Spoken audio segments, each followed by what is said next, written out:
Eric here, host of Talking with Spanish People. And this live stream is called The Weakest Man and His Lost Girl. So, sometime back, I don't know, maybe 2 months ago, this fairly persistent spite monkey, a particularly virulent, persistent spite monkey who says a lot of stupid, hateful things. Well, he left a message on Rachel's phone. Rachel listened to it and was like, upset by it a little bit. So at that point, I said to her, listen, if you ever get a voicemail on your phone again from an unknown number, not from your dad or whatever, let me listen to it first. So she got such a voicemail today. Let me listen to it. It was another one of those, like, hateful attacks on Rachel, right? Sent, as a message left directly on her phone. hoping that she will hear it. She won't ever hear such messages because I already prevented that after the first time. But my point is, this guy has a girlfriend here, or some girl that in the background, laughing at his efforts, etc. So the thing is, of course, literally the weakest conceivable man in the world, boy, man, whatever you want to call it, is somebody who's unable to deal with another man directly, adequately, in terms of their satisfaction of like beating him or something. This guy wants to defeat me in some way. He's unable to do so. He is so weak that he chooses then to attack my wife directly. And as far as his lost girl goes, I would just say this to her. You're with a man or a boy or whatever who is scared, who's so desperate to do harm as a way of, I guess, shoring up his minimal self-confidence or whatever, who's so determined to do that he attacks girls because they're easier to get, right? He doesn't have to deal with actual men who are way smarter and stronger than he'll ever be. So to his lost girl, I just want to convey the following. What do you think is going to happen when he tries to go after some other guy? That guy destroys his ass, of course. And then he can't find a girl to attack. Who do you think he's going to go after? He's going to go after you.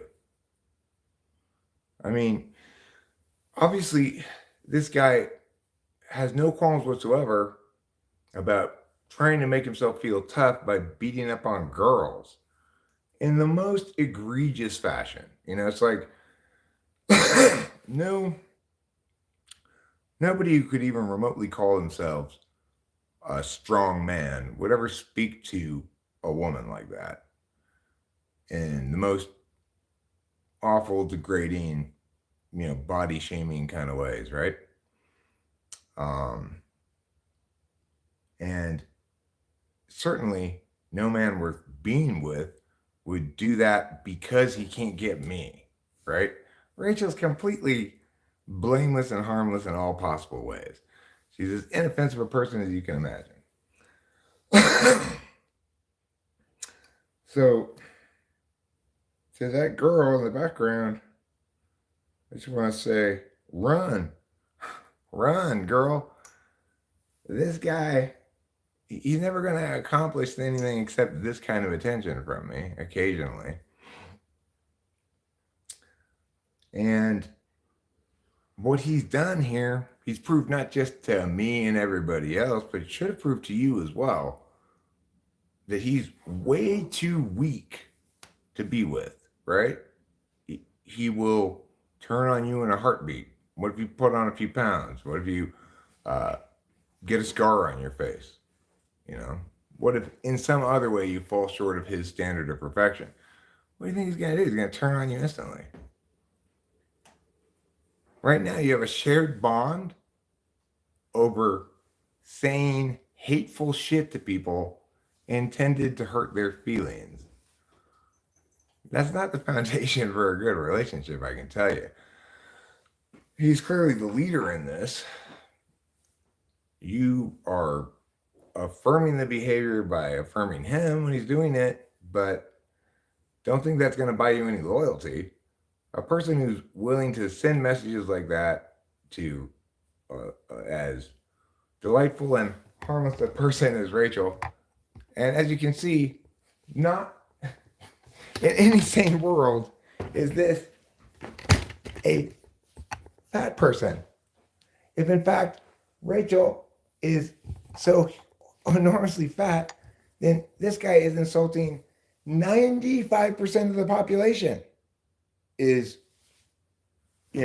not rail thin, qualifies as in the same category as Rachel, right? So it's like, my point here is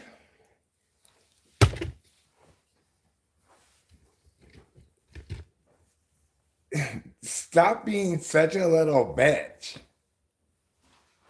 I mean, you've got to be the hugest pussy in the world. What guy, when he feels threatened by a man, says, "Oh yeah, well, I could beat up your wife"? Like, do you have no sense of like pride? It's like, how can you possibly feel like, yeah, I'm more manly now, I beat up on a girl? A totally innocuous, inoffensive, wonderful person with a totally normal body.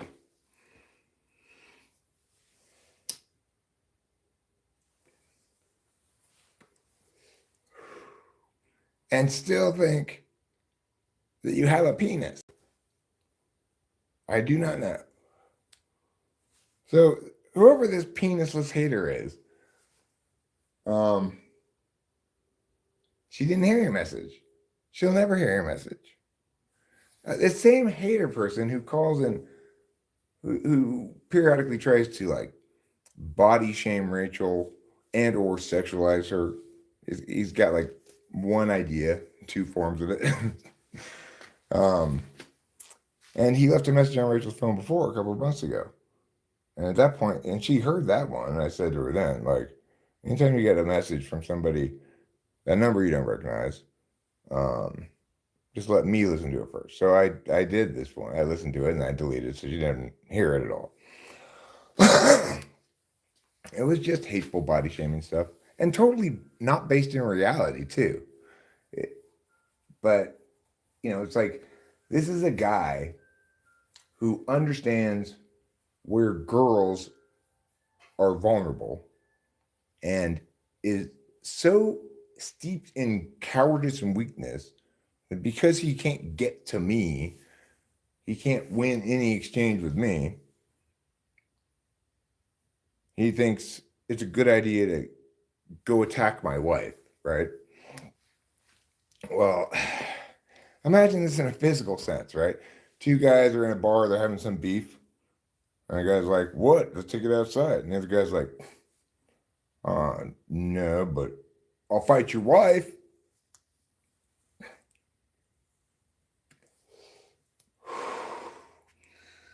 What a little bitch. So, I'm hopeful that these two get to see this, and that the girl realizes, oh my God, I can't believe I'm with such a little bitch, you know? Like, find a real man, not somebody who attacks women because they're too weak to deal with Eric.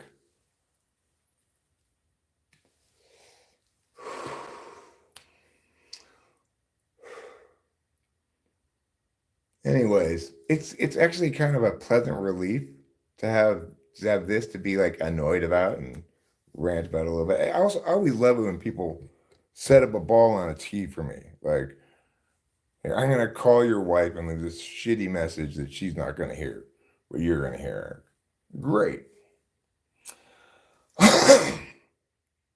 That means you're likely to at least check in on this video because you're thinking, hey, this is a response to our phone call. We prompted a response. Well, you did. You prompted an opportunity to learn from me. If you're that girl, then you want to run as far away as possible from this motherfucker, right? He clearly fits the definition in bold capital letters of little bitch, cowardly little bitch, right? So you don't want to be with them. I mean, obviously he's got self-esteem issues or whatever. Right now, he's relying on you to affirm him to continue this awful behavior. In no sane world is any decent human being going to affirm this behavior. So you're in isolation with him. If you've got a group of people who are affirming it, well, you must be quite young, and that's going to fade quick, right? You're still going to have to deal with the memories of shit you did in the past if you are young, you know. I did some shitty things when I was young, and believe me, it's you don't feel good about it later. I never did anything that shitty, but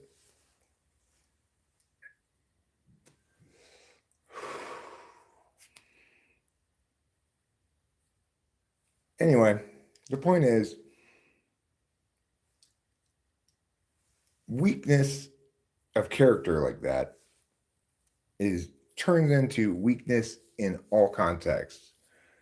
Whenever you need him to be a strong, real man, he will prove himself to be a little bitch. Guaranteed. Otherwise, he wouldn't be such a little bitch about this, right? It's, you know, little bitchery is a habit. Well, nobody Rachel knows, nobody I know.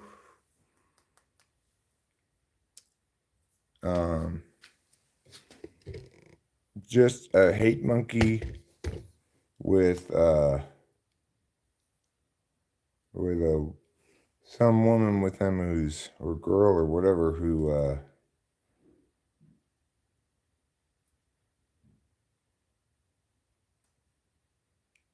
doesn't understand that she can't trust this guy at all. Nobody can trust anybody who is that weak and spiteful.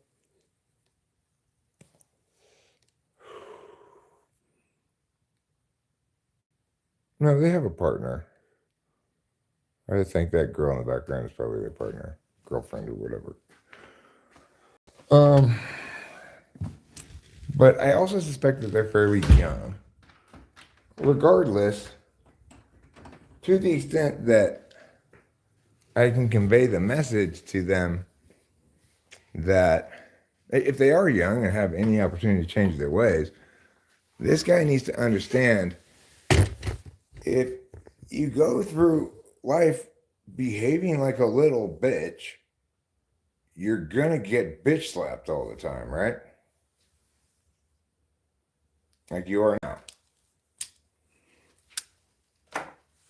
And you're not gonna really be able to say anything about it. He's right.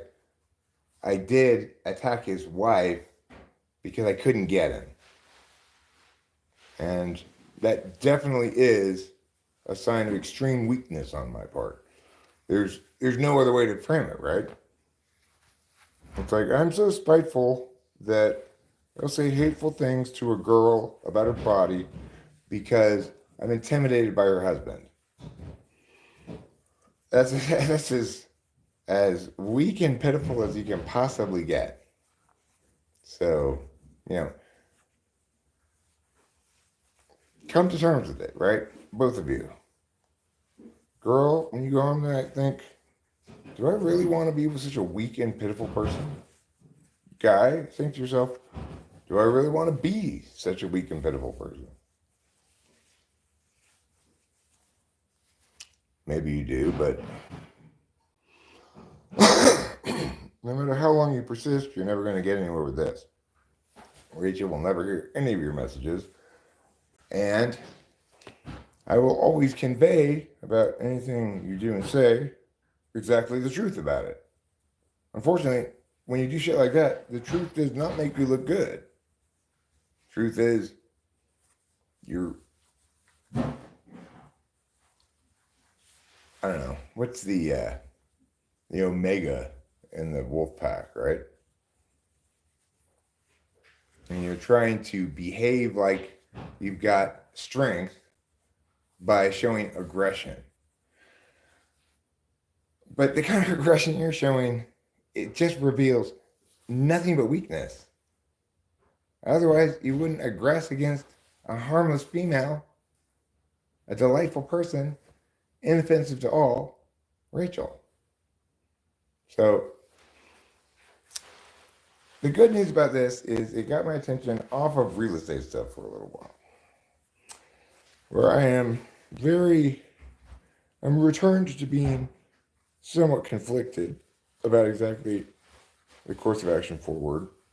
But I do feel resolved sort of on one point, which is Rachel and I are not going to be looking to purchase a house for ourselves right away. We're just going to purchase the rentals. We'll stay in one of them until we get all the rentals set up. And we'll see how much money we have left and how much house we can afford, and or if we want to wait until positive cash flow and or appreciation of whatever remains of the portfolio at that time to mature some more and get exactly the place we want. We're okay with being in what will ultimately be a rental for a year and a half, maybe even 2 years, until we're well positioned to get exactly the place we want. I don't want to, as I originally thought, sort of split the difference, get a better than a rental house, but not as good as this one. I don't want to do that anymore. I realized this at lunch talking with Rachel. That's not a smart plan. So the current plan is very smart. We're looking at a couple of properties on Thursday. One of which is priced at $200,000. It's 2 bedroom, 1 bath, but looks to be rental ready. I don't think we'd get $2,000 for it a month, but we'd probably get $1,700, $1,800 maybe. And so that's looking very promising. The idea would be get that, basically move our stuff over there, and then kind of move in there when it's time, when this gets really into the sell and show part. And then once we retrieve the equity from here, get into the next 2 rentals with that equity, which would mean until after we've got the 3rd property, that's when we'd have to actually dip into the portfolio. So that's a pretty good plan. I like that plan a lot.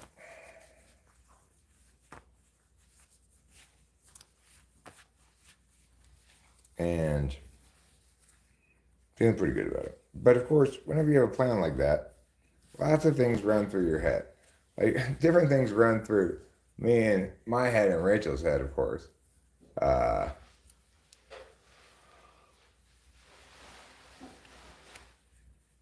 She thinks things like, if we're going to be using well water, can we get a shower head filter for water? Well, we don't know if what the well water is going to be like. I'm thinking things like,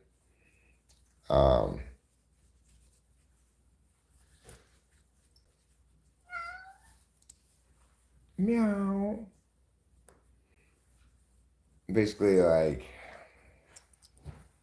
ratio of cost to rent is basically what I'm thinking of, and time frames and, etc. We're both somewhat traumatized, I think Rachel a little more than I, by the people across the street on the hill informing us that they were going to build a house there. It was in such stark departure from our expectations, and I think our reasonable expectations, given the legwork we did to determine what we should expect, that, it hurts because it violates the prime directive. Even though it's actually exactly what we needed, we got exactly the information we needed when we needed it, and it fits in perfectly with our larger plan and everything, it's still distressing to know that these people are building across the street. I got a new pair of glasses. So I wanted to say that I confirmed with my sister, and I just asked her. I was like, "Do you remember a movie called Shazam starring Sinbad as Genie?" She was like, "Yeah." Well, what you should have said, if you wanted to do the best job asking the question, is you should have just said, Sinbad has never played a genie in a movie. Thoughts? And if she said, no, he played a genie in Shazam in the 90s, then you would have been exactly on the same page. She remembers it too, huh? Mm-hmm. Interesting. So did Sinbad really play a genie in the movie Shazam in the 90s?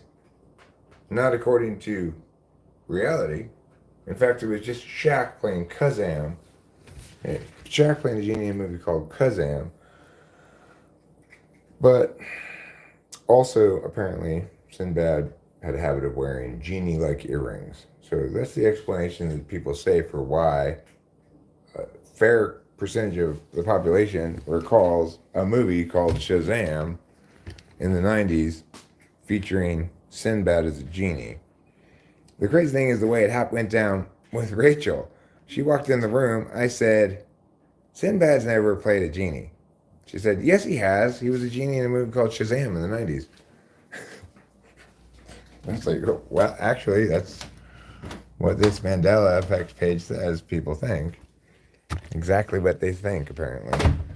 But she had no cues other than, it wasn't like the way she asked her sister, which was what you'd call priming. It was pure the way it happened with Rachel and me. Where are those Cokes? Did I bring them inside? I thought I brought them inside. They're not in the car. I don't know where they are. I get that I should probably be wearing a high hat right now, hard hat right now, because life is dangerous. But you'll have to excuse me for not, because I'm currently trying on my new glasses. Why did I get orange glasses? Yes, they cost $10 at the store. I got orange glasses because, number one, I won't confuse them with my black glasses. I have two pairs of black glasses which I get confused for each other. Number two, this orange color makes these easier to find. So, and number three, when I tried them on, they are the right amount of magnification. 2.5 is good for me for reading glasses.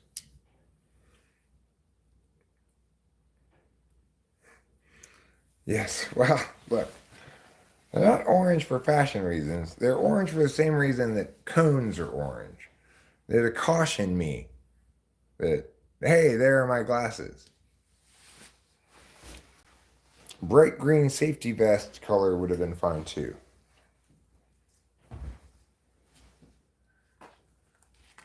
So I guess my central point in this live stream, to reiterate, is I get it.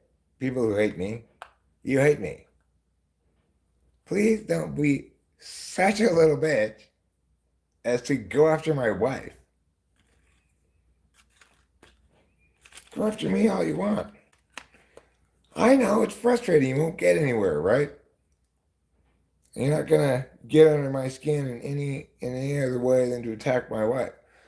But have a little bit of self-respect as a man and either concede defeat or keep trying to attack me, right?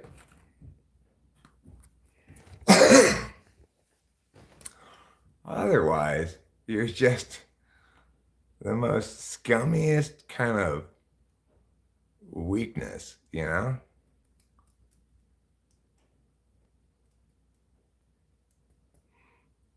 But obviously, if somebody's that spiteful, willing to do that stuff,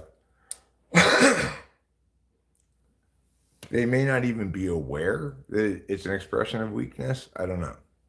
If they are, I'm assuming they don't want it to be perceived as such, but maybe they don't even care that, you know? It's like, if you're spiteful enough, maybe you'd be fine with publicly coming on camera and saying, my name is Mia, and these are my opinions about things. Because, you know, I'm sure the public would love to have a permanent record to reference when they encounter you to know what kind of person you are, right? So, because you're so tough and brave, I'm sure you'll join me on a video conference, tell me your actual name, and declare these positions for all the world to hear as on the permanent record, right?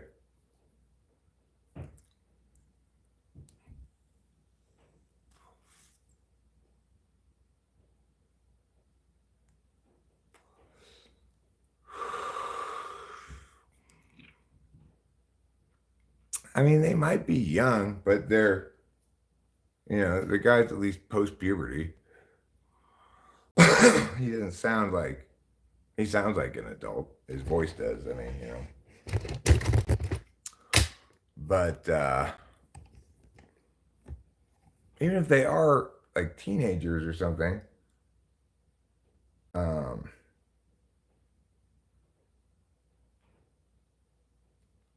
even teenage boys know that there's no honor to be gained by beating up on girls. Oh no, he's not smart, that's for sure.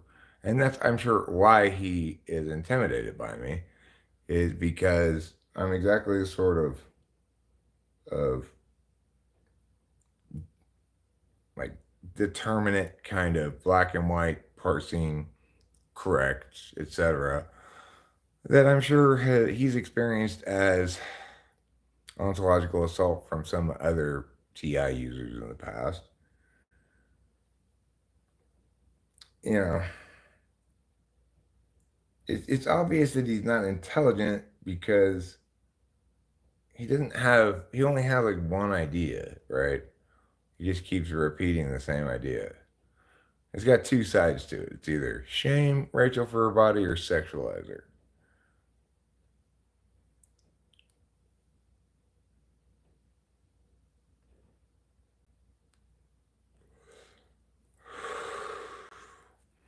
Yeah, I know. Rachel looks great. She's gorgeous. I'm an extremely lucky man. She also definitely has like the best fashion sense in the world. But except for me, of course. You know, it's like Rachel does a much better job than I do of choosing things to wear. But when it comes to critiquing fashion, my eye is the sharpest of anybody's. I can spot couture from 3,000 feet away. It's about a little more than half a mile. I can smell designer perfume from like, I don't know, 100 yards away. I can tell a hat from a headband in just 1 second flat. I know which glasses to buy. The orange ones, obviously. They go with my skin.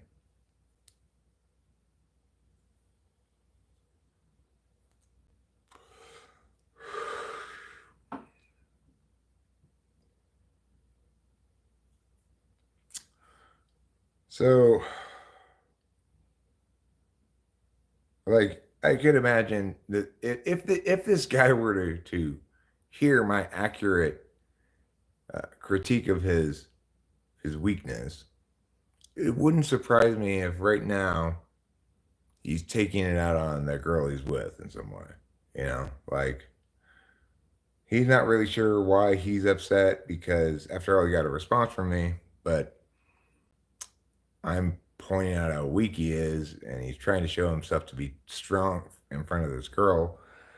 But even she at this point has to go, oh shit, right? Him, him body shaming some random lady is a sign of weakness, not strength. He can't deal with Eric. He's intimidated by him. Um, he's he's too scared to publicly, under his own name, declare these are his positions and that he believes this sort of behavior to be correct. So, you know, if that girl and him were to listen to this, obviously, if she's capable of hearing the words at all, even if she doesn't show anything, she's gonna be thinking, "Yeah, that is pretty little bitch of him to go after chicks." You know, he might, yeah, she might be a beard. He might be a closet homosexual. Well, it's possible, but I mean, the thing is, um, I don't really think that would be likely to express this way. So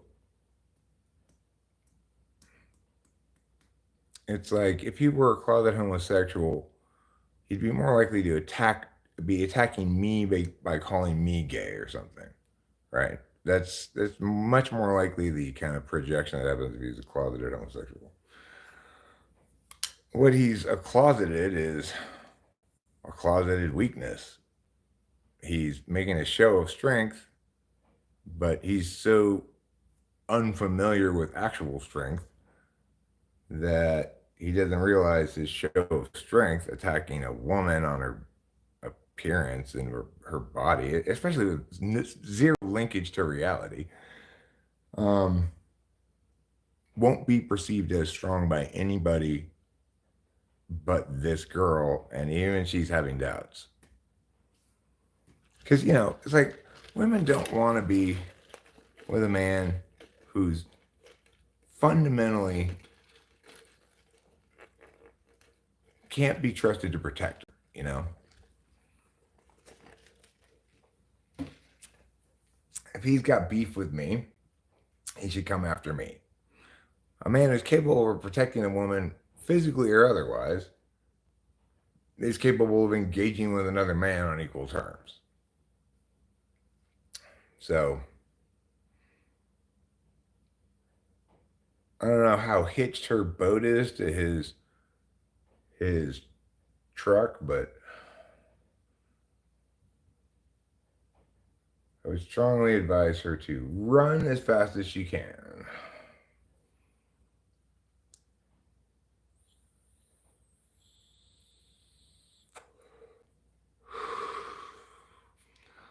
Rachel Hart says exactly this. When those attack, in fact, they are attacking their own shadows, chips on their shoulders, whatever they're going through, and are not mature enough to face their own truth.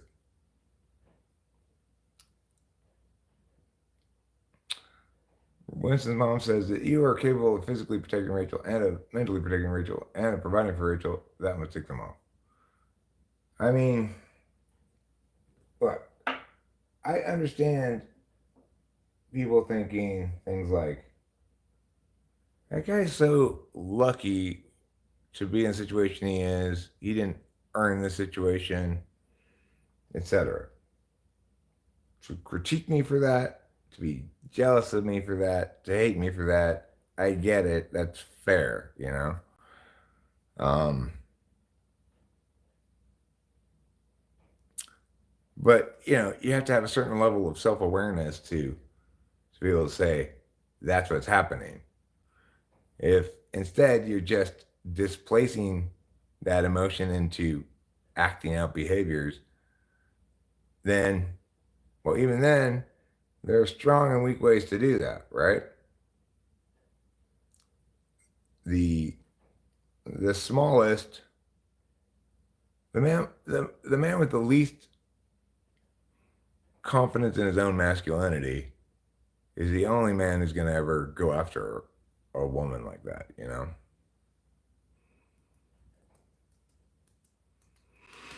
And the thing is,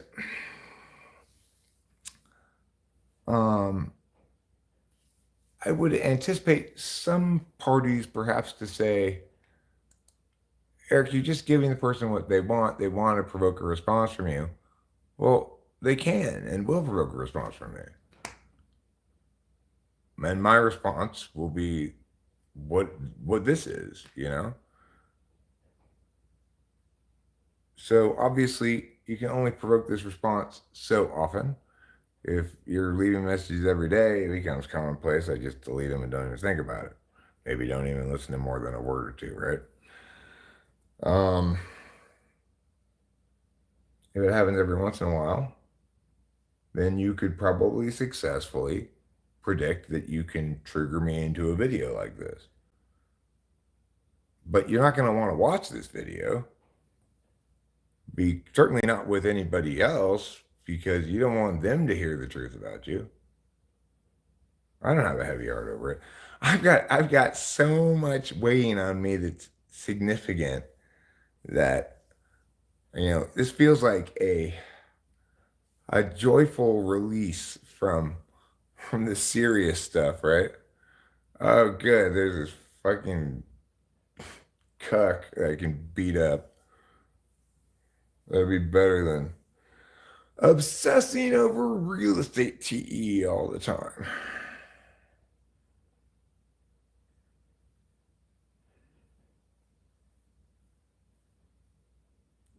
Rachel Hart says, don't have a heavy heart over it. I let go of all my family. They'll keep trying over and over. The best way I found to shut down a pointless is we agree to disagree. Let karma take care of the rest. And it's beautiful. I hate we agree to disagree. I prefer whoever you are, we're just gonna call you Cucky Weakness, okay? Cucky Weakness and Girl. Anyway, so what I want is not for Cucky Weakness and I to agree to disagree, but for Cucky Weakness to realize that he is wildly outmatched.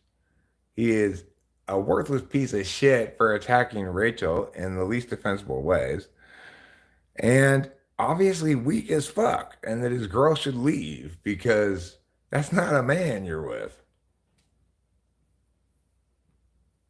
That's how I want this to resolve. I want to make that clear to him. Yeah. Cucky Weakness and Bride of Cucky.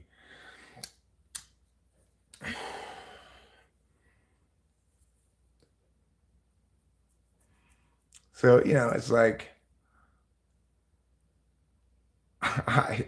Rachel always says, Cucky Weakness, love it. And my name is Rachel. I stand by every Rachel. It's a rare and proper spelling of the name. And you mean most Rachels aren't spelled like that? Rachel's name is spelled like that too. So anyway, it's good to have your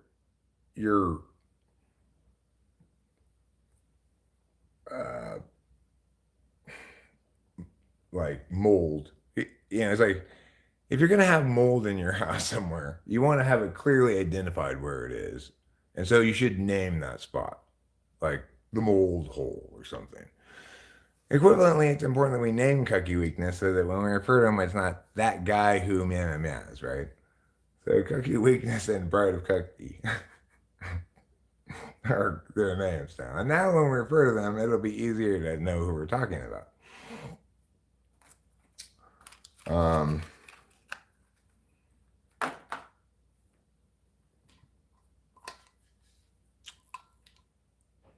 What I'm hoping, this is my secret hope, and probably it's true, probably it'll come true, that when Cucky Weakness and Bride of Cucky next attempt to make love,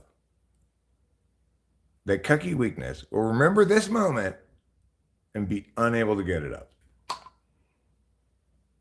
My hope.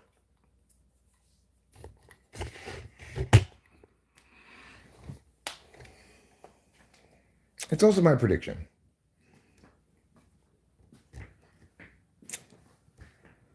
That would explain his aggression towards women. In part, it's a plausible theory.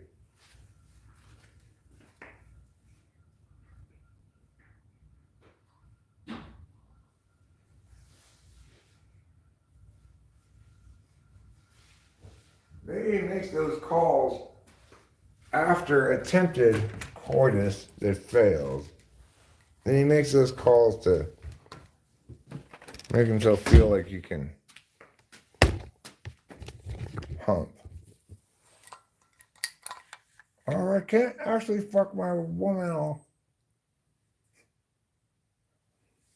Oh, yeah, some other lady. And that's kind of like fucking.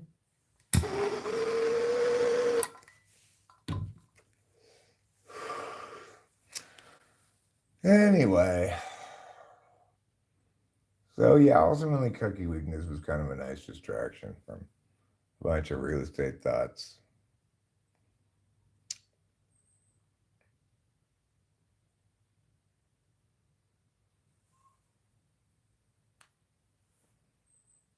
And I urged Delilah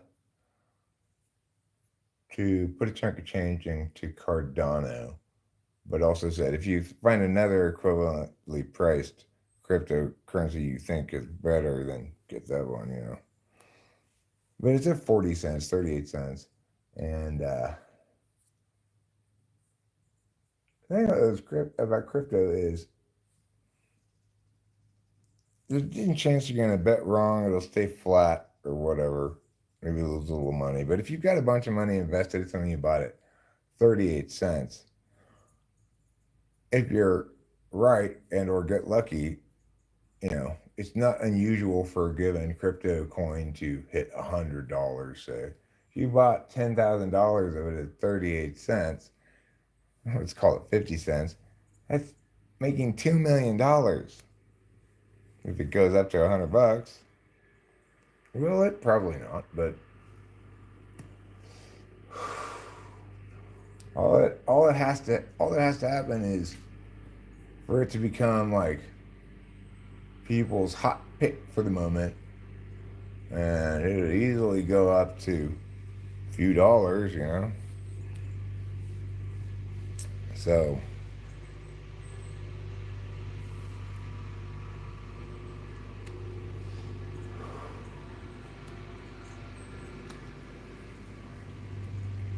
the thing is, the only thing that made me say Cardano in particular was I saw the headline, the first few lines of an article about it gaining more attention with investors or something, and that's how it was at 38 cents. I thought, well, that's good enough for me to say we need a decent chunk, but not too large of a chunk of change into high risk, high return investment. Crypto is the very definition of high risk, high return. So, you take your bets, you make your bet, you take chances. And the thing is, the upside's so massive, if you're right, it's kind of hard to argue against it. And when you're buying at 38 cents, it's like it'll probably maybe drop a cent or two, but or maybe go down to 20 cents even, half its value, but you're unlikely to lose all of your investment. And even if it drops down there, it'll probably go back up to 40 cents at least. It's like that's small enough movement that it's very unlikely to lose you all your money. It's much more likely to stay flat, make you a little bit of money, or if you get lucky, make you a shit ton of money.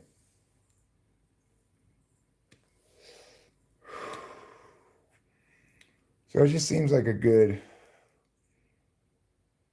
diversification.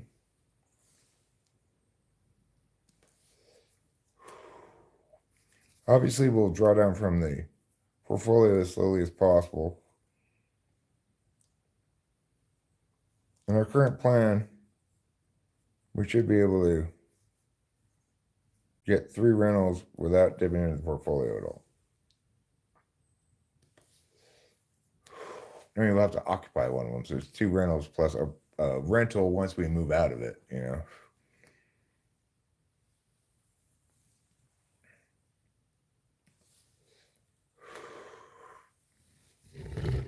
Anyhow, that's where we're at.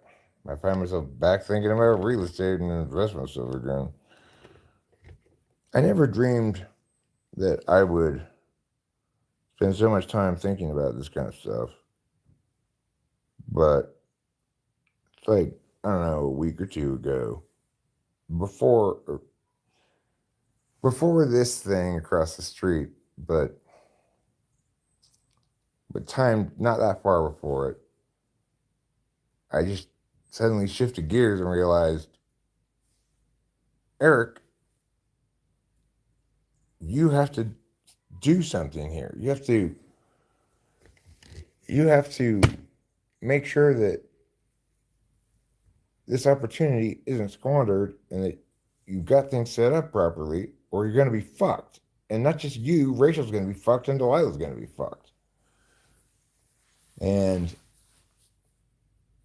the reason you're not doing anything is because you still don't feel any actual ownership of anything for some reason. Strange. Well, part of the reason I don't feel any ownership of things is because most of the estate is still in the portfolio. I had nothing to do with putting it together. I don't know how to take it apart. I'm scared to even look at it, really.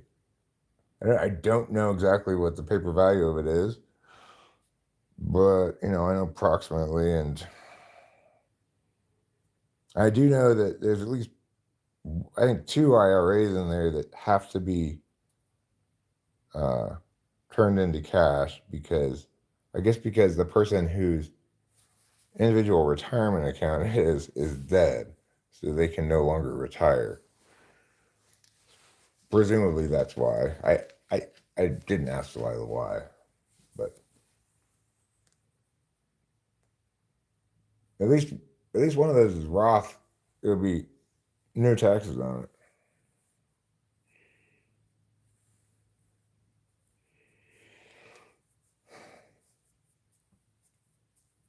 Yeah, well, this isn't our last move, Our current plan is to move into a place that is definitely not our final location until we get all these rentals set up, and then see how much is left and try to get the house we want to get, But so there's going to be some real estate talk for a while on this channel. I know none of us ever dreamed that this would turn into an investment real estate discussion channel.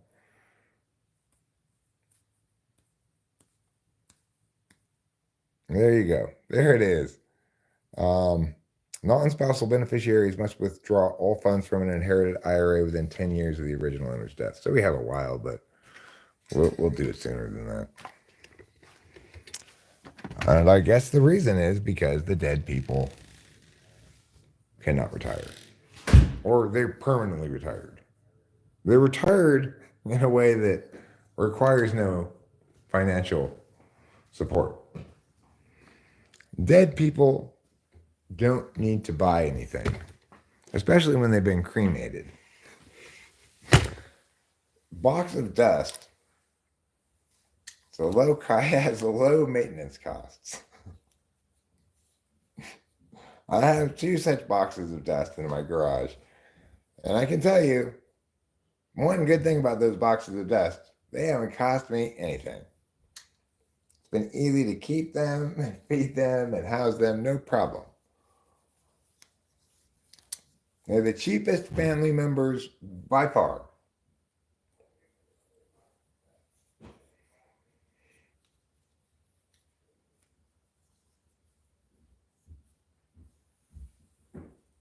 I'll be back soon. I've just been promoted. Good for you. I hope you've been promoted to regional manager.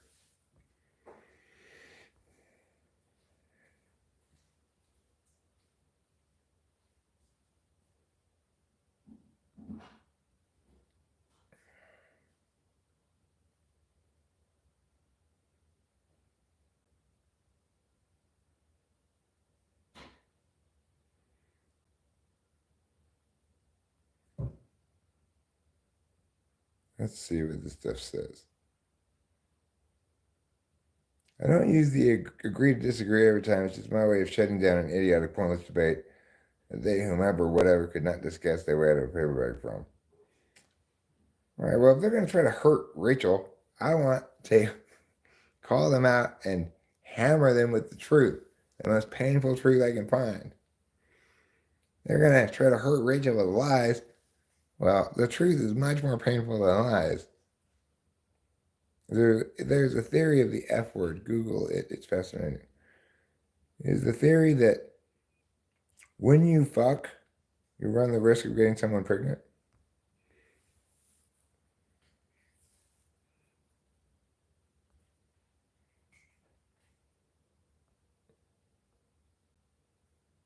Talking with famous people is a treasure of earth and should be protected at all costs. Wow, thanks, Rachel Hart. Do you think I could be declared a UNESCO World Heritage Site? I think I deserve that. I think talking with famous people should be UNESCO's first internet-based World Heritage Site.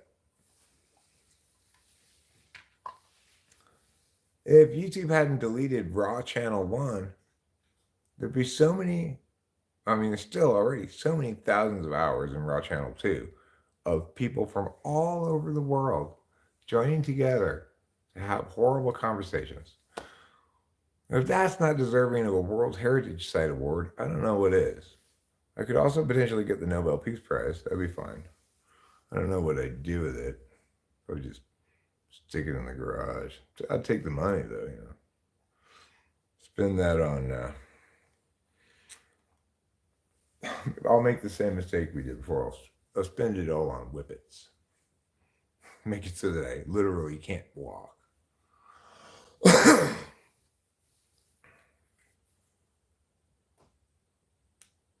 No, I wouldn't spend it on whippets. I'd spend it on like some other drugs if I could get them.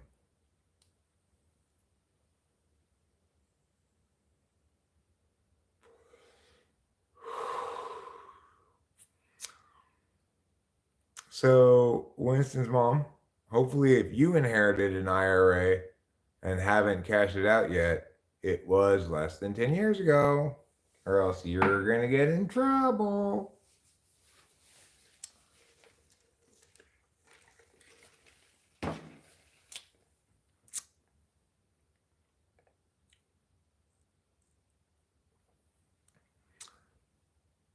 We're gonna rock down to Electric Avenue, and then I take you higher. So the thing is, there's one house that we wanted to, I was very interested in on Meadow Lane in Les Meadows. It's a gorgeous house, but beat up inside and it needs some work. And it said on a 205, and it's an auction. I talked to the realtor about it, and sounds kind of sketch, this whole auction thing. It's like I'd have to make a bid on it before I could get an inspector in there or anything. It's just no thank you. Too risky. Too risky. Your mother is still alive, but one day this will happen to me, and I will have to do some of the stuff you were doing. Your mother's still alive, huh? You're like 10 years older than me, right? So, your mother must be at least in her 80s. Well, yeah, some people live till they're 99, like my great-grandmother did. I'm glad my parents died when they did. I was already 52 years old, 51 or whatever.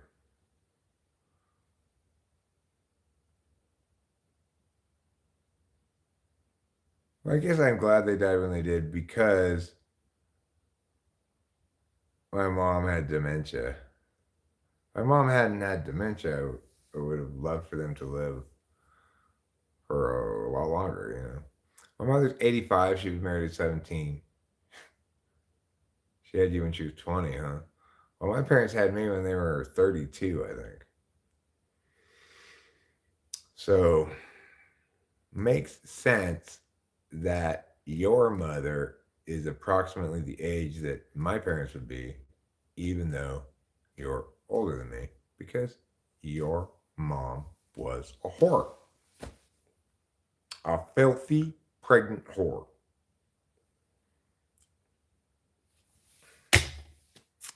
Can you please tell your mom I said that? Your father running off to Korea. It's like, I know we just got married, but I really like kimchi. See you later.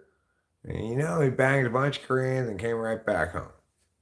What else was going on in Korea at that time? Nothing.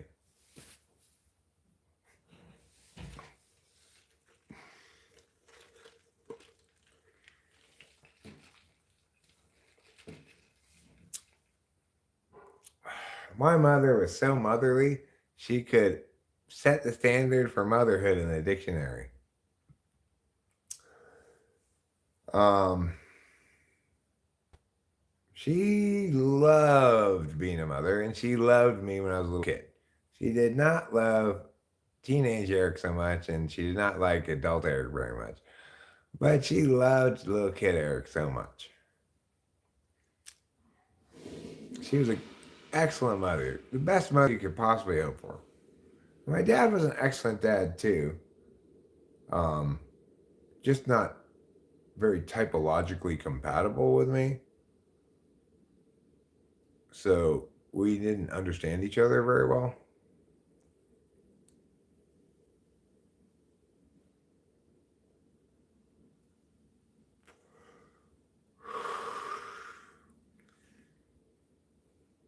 Yeah, she hugged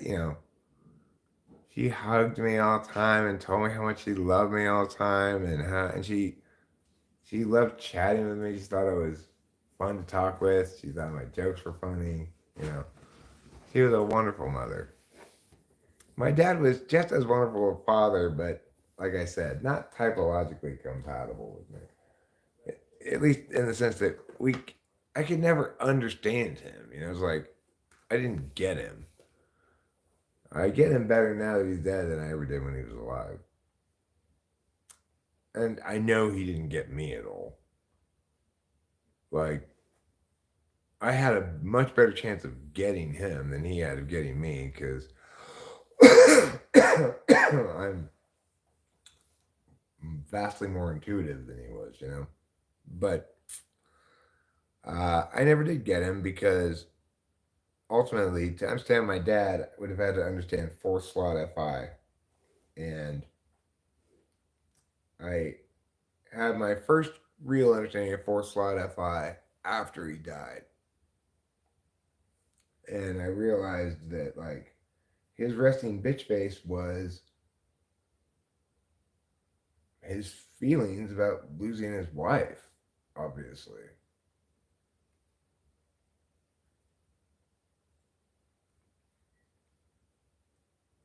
And a lot of his, like, sternness and stuff was FI fourth. It's like he loved me. He wanted the best for me. He wanted to have things set up for me when he died. But I wasn't validating on any of his heuristics for like who's a responsible person or whatever. It was hard for me to validate on those heuristics because it's like trying to live up to my dad's standards is just you're never going to. Just forget it. ESTJ was in two different branches of the military, and whom Cameron, my ISTJ taskmaster friend, called, Taskmaster Supreme Dave Strauss. Cameron respected the hell out of his ability to get shit done. And I didn't even think about it, I was just like, oh, good, Dad's gone to the store. We can relax for a few hours. Rachel and I, when he went out of town, Rachel and I just were like, I couldn't help but feel under scrutiny all the time, even though he didn't, he was, by all understandings of things, incredibly cool. It's just not very nice, right?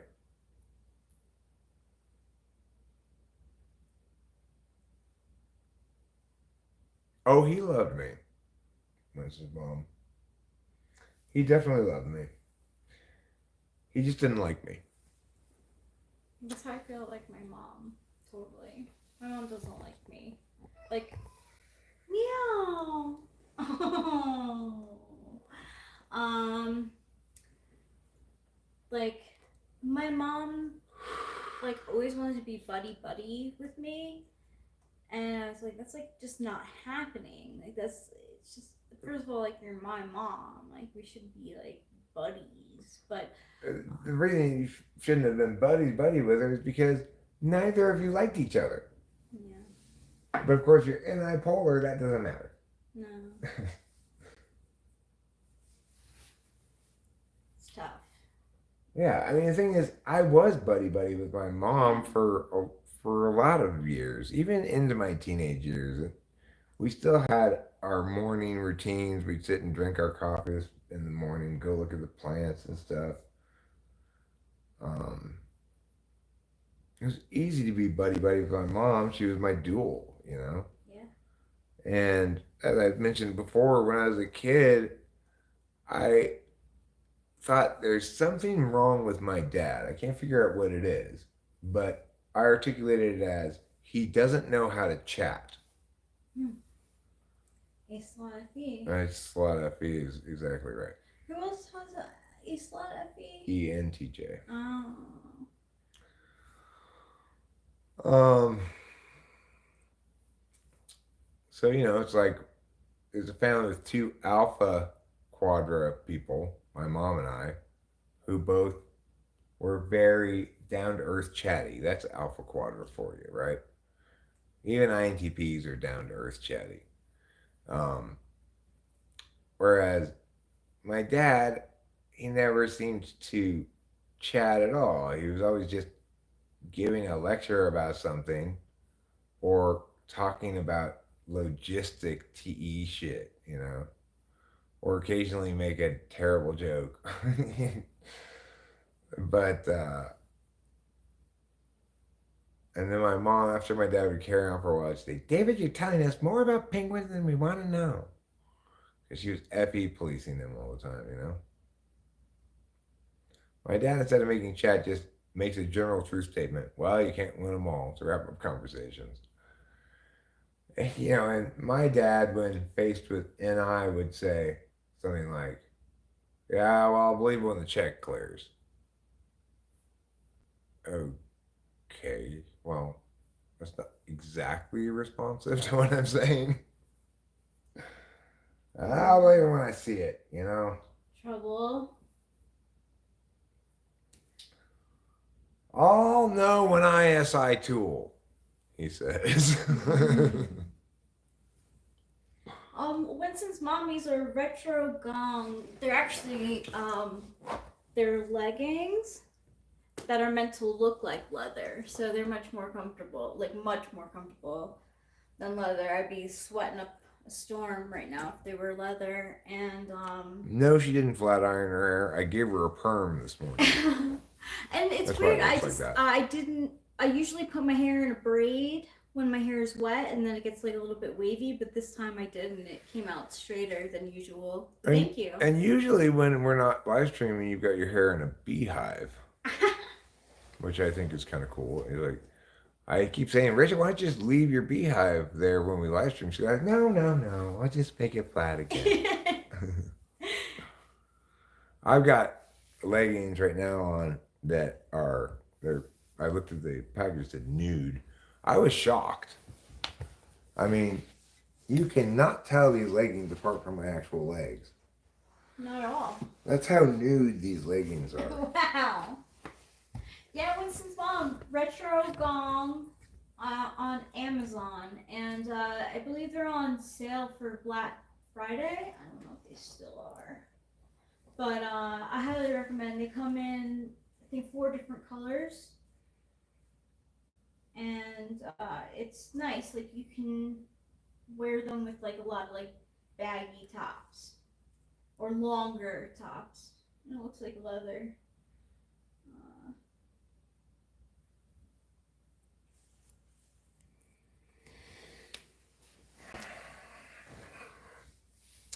Retro gong. When you hear the sound of the gong, you know it's retro time.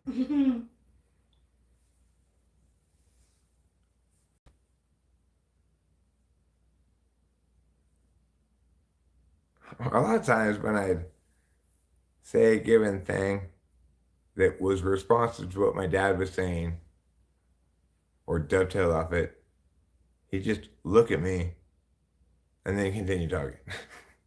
That happened plenty of times. It's like, okay, I guess you're not going to make note of what I said. With anybody else but my dad, I would have been like, hold on, you didn't respond to what I said. I want to cross David Strauss. He did not want to eat his cereal. Oh my god. Don't remind me. Oh my god. And he did not want to touch his thermostat. But you know what though? Oh my god, I forgot about that too. No, Winston Mom, I have not checked up with my late father's friends. I thought about it and I realized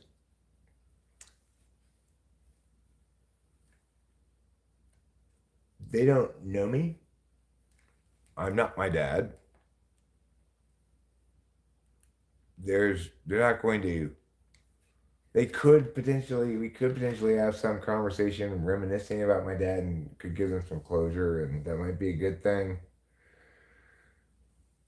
I'm not opposed to it. I know Richard was already really sick. I don't know if not sick, but like he kept having to go to the hospital for certain kind of heart things, or I don't know.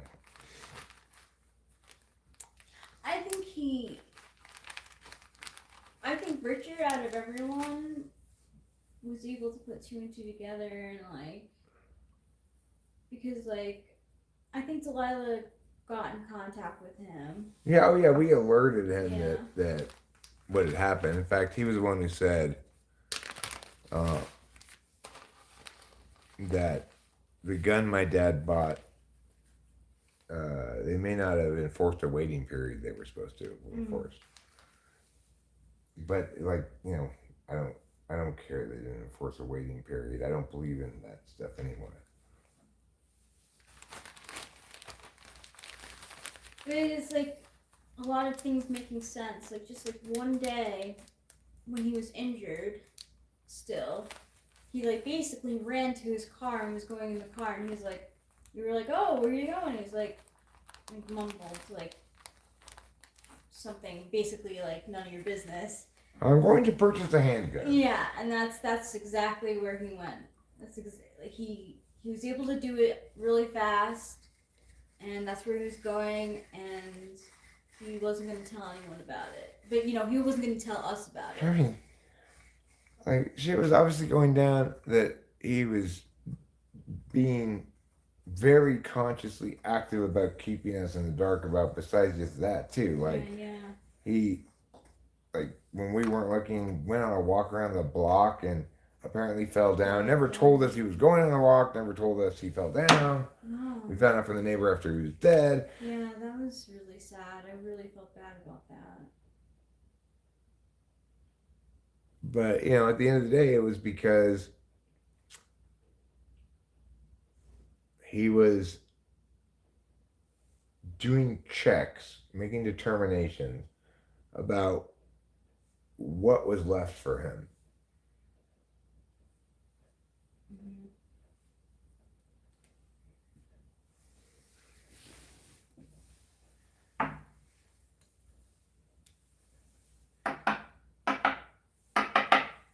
The last thing in the world he wanted was us involved in what he should do medically. Yeah. Because he knew the end was not going to come from a medical problem, but from a bullet. That's interesting What's his mom? My dad sent me an article about the beaver moon, which I thought was cute because he knows that I'm into like Beavers. cosmic stuff. What? Beavers. Beavers, yeah, especially beavers. I haven't checked in with any astrologers. Why do they call it the beaver moon? Is it because that's when beavers come out to build their dams or something? I don't know why it's called the beaver moon. The moon is in Gemini, so that's probably why they're saying it's about communication. You know what song you don't hear very often anymore? Blue Moon. Seems like you used to hear that song a lot more. Yeah. Blue moon, you got me meow meow meow meow. Meow meow meow meow meow meow meow. Meow meow meow meow meow meow meow. Eric, how can I speak the ENFP language? Well, you say you make a bunch of observations about things that are unequal, and then advocate against the rich and powerful vaguely, and propose a completely unworkable pseudo solution that's basically like broken down. The basic plan text of it is everybody be more cool.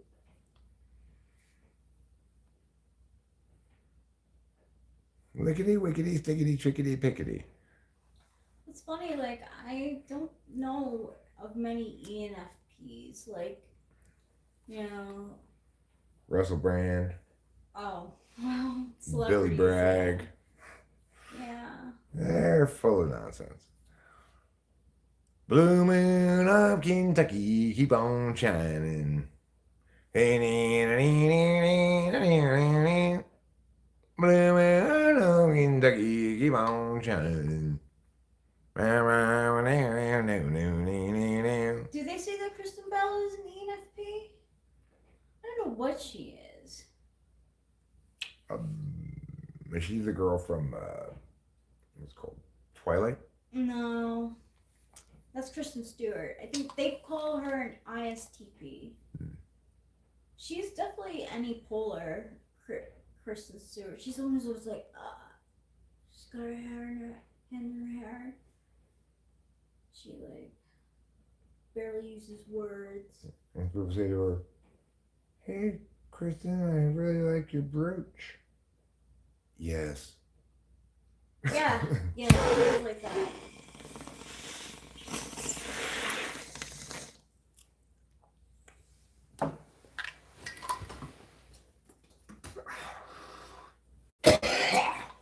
Kristen Bell, they could. Oh, Robin Williams is definitely an ENFP. Was an ENFP. I think that's an example. Oh, you're right. I got a kiss. Oh. A gross kiss. The kiss of grossness is like a spell in Dungeons and Dragons where the mage goes, and then grossness goes all over the place. Get up, come on, get down with grossness. So, in case you didn't see me break it down, I want to show it to you all, okay? It's important that you and everybody else gets to see me break it down. Blue moon of Kentucky, keep on shining. Woo! You do a good job. Mm-hmm. Wait, how did you get that? The clip. It's a clip? Can I find it on... It's on the community tab. Okay, cool, because I'm going to put them on my Instagram. The problem with these clips is when you put it on the community tab, it doesn't show a preview of it. See? Oh. It's right here, but the problem with these clips is it won't show a preview like it will for a video or even a short, I think. I'm not sure. I've never actually linked to a short here, but if you're looking for a dance instructor to teach you how to break it down, watch that clip, okay? Begins with the question, the obviously rhetorical question, because the answer is obviously yes. Want to see me break it down? And then I do. So, if let's say you're a cheer coordinator and you're looking for choreography, watch that clip. Use that.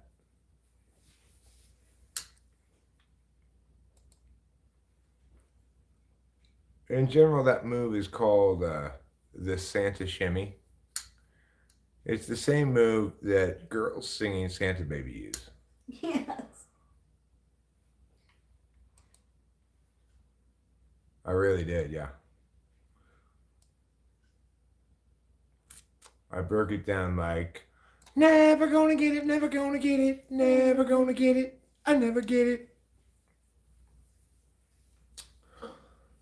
So, anywho,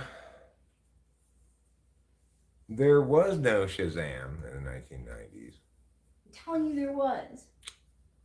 Yeah.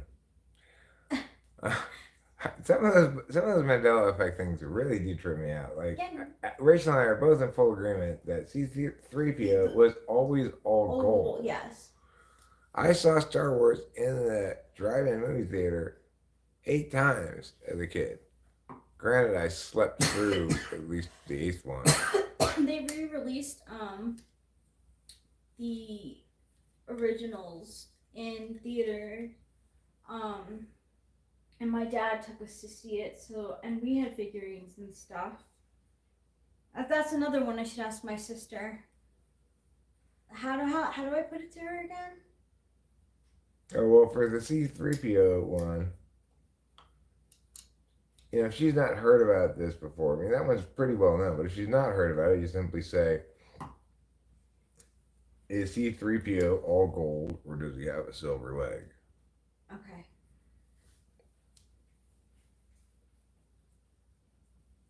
Is CP3O all gold? Or just ask, is C3PO all gold? This question, you can't really avoid priming it either way, so go ahead and just ask that. Wonder if Insta has any issues with screen recording YouTube shorts and reposting them on an Insta page. She's not screen recording it. She's gonna. The clip has a link, right? So she'll put that, I guess, on her Instagram. Mm-hmm. Yeah. So like my link that I have will bring you to the clip of you dancing, breaking it down. Yeah. Yeah, breaking it down is right. Coming in my chimney tonight. Okay. Santa keeps coming in my chimney. And I am done cleaning up Santa seed. Ho, ho, ho. Merry Christmas. As he flies away. You didn't even leave any presents. You just came in my chimney and left. It's dripping down now. Santa's man sack must be as big as his toy sack, because that gentleman spews serious volume of man seed. It's like a fire hydrant.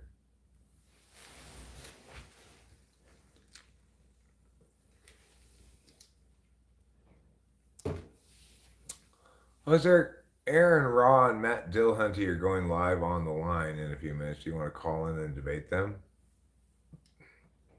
No. About what? It's like, I think Matt Dillhunty's an atheist, right? I don't think he'd even disagree with my position.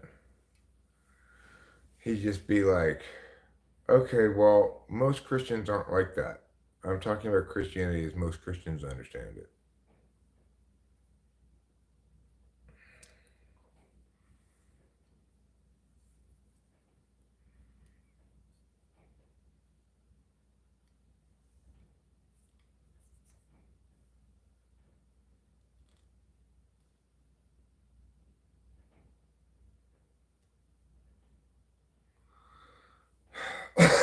I mean,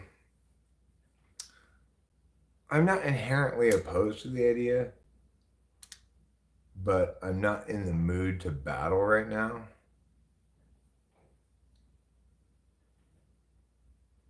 It's like I already shot my battle load, shaming Cookie weakness and Bride of Cookie.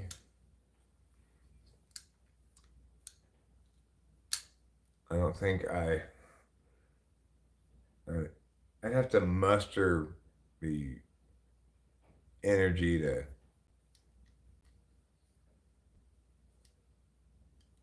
I mean, I could obviously do it successfully, but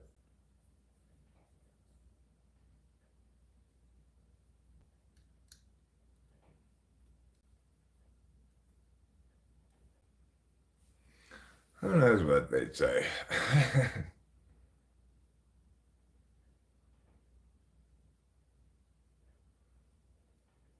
Well, I mean, like, what do I say when I call into them? Hello, let's argue about something? Hi, Christ saves. Want to argue? Christ is Lord. Want to argue? I mean, the thing is, it's an awkward format, right? I'd need to have time and space to make my case, explain why I'm right, face any questioning or rebuttals they might have, etc. If they're taking calls, they want each caller to be fairly quick. I'm not a quick call. I'm their professor who needs to teach them things. And that's not going to be quick.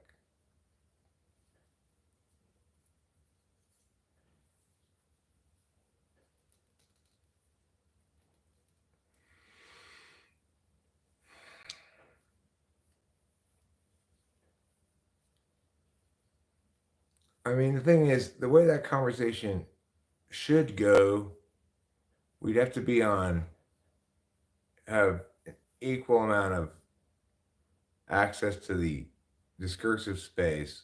It doesn't have to be a neutral format, but being one in a series of callers, um,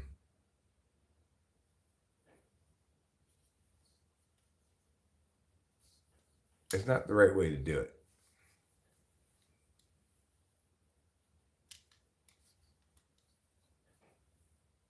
And that's the difference, Karma's found.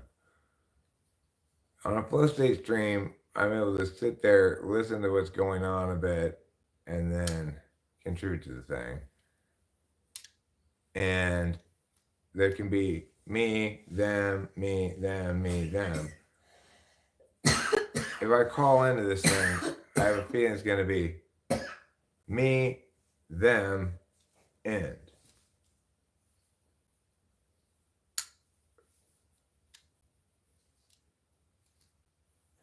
Well, I don't need to interrupt, but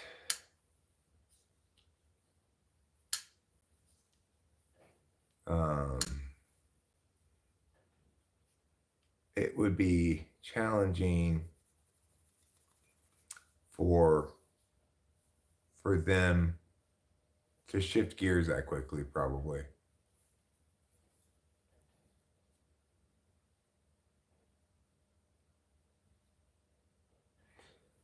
Regardless, it's like I am not unwilling to go on other people's channels, talk to them, etc. The problem is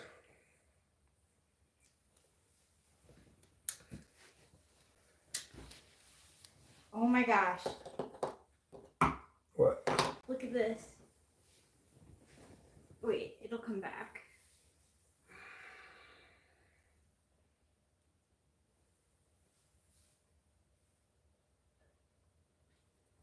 Okay, this person is showing movies. Mm-hmm.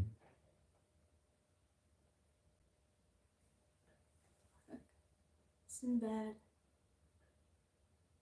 Shazam. What? Yeah. Wait. Okay, we'll have to watch That's it again. gotta be fake. No, I'm telling you, it's not.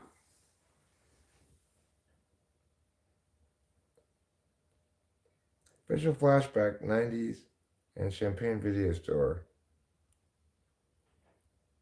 Sinbad. Sinbad, Shazam.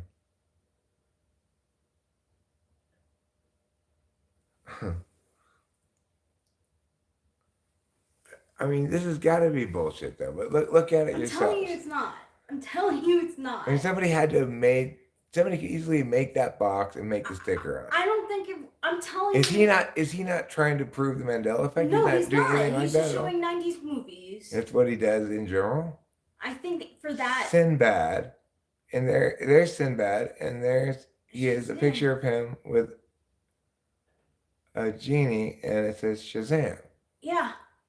And Ruben R says he definitely printed that. No, you're not remembering right. I'm telling you, it was a movie.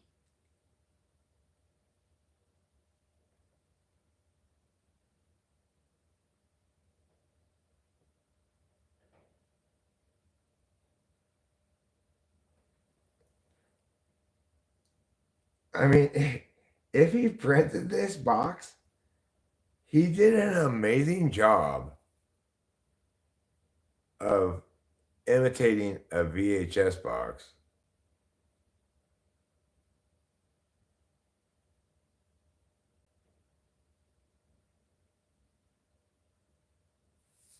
Look at it. It's got everything a VHS box would have on it from the day. If he printed that, it's... And then look at the other. That one's got good quality too. I'm not. It's definitely not. Okay, well, this one, AI. look, I'm gonna agree that this, well, I don't see how AI could create this whole video here so flawlessly with Muggity now. Let's see if we can pause it and see what it says on the back of it.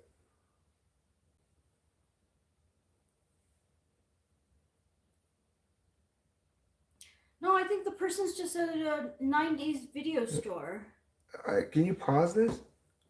How do you pause this? I'll try. When it turns it to the back,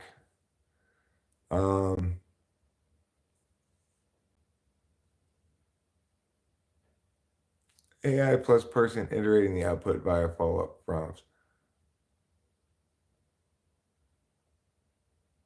There's a Photoshop of the Kazam box art.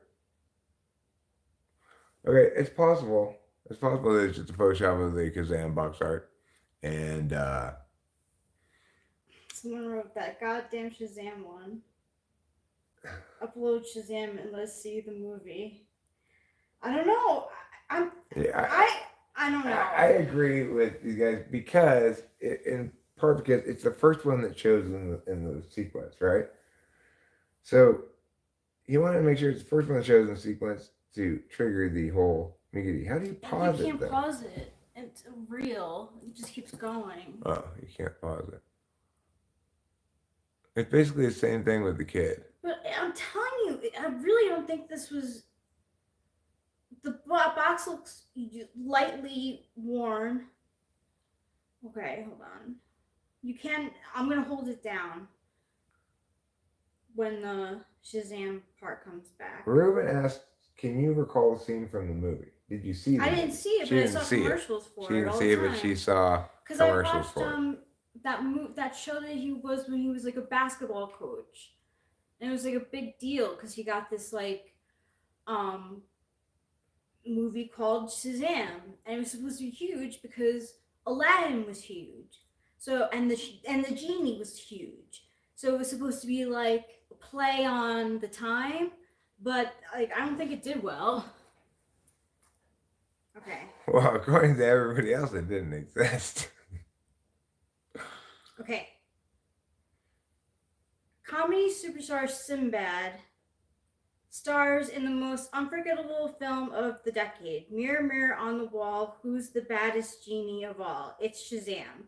And he is set free to grant 3 wishes to a new master, a kid. The young master wishes for junk food, and before you know it, Shazam makes it rain Kit Kats, Fruit Loops, and double stuffed Oreos from the sky. Together, the pair are. Okay, stop. Thank you. So what I would say is, I, if that's the text on the back of the Kazam box, um, if that's the one on the back of the Kazam box, the same text, then I would agree that they photoshopped they put something on top of parts of the Kazam box is the most likely outcome. So what I'd be interested in knowing is the text on the back of the Kazam box the same text that Rachel just read?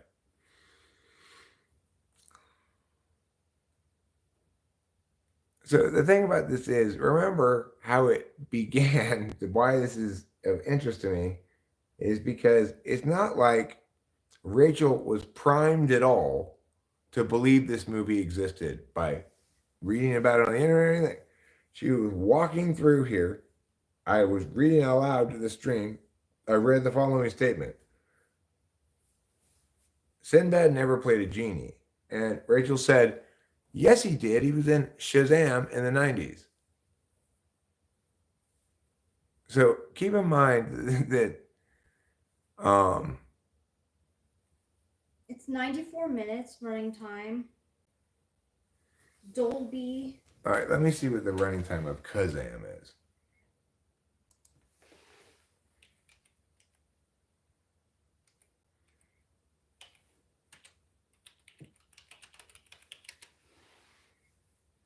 It's 94 minutes. See, yeah, look at the cover. Wow.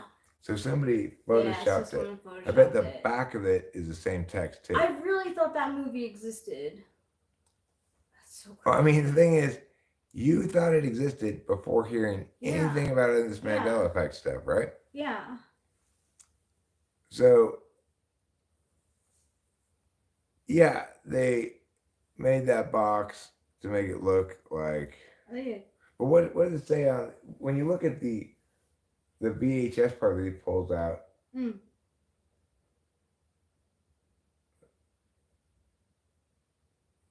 Sinbad Shazam. Can I see? All right, so all they would have to do is put that over, like whatever it said over before, over you know? Kazam. Yeah. Oh my god.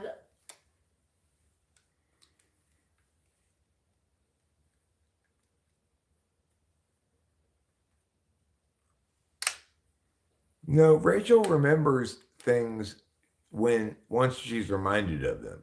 This happens all the time. Like when I mentioned the cereal, she's like, "Oh, I forgot about that," and she re-experiences it briefly, and she forgets about it again. Mm-hmm.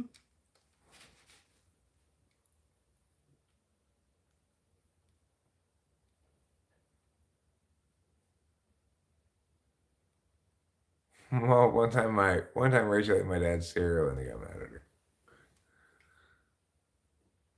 So I get it that there are good explanations for why multiple people would remember something that didn't exist. Some of them are so obvious that we don't think of them as weird at all. For example, if somebody's sure from childhood that acorns are called egg corns because they're shaped like eggs, we don't go, oh my God, Mandela effect. They used to be called acorns, but now they're called acorns. We just go, oh, the reason a fairly large number of people think this is because it sounds similar and it makes sense because it's shaped like an egg, right? In instances like that, nobody goes, okay, Mandela effect, magical, whatever. The thing is, with Shazam, Sinbad, Genie movie, etc., there are linkages that make just as much sense as the ones between acorn and eggcorn, but they're more complicated and we can't intuit what they are. Or maybe we can. Like, somebody, Ruben pointed out, Sinbad wore genie-like earrings. There was a movie about a genie starring Shaq called Kazam that was released in the 90s. And Sinbad was also successful at that time. In the movie, the earrings that Shaq wore looked like the earrings that Sinbad wore at the same time. Yeah, those kind of explanations are how we could intuit that this is just like eggcorn and acorn. There's nothing magical about it. It's a sensible, commonly arrived at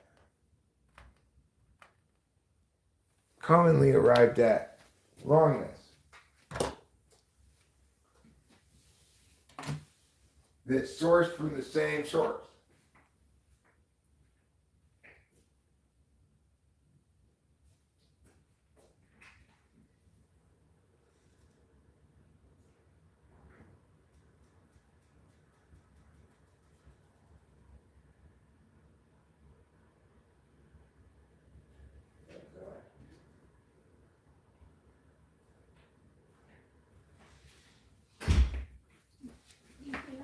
Mm-hmm.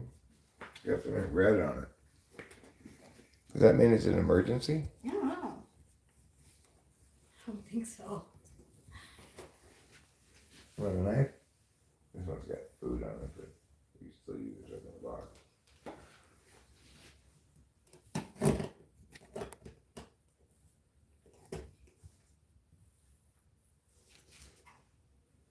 Right, the way it should be, not the way it is. That's how psychologists explain this, right? So FAO Schwartz apparently doesn't have a T in it.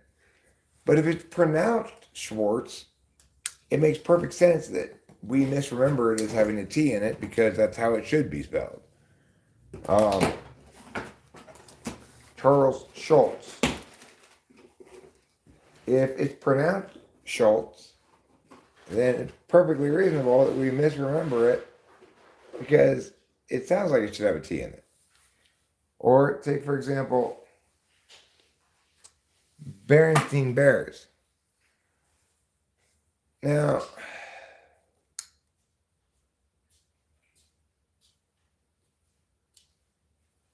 if it's pronounced Berenstein Bears, but it's spelled in some other way, then of course children are going to remember, some percentage of children are going to remember it looking the way it should have looked rather than the way it did.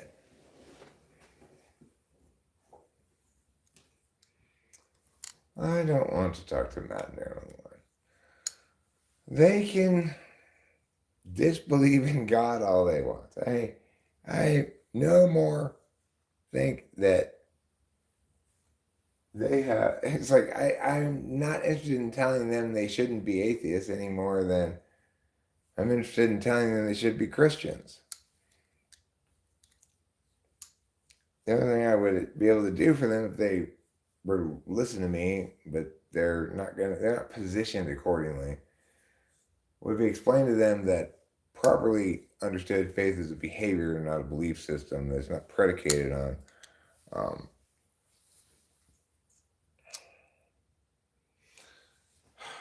it's not predicated on affirmations of position statements, right?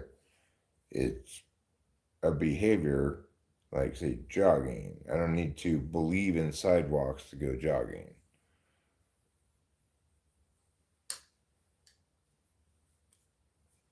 The thing is, you gotta understand kind of the difficulty I have, Winston's mom. I always have the same experience in circumstances like that, or anytime people are talking about stuff. Whatever point in dispute they're talking about, if it's of interest and not too specialized in some special field, and it's actually a point that could be in dispute, then I have already resolved the question and have the answer for them. The best possible answer. But they're not there to hear the best possible answers to things. They're there to have a discussion about things. Certainly, if I call into somebody else's YouTube channel, the channel I'm calling into is not interested in learning things from me. But the only way I can meaningfully engage them requires me to teach them something. Because otherwise, whatever I'm saying isn't worth saying. It's not insightful or powerful enough to be worthy of my lips. So it's a tough position to be in. You've got somebody who's like Matt Dillon, who's famous, and they've got this big channel. They've got this whole operation built around endless discussion of questions that are easily answered by my clear insight. That's not what they want. It's like telling gardeners, here's a quick and easy solution to make it such that you never have to mow the grass again or trim any of the plants. You can just do your job once and it'll be done permanently. But then won't they fire me? Will I still have a job? Well, technically, no.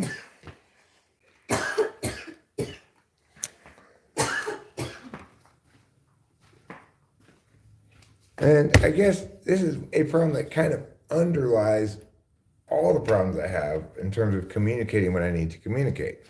The people who are interested in talking about things are not interested in having answers to things because they're interested in talking about them.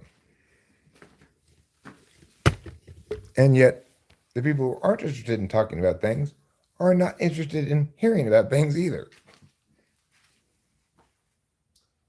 Like, if you're not interested in discussion of a subject, then you're certainly not interested in hearing resolution of the subject.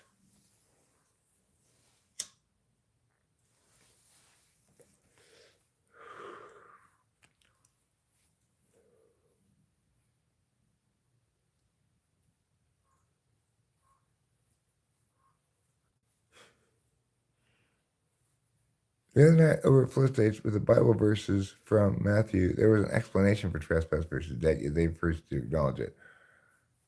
I don't know what the explanation is because I don't have any memory myself of what it said in the Bible. I just have a memory of the Lord's Prayer as I memorized it. But I found that informative. It's not entirely useless because I find certain things informative. Like I realized in thinking about that obviously some kinds of memories are much more subject to be false memories than others. A memorized thing from childhood is extremely unlikely to be a false memory.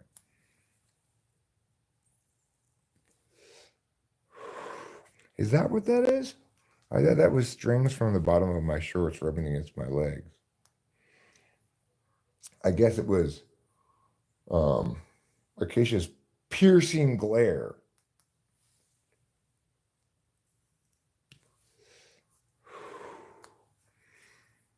Boy, it is chilly outside. Let me tell you. Even with orange glasses on.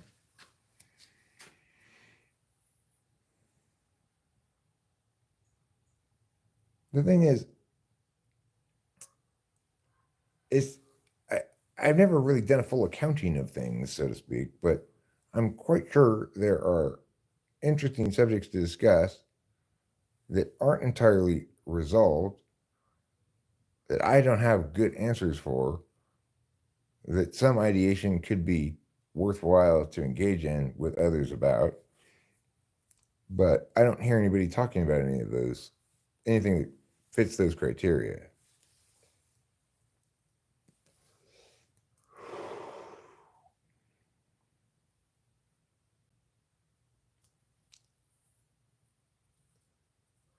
For example,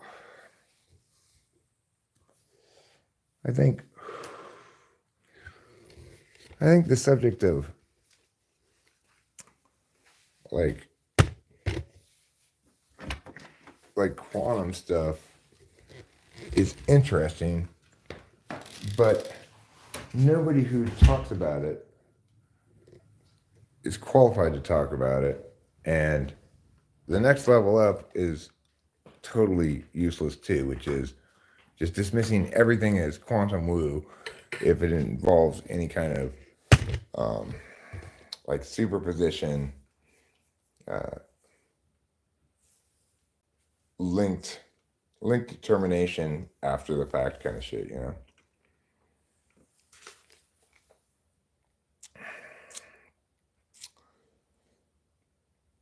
Karma's pimp is strutting around his front yard in the nude.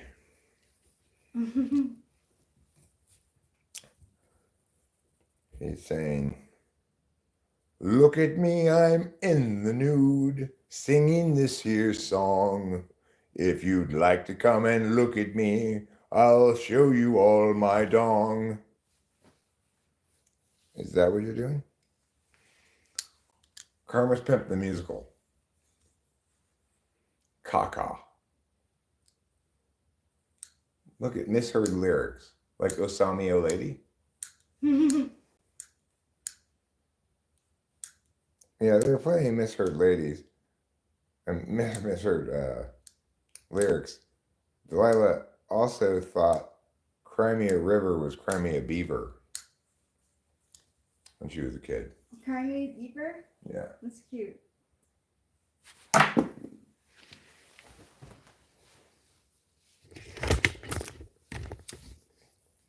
I loved it when she was little and she pronounced flower Fowler. She talked about, we had these moonflowers in front of the house. She called them the moonfowlers. Aww. Are the moonfowlers?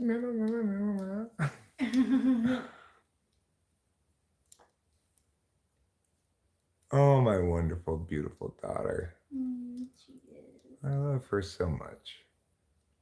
I love her so much that every once in a while, I call her when I don't need something. That's love right That there. is love. I call her just to say, "What's up? Are you okay? What's wrong with your cat now?" It's like, we would have bought another rental, but Delilah had to pay more medical bills for her cat. That fucking cat, man. What has not gone wrong with that cat? I do not know. That cat is constantly at the vet.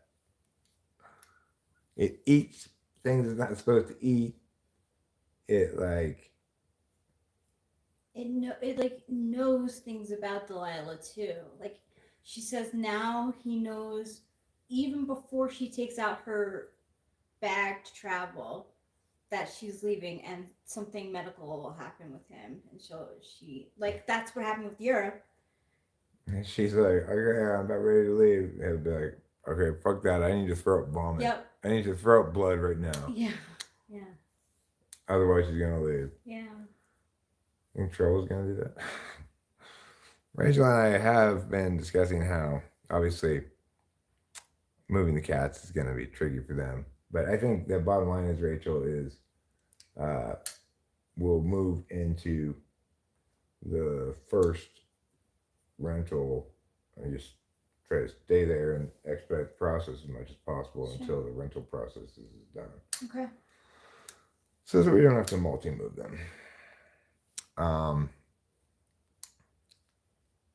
Maybe conceivably, depending on what things look like, the first rental will be a little bit more pricey, so we have a little bit more room, but we'll see. Anyhow, so let's see. What was on my checklist? Shame, Cookie Weakness, and Bride of Cookie. Did that. What else? Muse about various complicated real estate things. Did that. Let's see. Smoke a cigarette. Did that. Pull a bowl. I think I pulled one bowl, but I should probably pull at least one more bowl. Yeah, because you got interrupted by a kiss.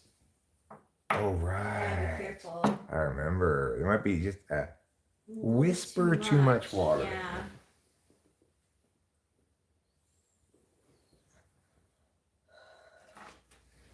Just a whisper too much. Okay. Forgot about my. God, I can't read that. I'll look at it over here. Forgot about my caca experiment. Are you experimenting with going poo? Are you trying a different hole? Just trust me, don't try your mouth. It tastes terrible when you poop out of your mouth. I tried that for a while. I was like, you know what, I'm going to eat with my butt and poop with my mouth? I regretted it right away.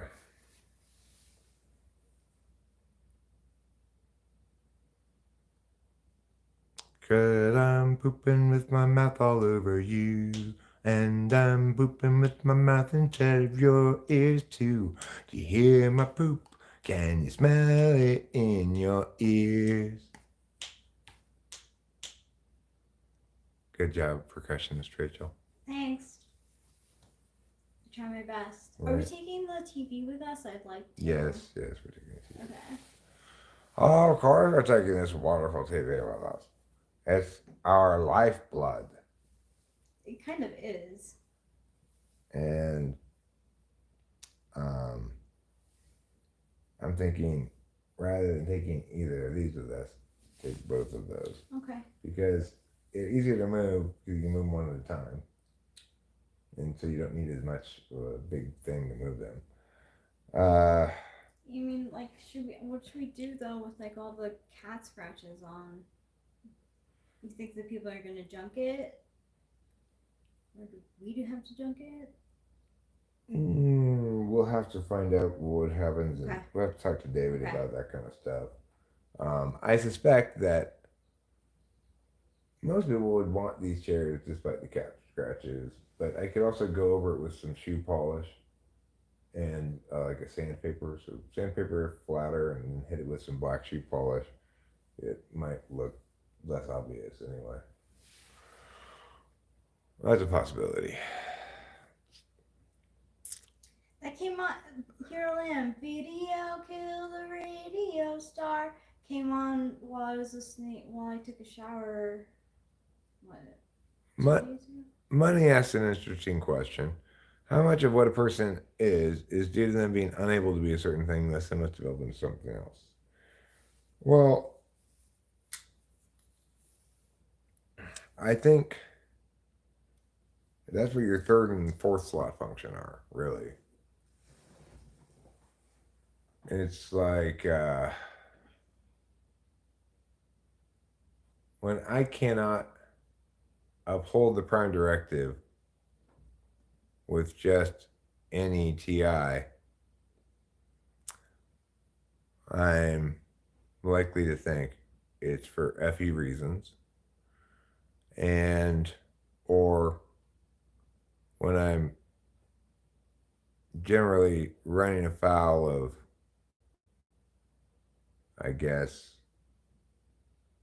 meowiness, it's SI reasons. But that doesn't answer your question.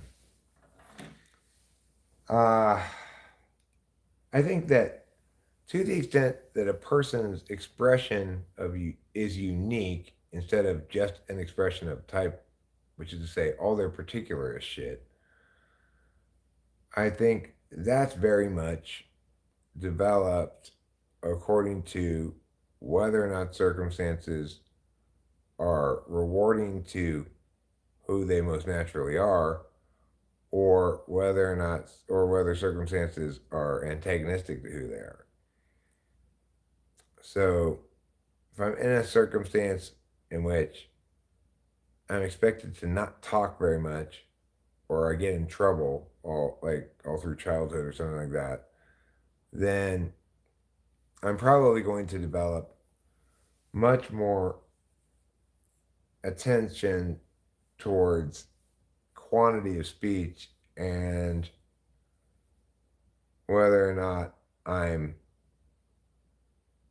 gonna whether or not I can be reasonably critiqued for talking too much, right? Whereas I was raised by a mother who thought I was delightful to listen to, so of course I don't have very many conflicted feelings about talking a lot. You know, as I grew up, I learned better FE regarding giving other people space to talk and stuff, which I retain mostly to this day. It continues to get slightly better as time goes on, probably. When I'm, especially when I'm dealing with people in real life, or if I'm talking on a video conference one on one, or if there's a group of 2 or 3 people. If there's a large group like on Taylor's panel, then it's just time for me to exit, because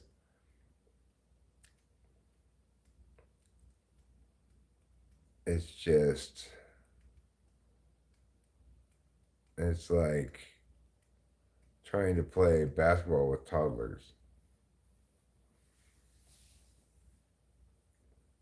When all the toddlers keep like either dribbling, passing to another toddler, fumbling the ball out of bounds, whatever, you know. I mean, Taylor's pretty bright. I was pretty impressed with his dispatching of the Mandela effect, that video he showed about false memories and stuff. Put it this way: I'm impressed. I always knew he was smart, but I'm impressed by his resistance to NI woohoo, since I've noted on a few occasions that he could be prone to it. Can I just say that I am kind of like, it makes me smile that he's sort of like believes in Vedic astrology. Yeah, I didn't know what to think when I heard him say that. Yeah, Yeah, I don't he's bother. like, oh, I don't really like believe in astrology unless I'm talking to a chick, you know, like. Oh yeah, that's Are right. you a Gemini? But then he goes, but actually I'm kind of like I kind of believe I think there's something to Vedic. Vedic astrology. Yeah, something like that. Yeah. There's not, by the way, but that's fine. It's still fun. Like, Sure. It's still fun, but sometimes it's not fun because then you read stuff that is like. Dear Rachel, your chart reveals that you suck. Yeah. You'll believe you're in a happy marriage, but it's actually all an illusion. That would be the worst thing for Rachel to read. She'd come running down the stairs, I bet you. I just read this thing and it says, you'll believe you're in a happy marriage, but it's all an illusion. What do you think that means? Yeah, actually I read something like that like not too long ago about something that I'm like interested in now. Did you? Yeah. About yourself? That I would have like difficulties in relationships and. But you don't though. You're not having difficulties in this one. No. But you have in the past, so it's not entirely wrong. Yeah. Right. I've had difficulties in relationships in the past too. You know, like one of my difficulties was I married this complete bitch, completely crazy, horrible bitch. That's one of my problems. For you, it says like you're a good partner. Hold on, I'm gonna read it for you. low shoe. It's like a new mystic thing that like I found. Okay, cool. New mysticism. Low shoes, magical cheese. Go Yeah, ahead. basically. I'm gonna make one of these magical things up too. Go ahead. Okay, I have to put in the information. All right. So it's based on your birthday. So 27 April 1971.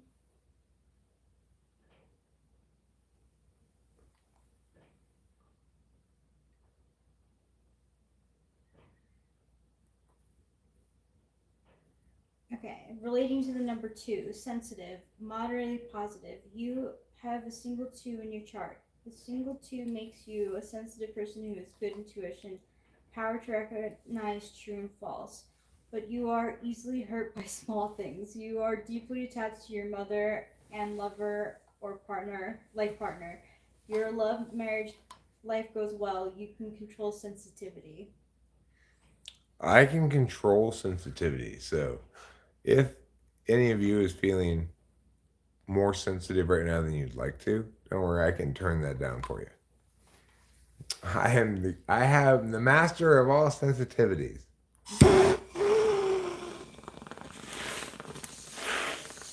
I mean, that's not wrong about me. None of that's wrong, really. So the last part about controlling sensitivity, it's like I am very sensitive. I do police my exposure to things that I will feel emotions about.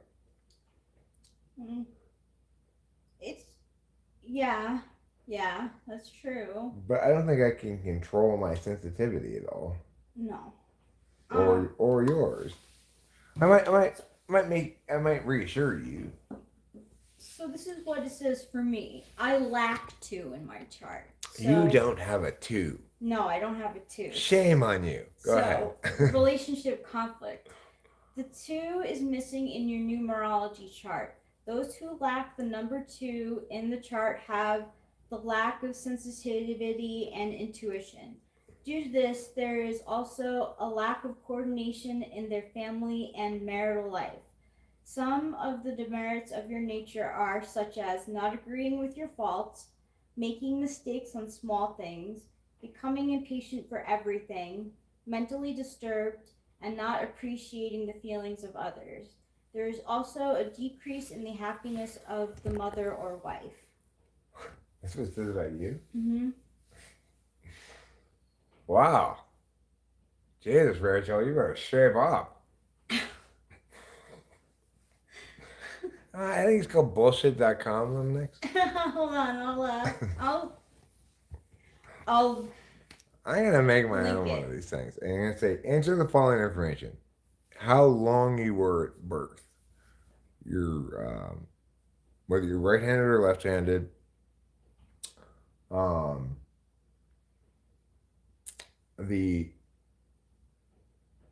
The length from your elbow to your armpit, and then from your your elbow to the tip of your fingers, okay?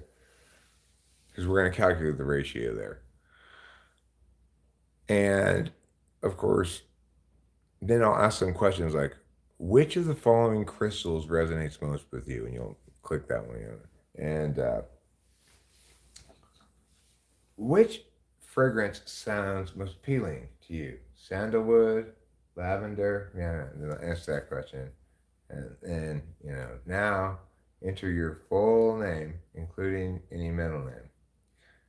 And then lastly, your date of birth.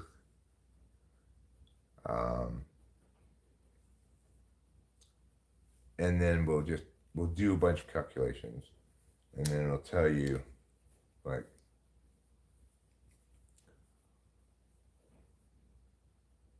in King Chua, ancient mystic tradition, you are a let's see here, we're gonna divide the world up here. You are ghost miner.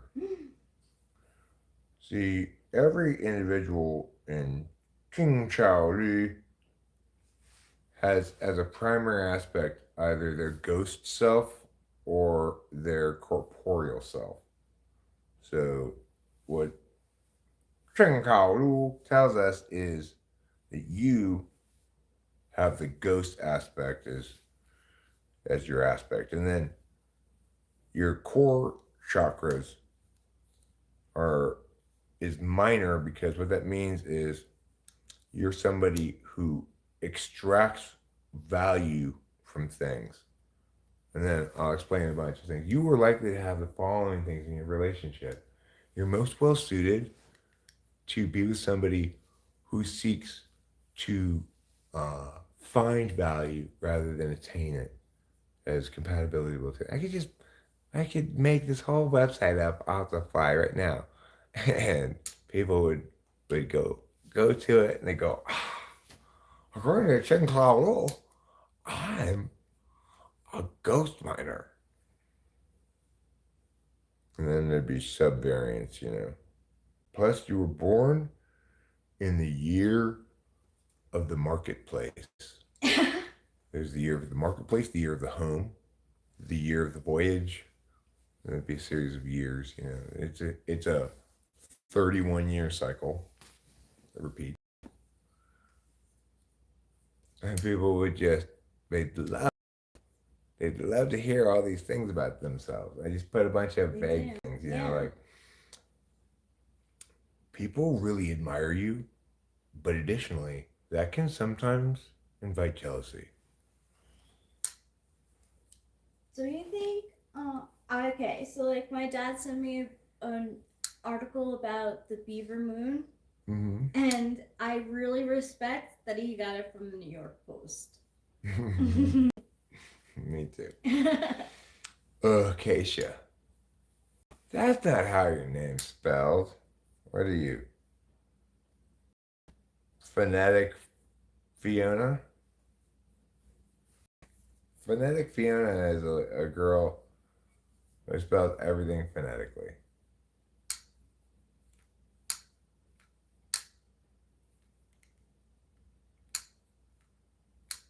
Wouldn't it be fun to make one of those websites where you tell people what magical archetypes they are and how special they are and stuff like that, and you offer them a rare opportunity to get a truly in-depth report on your Chinkao Lu. Let's see. It should be called your divine entity. Okay. In Chinkao Lu, each of us represents a certain kind of divine entity. And we represent either the ghost or corporeal half of that divine entity. The minor represents human productivity, etc. I could write it with both hands tied behind my back and just a pencil tied to my penis.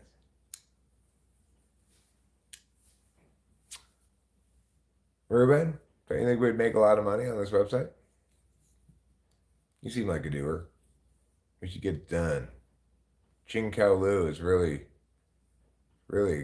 exciting my spirits right now.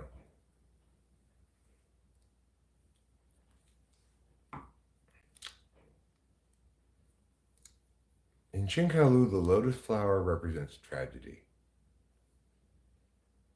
However, individuals born in the year of the lotus are known as phoenixes, for their life course will rise from the ashes of tragedy to attain the brightest of flames.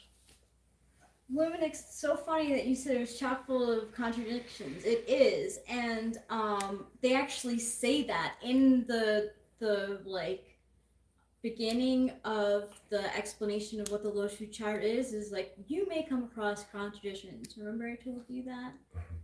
I don't remember. Oh yeah. Like the whole thing says like you may come up with. Right. Okay, well we can use it for King Chao Lu. What it says is they'll put a quote from Walt Whitman at the top. I am immense, I contain multitudes. Because each human being is really an amalgam of their contradictions, you will discover that the insight provided by King Chao Lu is going to be able to suss out all of those contradictions within you. And you'll be able to find those contradictions here in the description. This is confirmation that King Chao Lu has the deepest insight into who you are. Does that make us the twin flame people then? No, because we're just talking about making a website that suckers people into paying $10 for a report of bullshit. We're not talking about starting a cult. They started off though, like with stuff like that, like programs you can buy to help you find your twin flame. I'm not even talking about that. I'm talking about just like basically the 16 personalities website page. Okay. Model. You have a King Chao Lu test. You enter information to answer a few questions. Not too long so people don't get bored with it. And then it prints out the short form report, on ghost, let's say, or corporeal dancer. You're a corporeal dancer, and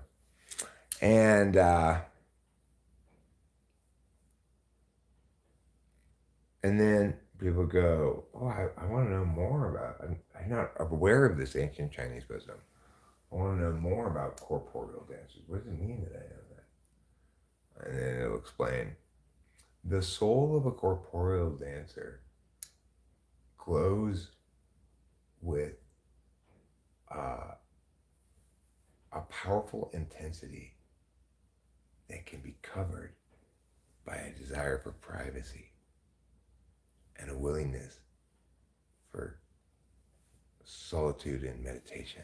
Sounds a lot like Catherine Barber's Chaotic Six or whatever. I mean, bullshit all starts to sound a lot alike after you listen to a certain amount of it. Yeah. When, what it should be called, though, Ruben, are 10 mouth-watering recipes that will literally blow your mouth. The people heard it and approved the doctrine and immediately practiced the contrary.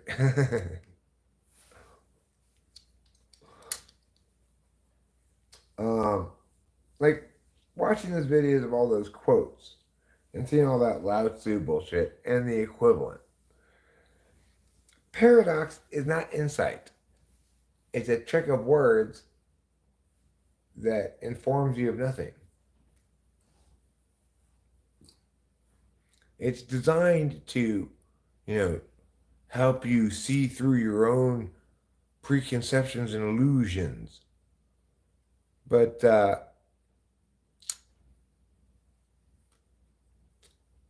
problems in my life do not seem to link at all to my failing to recognize that the strongest reed is the one that bends, or other bullshit like that, right? Your bullshit sagacity can suck on my chastity.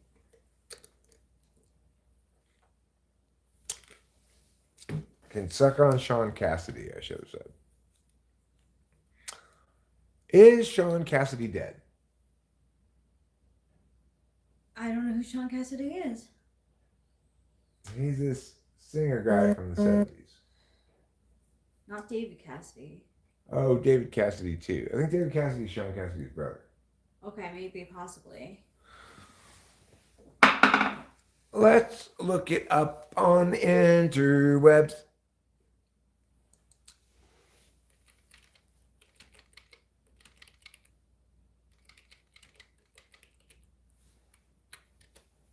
It's spelled S-H-A-U-N.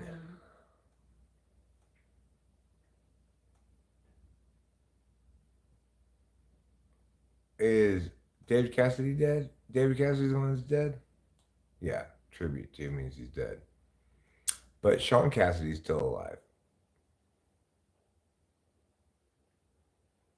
Oh, it's his half brother.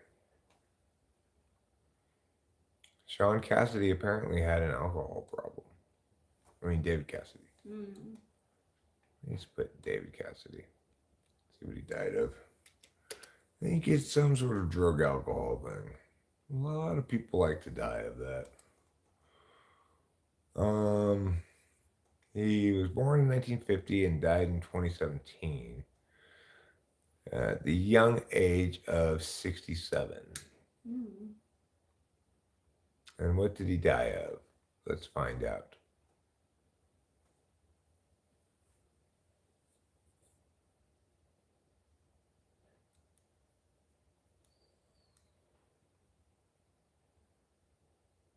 In May 1972, to alter his public image, he appeared nude on the cover of Rolling Stone in a cropped Annie Leibovitz photo. Among other things, the accompanying Rolling Stone article mentioned that Cassidy was riding around New York in the back of a car stoned and drunk.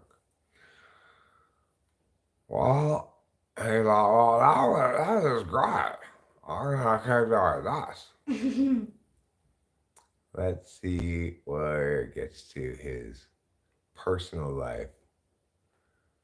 First, he was married to Mia, and they were divorced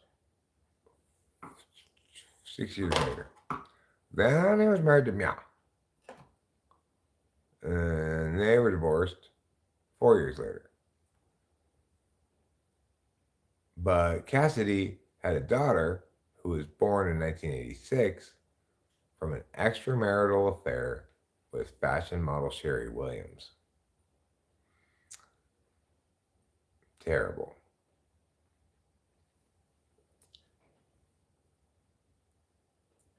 Cassidy was married again in 1991, and they had a child. They got divorced quite a long time later, actually. 2001, 22 years later. 23 years later. It's a long time. He filed for bankruptcy in 2015. And he had some alcohol-related driving incidents and criminal charges. He was arrested for DUI in Florida in 2010. Arrested for DUI in New York, 2013.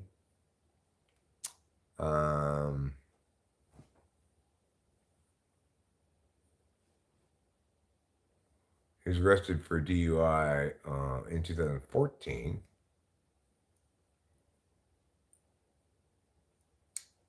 In 2015, he was cited in Florida for charges of leaving the scene of a car accident, improper lane change, expired tags, and driving on a suspended license. In 2008, Cassidy publicly admitted he had an alcohol problem. In 2017, following a performance in which Cassidy had difficulty remembering the lyrics of songs he had been performing for nearly 50 years and appeared to fall off the stage, he announced that he was living with dementia and was retiring from all further performing.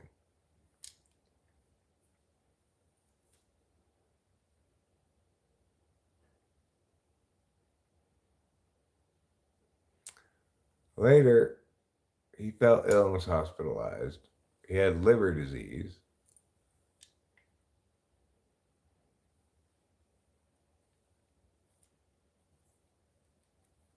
It was alcohol poisoning. He didn't have dementia. He just said he did to cover up his alcoholism. Wow. And then he died of liver and kidney failure. So he never did have dementia. But he was a drunk. And drunks do things like fail to sing their songs and fall off stage.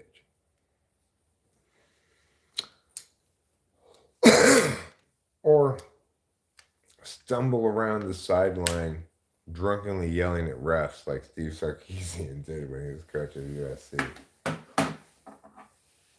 You told me about him. Yeah. How embarrassing for him. He was just so obviously drunk. that the university had to go like, okay, we've been aware that you've been mostly drunk most of the time, but you are too drunk now to be coaching, to be on the sideline coaching a football game. When it's obvious to everybody by your strange antics that there's something wrong with that coach, this and that thing that's wrong with him sure looks like drunkenness. You are too drunk to be coaching this football game. But they still didn't get rid of him until he started losing, of course.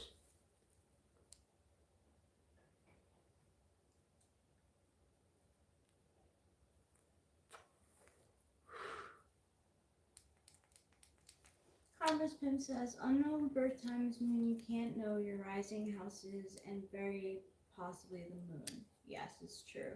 Other planets are not totally necessary unless the transition is on your birthday.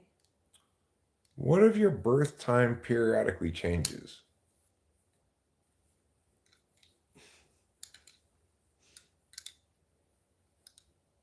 Do they have a setting for transtimal birth times? I'm high on life, Blue Reed reporters.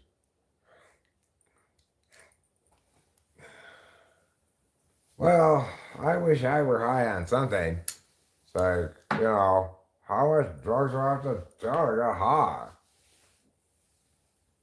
I'm kind of high. But not as high as I'd like to be.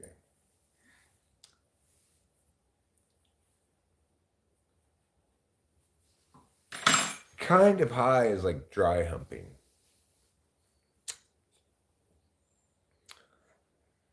So, what do I feel like my rising sign is today? I think it's that Mercury and Mars have teamed up to rise together for me today. So, what does that tell you? If I've got both Mercury and Mars rising together in me, what does that mean? That I'm fast and warlike?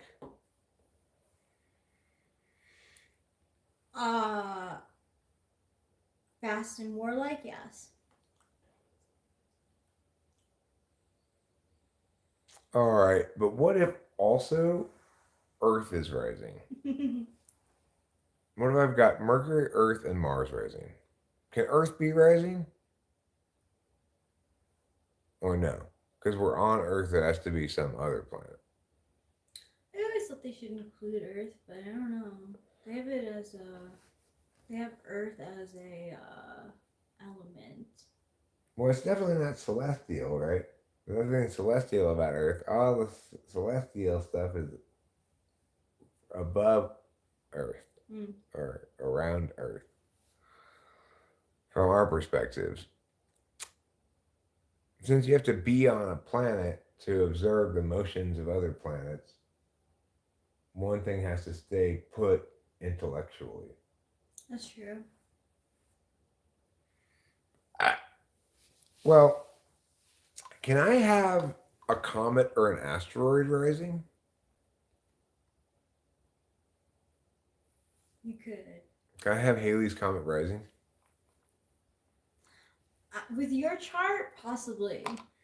What do you think Halley's Comet rising means? If that's your astrology thing, it probably means you have a icy tail that looks like fire in the night sky.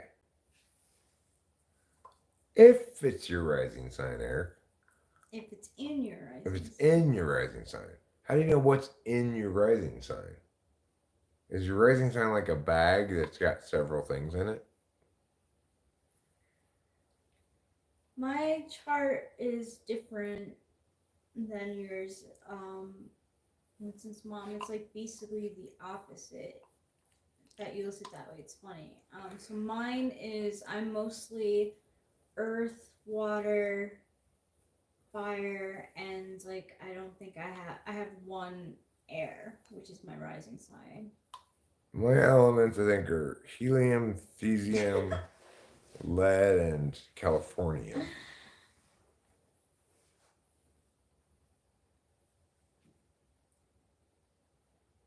Your rising sign is the mask you wear in public. It's how everyone sees you. Everyone sees me as wonderful. My rising sign is wonderful world. Kitty?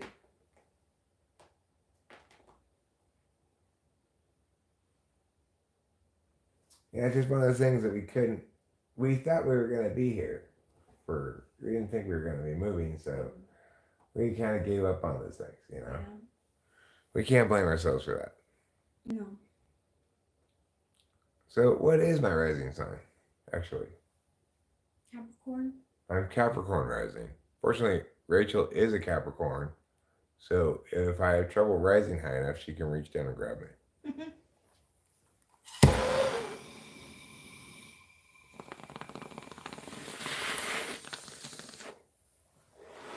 Which one of my things is falling?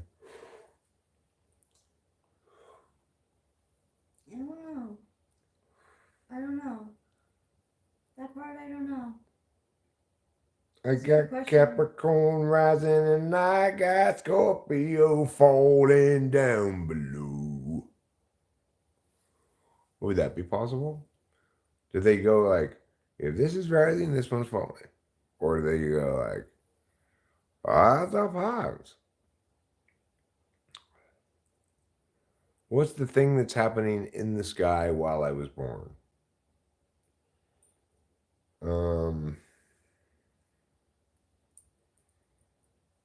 I guess the constellations were in certain spots. The planets were in certain spots. You know, relative to our observational perspective. And I guess the constellation Capricorn must have been moving left to right in the night sky when I was born. That's what it means to say Capricorn rising, probably. Jeremiah Johnson's right. The opposite of rising is the descendant. That's right. It's true. It's your 7th house. So Capricorn's opposite is Cancer. So you have Cancer in the 7th house, or Cancer is falling. Cancer descending. I've got Capricorn rising, and I've got Taurus staying put. Is that what your sun sign is? What? Is the sun sign the one that neither rises nor falls? Yeah, pretty much. So I got Capricorn going up, I got Cancer going down, and I got Taurus staying put. And then going left and right.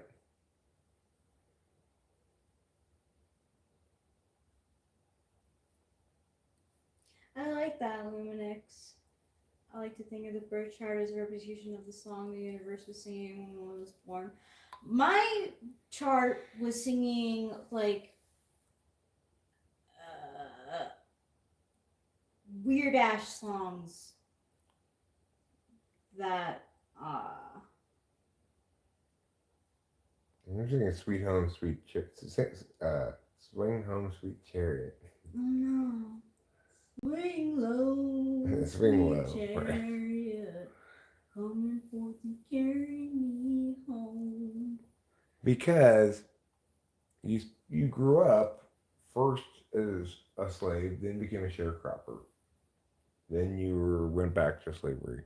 So finally, Abraham Lincoln set you free. I mean, that does sound right. I think ESP gets to pick any form, whether it be Aries or Capricorn or any of the others. It's because we own the universal perspective. The universe, perspective. It's behind the heart of universe of perspective. Oh. Luminix, that's so interesting. I'm glad you said, yeah, me too. It's always comforting to me when there's something that resonates with you that also like resonates with me. the like seeing things through an INFJ lens. Like, I mean, it's comforting. the thing is, of course, gearing through life, anybody who's a decent actor can behave as a different character than who they naturally are for some period of time. Mm. But nobody can sustain being somebody other than who they are indefinitely, because then that becomes who they are, right?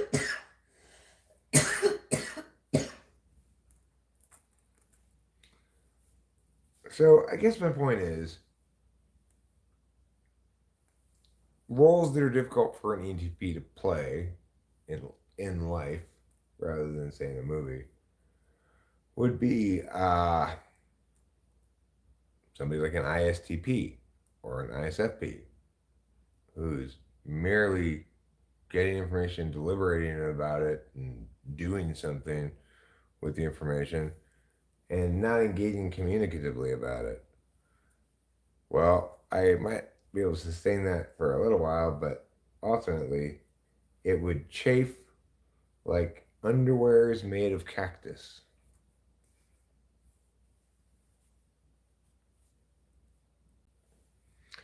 Hero Lamb says ENTP is a wordy sign, lots of lingo. Well, you know what, Hero Lamb? Maybe your sign is cactus underwear. Ooh, burn. Thought about that? And no, the spines are not just on the outside poking out, okay?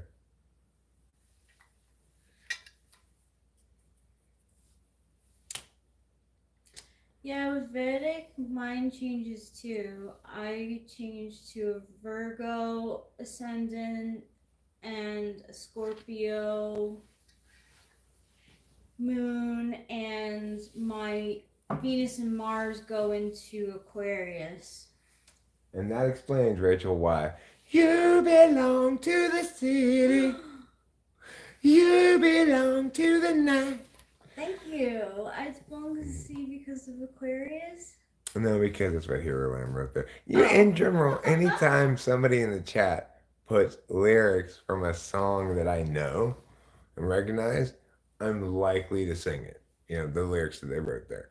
So you can, I'm kind of like a predictable monkey. You know, like you push this button and the monkey will do that thing, right? Well, you type in lyrics to any song that I know what the lyrics are from, and the song comes into my head, I'm sure to sing them. Just I like that. FYI, chat users have that power. I like it. Luminix, I don't understand Vedic as well as I do Western astrology either. Like, I understand Western astrology fairly well. I studied it like crazy in my 20s, but I can absolutely say I was happier when I didn't study that stuff. But I still do it. You know, I still research it. When I was younger, it seems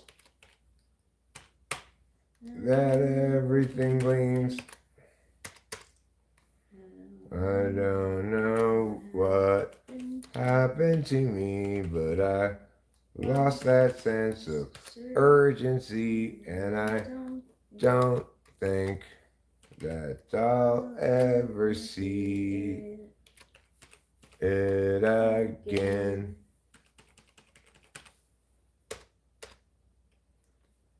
If you follow my lead, you'll discover I'm loster than you.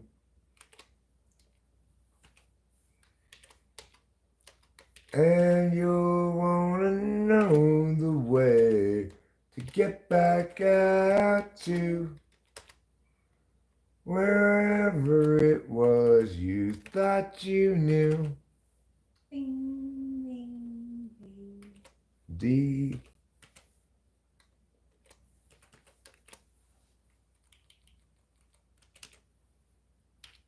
And tomorrow will be just like today.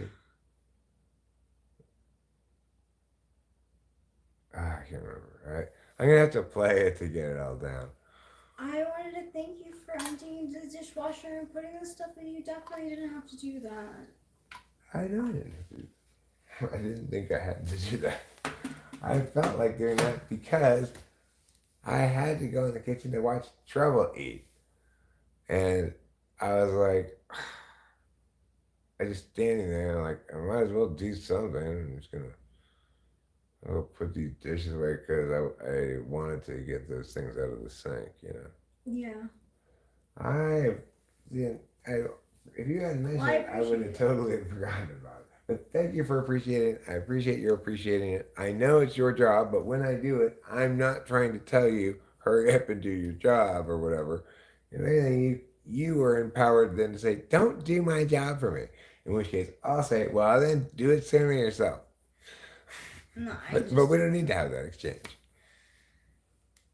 Because I just appreciate it. It's nice. It's really nice. Because I've been like, you know, like in my head a lot about like moving and stuff. So, like to see that it was done was nice. I felt appreciative. I was thankful.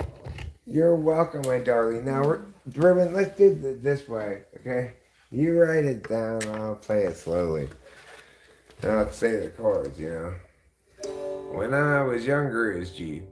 It seems C minor. Let everything see.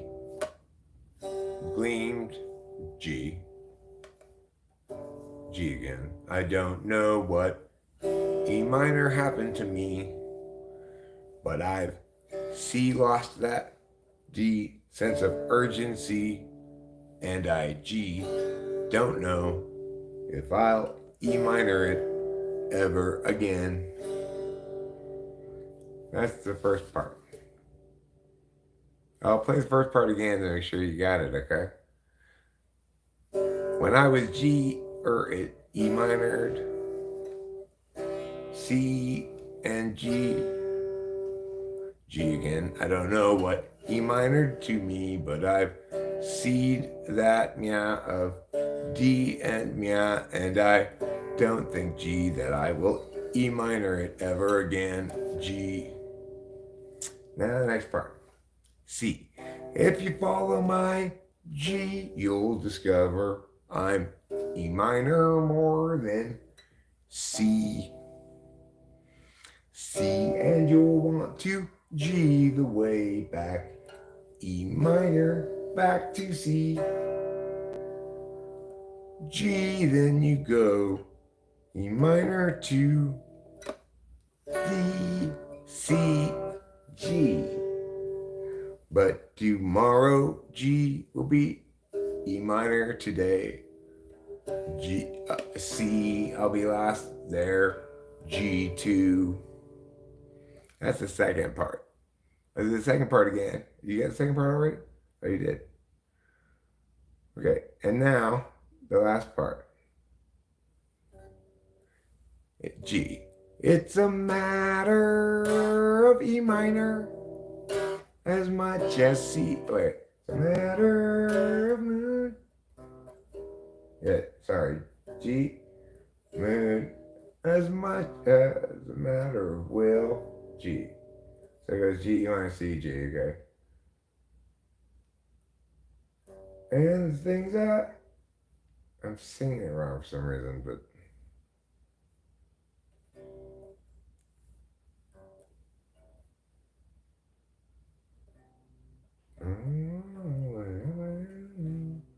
wherever it was, wherever it was you thought you knew. And tomorrow will be just like today. I'll be lost in you. It's a matter of mood.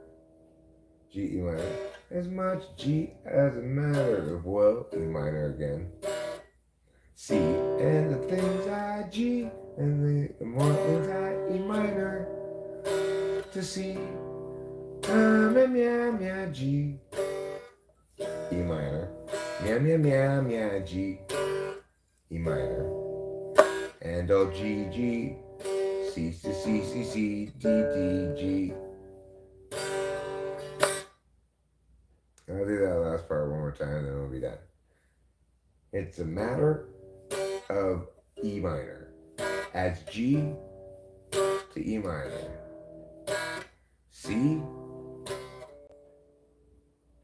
and the things I do, G, and the ones that E minor, C, and yeah, G, G, G, E minor, G, G, G, G, G, E minor, and I G, G, with the C and the D and the G.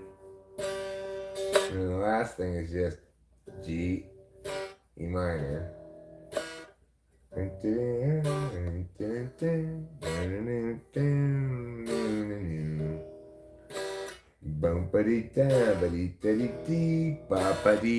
last thing is C, D, D, G, like that.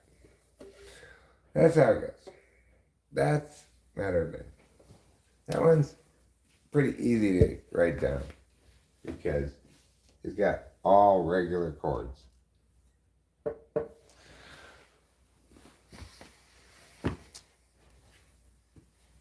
The problem, of course, with not writing down the chords to some of my songs is that, at least for some of my songs, I, of course, can't remember the chords. I just have a recording of them and sometimes can't figure out how it goes.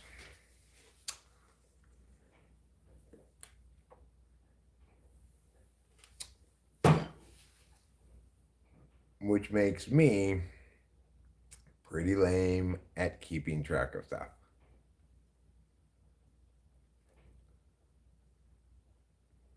Now, the very last end thing is just, it goes G, G, G, G, G, G, G, E minor, G, G, G, E minor, G, G, G, G, E minor, G, G, G, E minor, C, C, C, G, you know. There's no D there. Forget those double D's, Ruben R. Ain't no double D in there. It's just E minor, C, C, C, G, like that.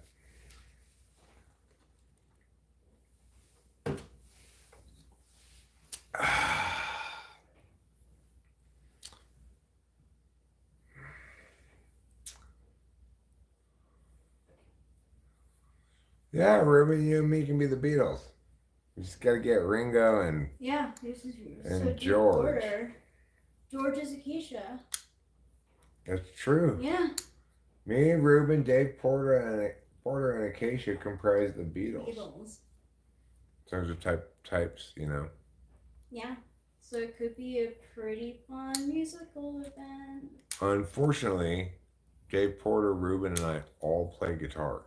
I can play bass. That does give it. I can play bass, but I'm not an especially good bass player. But if I'm just doing basic bass line stuff like boom, boom, boom, Ruben boom, play bass and stuff. Oh, Ruben can play bass too. Well, who can play the drums though? I can tell you for sure, I know I cannot play the drums well enough to play the drums. So you can count me out for drummer. Okay, so Ruben has bass. I guess we have to teach Acacia how to play the drums. Yeah. Or is Acacia just gonna play the tambourine?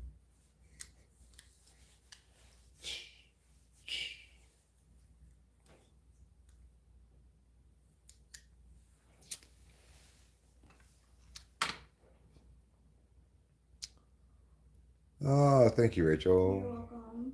Did you ban them? Yes, Yeah. you did. Good. Have I ever done these things together? Sexual things.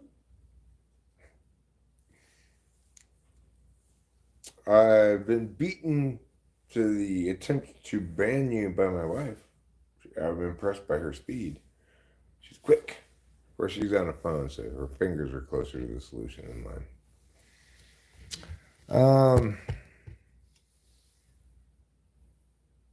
The tempo gonna be sliding around a little bit. Oh, if you're on the drums. Well, you know what? We could just put drums on, on the speakers. Put a program beat or a backing track from YouTube. Say, this is our drummer. Could do either of those things. We gotta find a drummer. Well, Rachel, maybe we need to teach you how to play drums. But my feet. I don't have my rhythm in my feet. We need to get you back taking more B vitamins too as well because, I haven't been taking them for a while, but. No, okay, so he's INFP, most definitely, George. I learned how to play drums. My dad played drums. My sister played drums. It wouldn't be surprised. I mean, I'm pretty good at percussion. I could do it. You got great rhythm. Thanks. Yeah, and the thing is,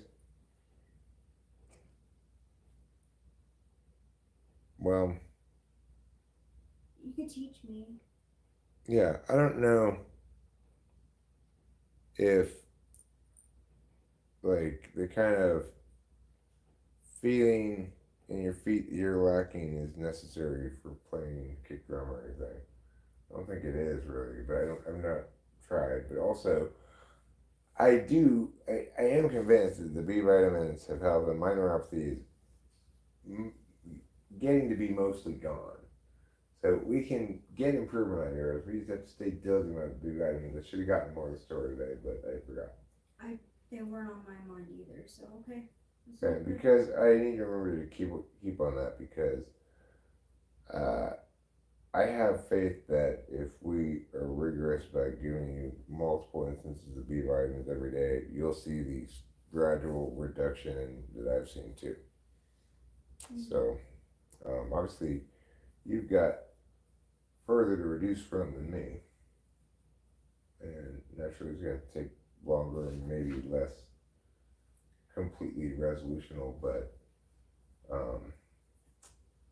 it wouldn't surprise me at all if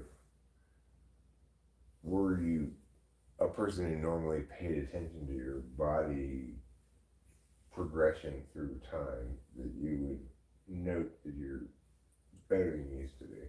Well, I did injure myself a little bit. I was rushing and I twisted my ankle. I'm feeling it, but I'm fine. I'm sorry you hurt yourself. It's okay. I am clumsy sometimes. I just can't rush. But yeah, I'm all for that. I think that sounds great. You can start with me on tambourine.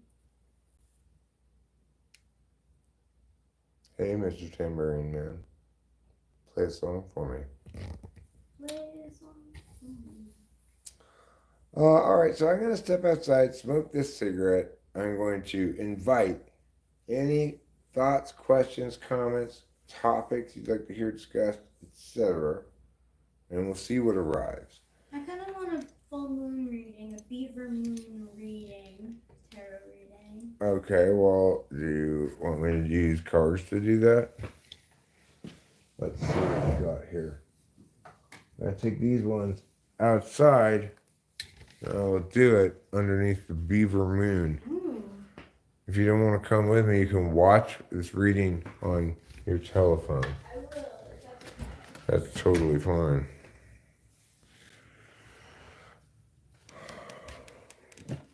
Now, I should warn you, everybody, it's a little chilly outside. If you're coming out here in just your bun huggers, you're going to find it's not that great for that. All right, Beaver Man. Tara, what do you have to tell Rachel today? on this day of the beaver moon. This one. Oh, Tara, speak of Rachel, speak of her ways. Explain to us how and what of her days. Tell us your knowledge. Tell us your wisdom. Don't be afraid to go up and kiss them. Hear the children. Hear them yell now. They live across the street on the hill. And oh, how? Rachel, Rachel, what will you say about her now, here today? Mr. Terodek-sama, as the Japanese say. Tero-sama, what speaketh thee of Rachel, the fifth and final words from the Tero? What speaketh thee, Tero-sama? Okay. I'm going to take that one as a reversal. Came out that way. So, what we have here is the background. Queen of Cups, seer and mystic and deep. So this is before the state change that has occurred recently. This is recent background. Ooh, death, indeed. We found out about the people across the street building there, and it was instant death. Critical strike. Finishing move. This is the present. Well, we do feel like we've arrived at a successful vision for a plan. We're ready to implement it. You. This is the emerging present. Temperance, balance, moderation, cohere, merge. And this is the looming future. Upside down, Six of Pentacles. Not generous, not charity, but also not benefit, reward, gain, profit. That's the looming future. Which is to say, basically, probably your fears, your hopes and fears, concerns. The reality also that in the initiation of this, it's we feel like we're giving something up that we value, namely this house. We're also tightening our belts in general for a long-term future, so that makes sense upside down.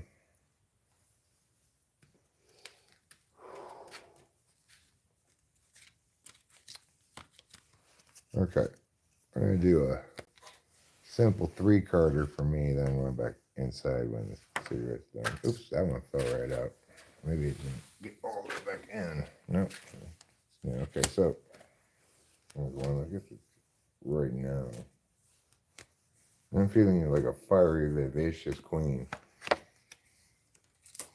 I guess that's the overarching frame here. And sorrow. Well, I guess, I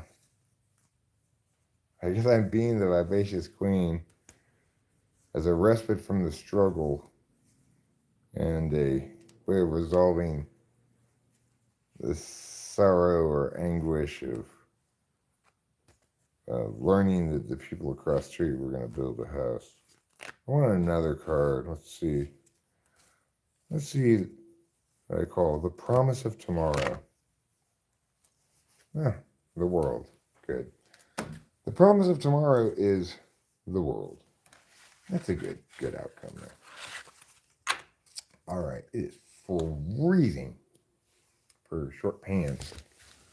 I mean, short pants with nude leggings. There's some cold legs you're looking at, let me tell you. And cold rest of Eric as well. I'm third eye blind. It's true. Because the reason is, it's not blind exactly, it's just constantly behind underwear. So it never has anything to see except the white of the bun huggers or the whatever of the boxers. Plus, there's not very much light down there, so people mistake it as blind. But once unleashed, it can see just fine, and it knows where it's going. If it couldn't see where it was going, its aim would be worse.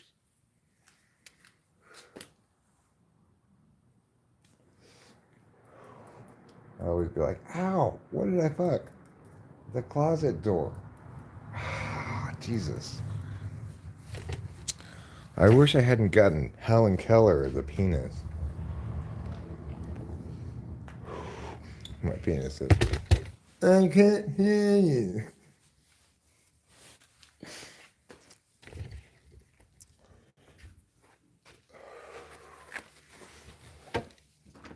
I'm a jumper blast play sleep, I think, really. I'm like the jumperiest, blastiest, play sleepiest guy ever. I'm an ISTJ, ENTJ, ENTP jumper in my shadow functions, which means I'm mostly expressing as an ESFP with kind of like, INTP sub-qualities. I'm an INTP subtype of an ESFP. I want something else to get me through this. Wish you would step back from that ledge, my friend. You could cut ties with all the lies that you've been living. I would understand. I would understand.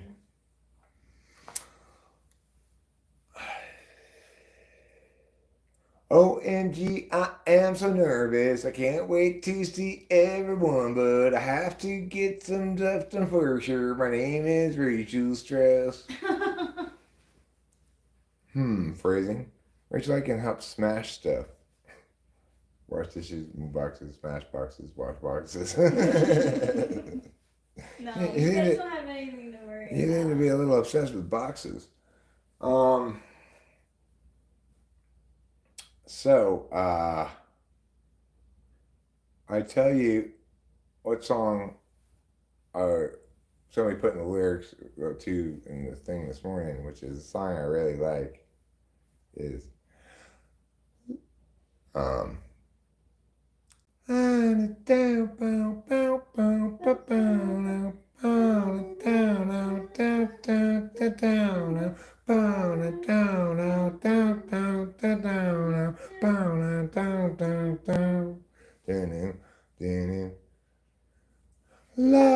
love me, say that you love me, meow me, don't ever meow me, love me, say that you love me. Fool me, go on and fool me. I can't see that anyone. Yeah, I like that. Anyway, I like that song a lot. I want to do that for karaoke. What was the song that said would be a good karaoke song? We're going to sit in the bathroom, maybe? Oh man, I don't remember. Dean Martin song? No,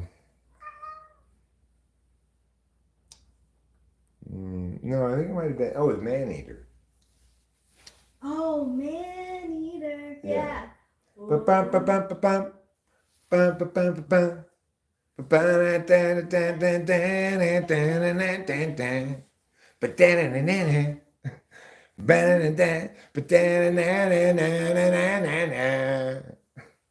Oh, here she comes.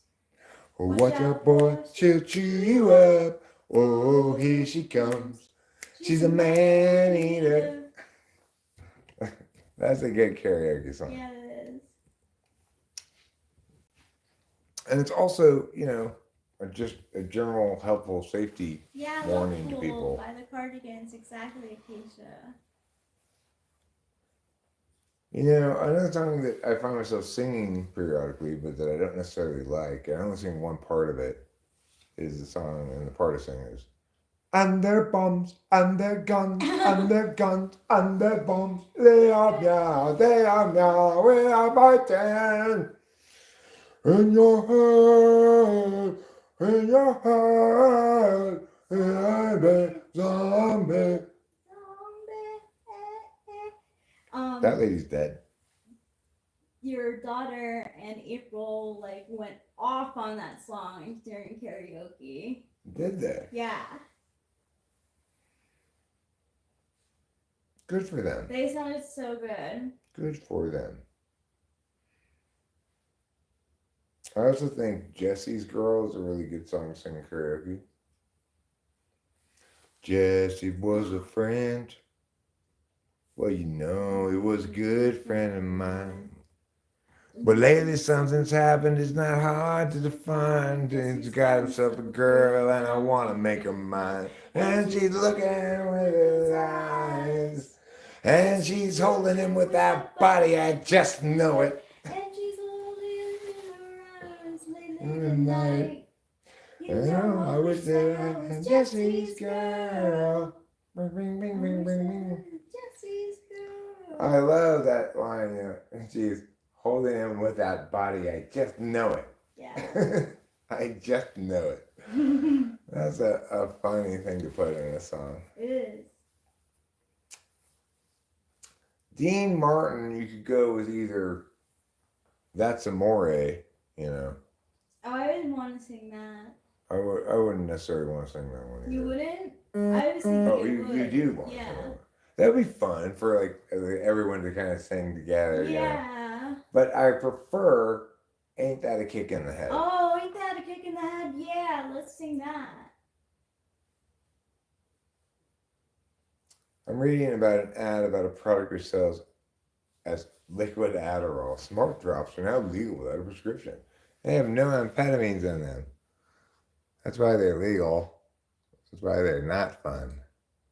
I want to look up the lyrics to Ain't That a Kick in the Head.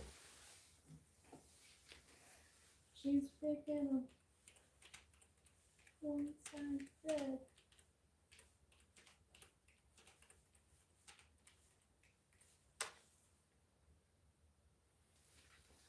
I want the lyrics.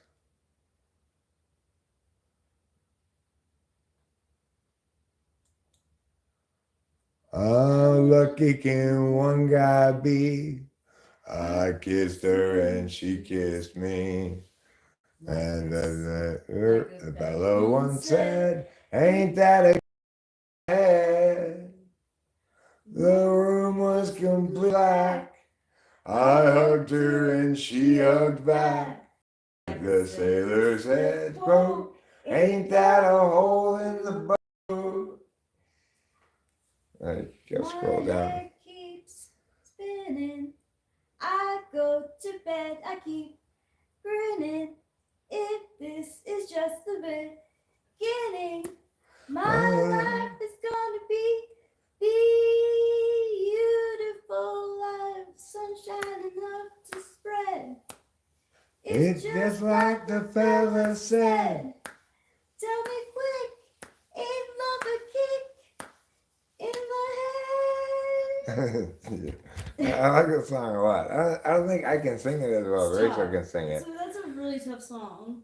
It's funny how some songs, it doesn't really even have to do with how difficult the song is. Like some songs I just have trouble singing because I don't have them imprinted in my head and my memories. And some songs I can sing the melody perfectly, no problem, and sometimes I can sing all the words to even. Like Jesse's Girl, for some reason, I know that song quite well.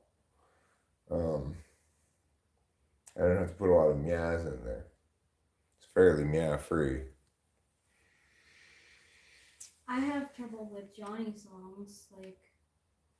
Yeah, well, his lyrics are kind of deceptively tricky,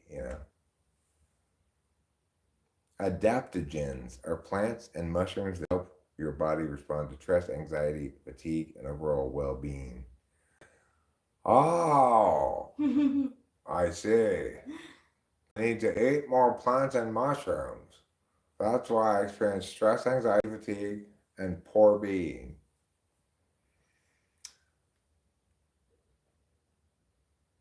What does adaptogenic mean? That's totally a made-up word. That's the equivalent of Corinthian leather. Back in the day, Cadillac had a commercial with Ricardo Montalban in it, in which he talked about the Cadillac's rich Corinthian leather. Oh, this rich Corinthian leather. There's no such thing as rich Corinthian leather. It's just regular leather. Yeah, marketing dribble. Like Chevron with Tetraline. Oh, it's got Tetraline in it. Fantastic. God, those other gas stations. Why don't they put Tetraline in their gas? Adaptogens are herbs, roots, and other plant substances that help our body manage stress and restore balance. Uh-huh. Okay. Adaptogens.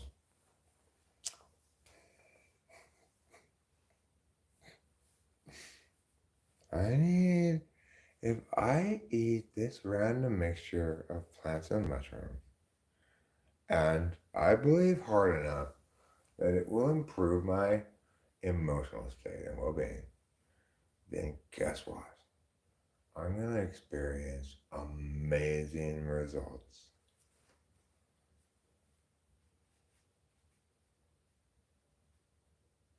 Some are good, some what? Cordyceps, that is. Are they mushrooms? Cordyceps? Effects of adaptogens on the central nervous system and the molecular mechanisms associated with their stress protective activity. But the thing is, it was like most things in the body, those things may play a role, right? That's important. But in a healthy individual, you have the right amount of them. There's only so much you need of that, and you have that amount. Pouring a bunch more of that shit in your body will just flush it out because it doesn't need any more of that. That's how it is with most things, but not so much with B vitamins because, as I learned from Winston's mom, your body does not hold on to those very well. The thing is, you get all the adaptogens you need in whatever food you're already eating. You don't need to eat more food to get all the things you need to get out of food. More food masquerading as medicine of some kind.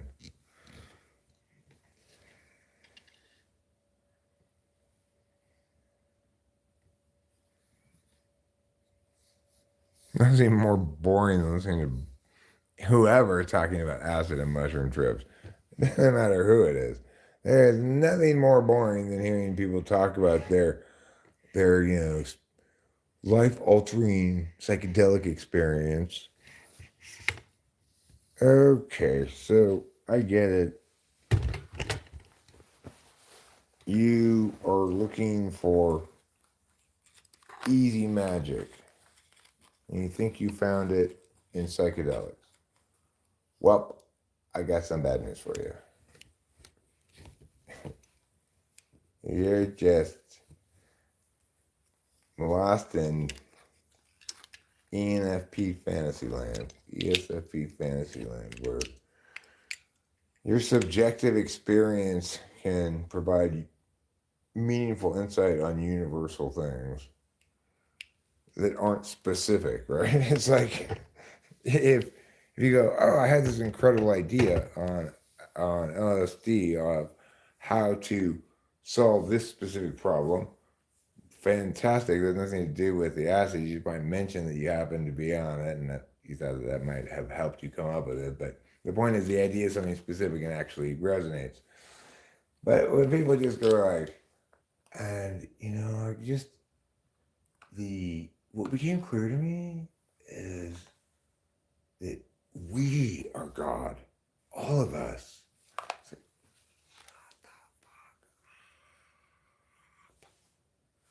you're mistaken being on drugs for a spirit journey, for fuck's sake. What are you thinking? Do you not know why people do drugs? It's for fun. Because they're fun. Magnesium and vitamin B, good for pins and needles and nerve issues. All right, Ruben, I'll add magnesium to the regimen. And I will try to be diligent about getting Rachel to swallow things, specifically B vitamins and magnesium pills or whatever. I believe in the B vitamins because, being an SI user, I did an extended experiment on myself, and I'm confident that it helped. My neuropathy is definitely better than it used to be. And it might have improved some naturally anyway, but I have a fairly high degree of confidence that the B vitamins helped. I could feel them helping in the short term sometimes. Like if my neuropathy was like acting up, I could take a couple of them and it would stop acting up. So it's not like I don't believe in any solutions for anything. But the reason why we need B vitamins and stuff especially is because we both underwent a severe B vitamin deficiency that caused neuropathy. In other words, it's a specific thing that we specifically lack for a specific reason. It's not a general improve yourself by throwing more random mixtures of shit down your throat, right? It's fine to treat things with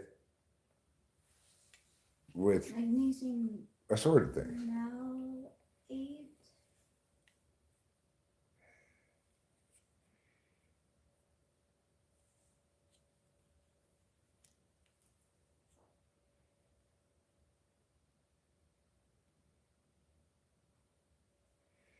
Magnesium malate has been best of the pile I tried.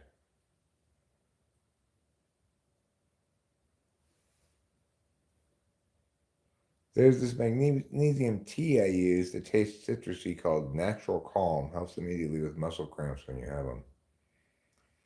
You're probably having muscle cramps, Ruben, because you're dehydrated. And it's just the liquid in the tea that helps with your muscle cramps. You need to drink more liquids. That's what I think.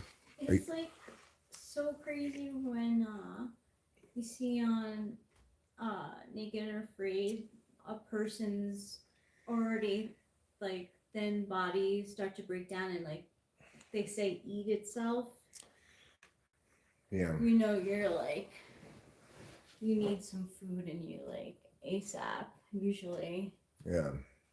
Do you have a beverage right now, Ruben? I need a beverage. I think your Coke's on the counter, maybe. Mm-hmm. I had trouble. So I've got some kind of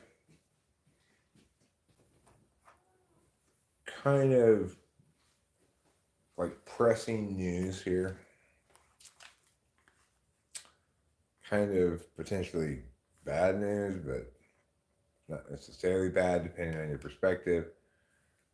You can probably guess what this pressing news is by looking at what I'm showing you right now.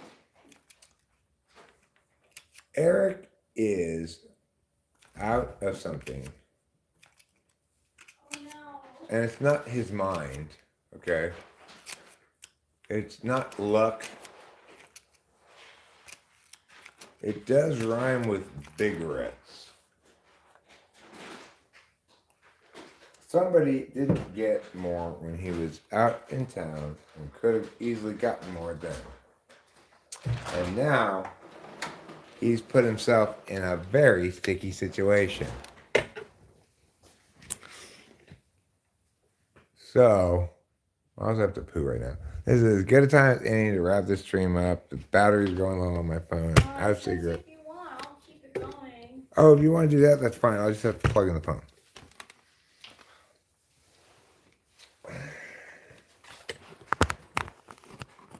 So it looks like the stream is going to keep going. Rachel's going to keep going. I'm going to go to the bathroom right now. We're going to take a brief intermission here. We're going to keep the stream rolling, but I'd appreciate it if I'm going to politely ask you to please chat among yourselves while I'm gone for a minute or two.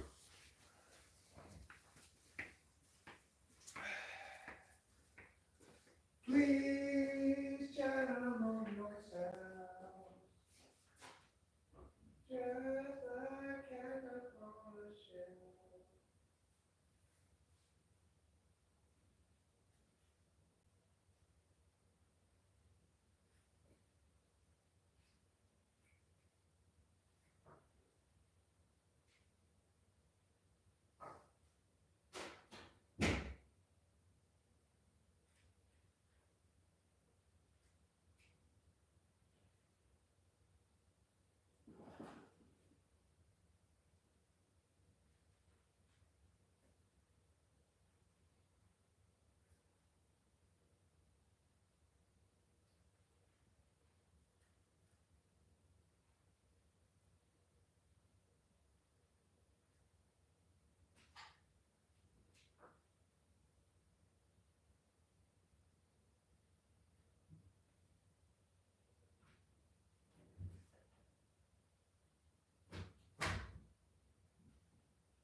He could possibly do an impersonation of an INFP.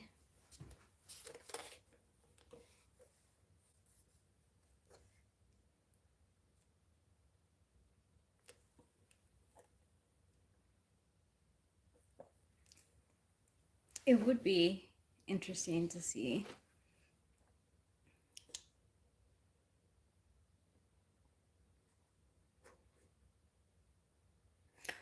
What yeah, you're right, it would be in a comedic tone. if he did an impersonation. So what type would I be? What type do you see me change into?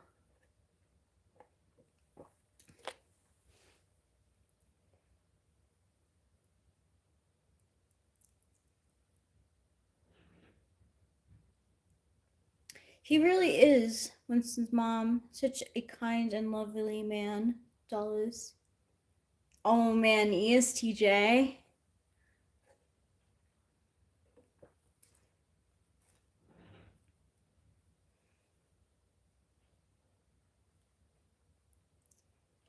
Be like Monica from Friends.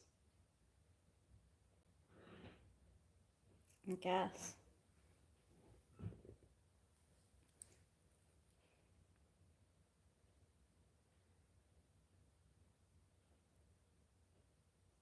Yeah. I agree. We definitely would need a magic wand for that switch, but I'm not hoping. I'm not like magic wanding for that to happen, except for maybe while we're moving. That'll accept the magic wand for. While we're moving, I could use the tea that I lack.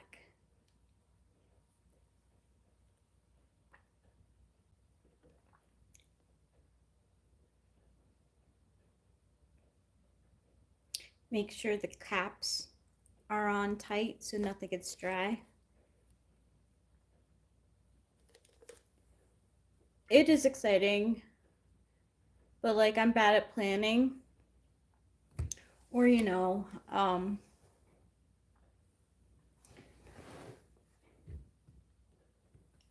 what is important in like getting ready is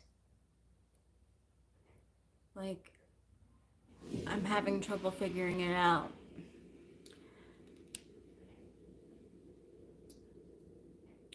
Well, Winston's mom, I can give you an answer like this.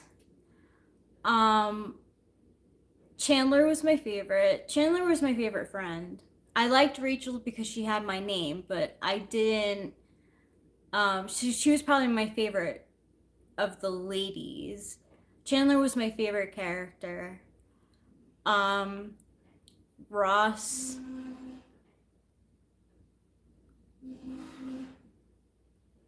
was a puss. And Joey was annoying.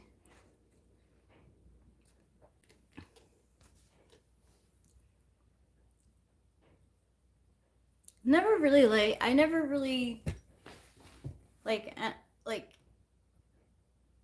the character of like the juxtaposition between Chandler and Joey was really good because they were so different. Um, yeah, Rubenar. You know, it'd be wonderful What? if I actually have another pack of cigarettes right here. That'd be great, you know? Let me look around a little bit. Okay. Maybe I don't have to drive every day. We can end it and I'll go with you. Well, okay, but what I'm thinking is I'm gonna look through some jacket pockets and see if maybe there's a pack in a jacket pocket. Okay.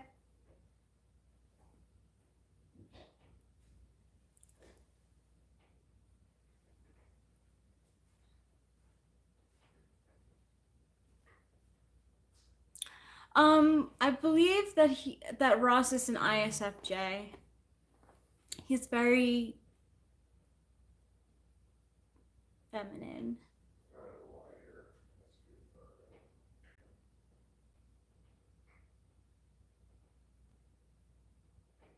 What? That's crazy, Luminix.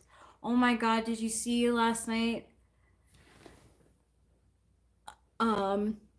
In the chat at Taylor's, someone was saying Barbara Bush is trans because, well, I don't know why. Laugh my fucking ass off. Oh my god, that is ridiculous.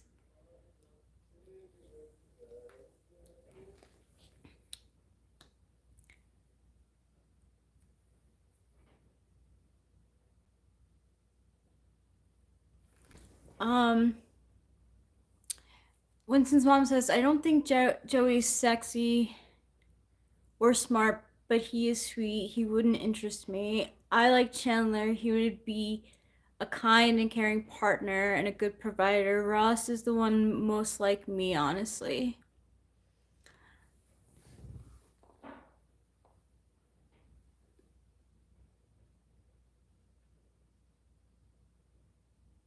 Oh my god, Kramer.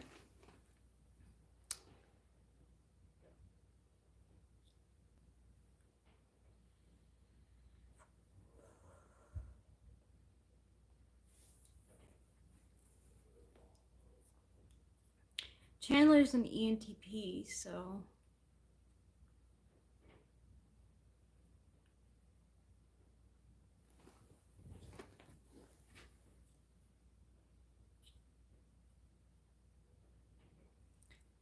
If you had a theme song when you walked into a room, so like every time you walked into a room, this theme song would play, what theme song would it be?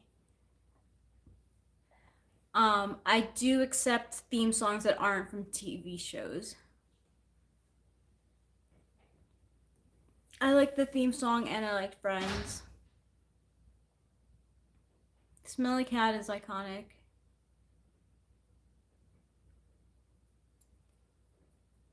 So no one told you life was gonna be this way. Life's a joke you broke. Love lies your way.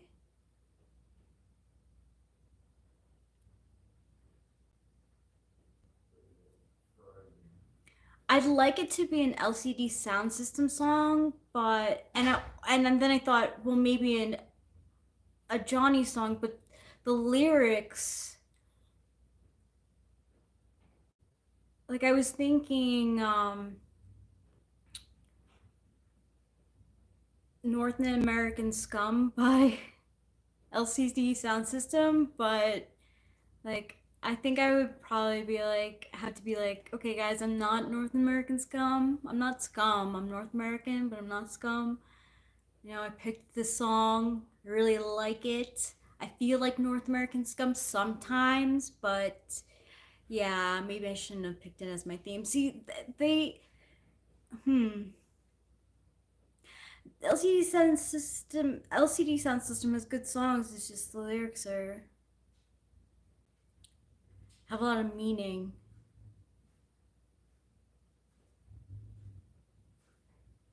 Death Note opening, the second one.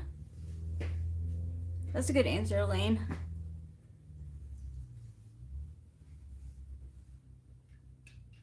Appears out of nowhere.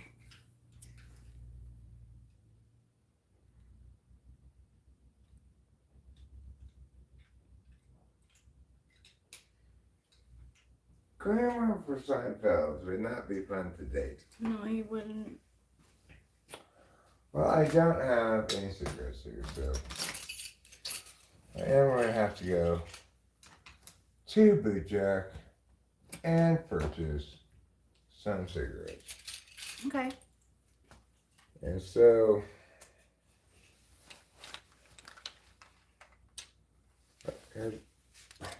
pocket full of money. Take one of these with me. I got my wallet, I got my keys, I don't have any cigarettes, I got this, you're sitting here with my phone. Would you like me to go with you? No, it doesn't matter to me. If you wanted to stay here, you just stay here and do this. Fine. Would you like the company? Because I don't mind, like. No. Okay. We're both playing. Do you have Wi-Fi? If you want to do this, stay here and do Okay, all right. Okay? Let's just keep it going then. But don't feel obligated to keep going until I get back. Just do it as long as you want. Okay. I'll be back shortly. All right. Be safe. Will do.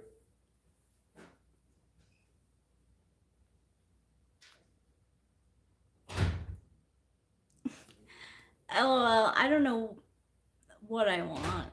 That's like part of being a 9.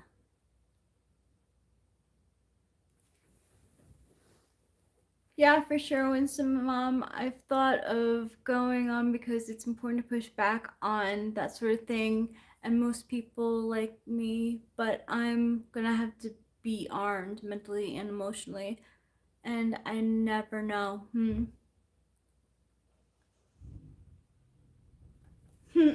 No, I've been smoking this. My favorite movie, huge jars. Um,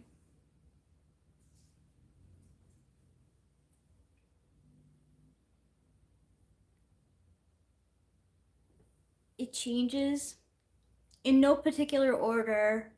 I like Whisper of the Heart, Eternal Sunshine of the Spotless Mind, um, Kiki's Delivery Service. I love Kiki's Delivery Service, honestly. Kiki's Delivery Service made me so happy. Like, it's so good.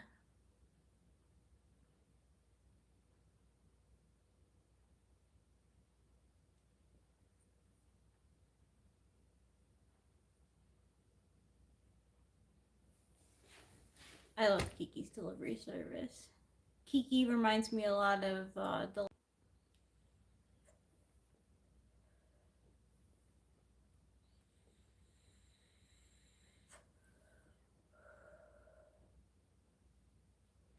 Yeah, exactly. Show media. Eternal Sunshine of the Spotless Mind is nostalgic, like the LIRR train ride.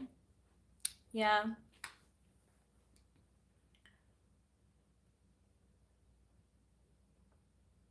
I love Anchorman, Step Brothers, Beetlejuice, Nightmare Before Christmas, um,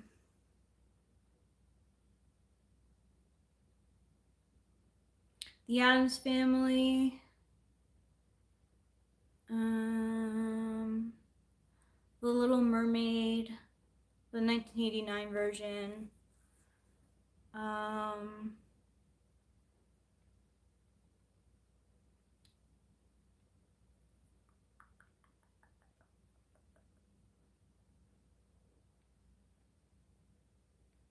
For You a Virgin might be up there too. Maybe I like 10.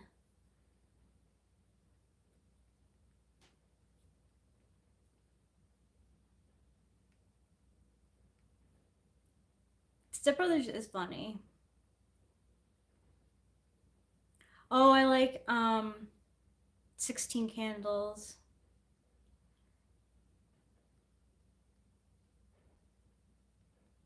Oh, I love the first Anchorman. I like really good SI with that movie too. I like Fast Times at Ridgemont High. That's a good movie.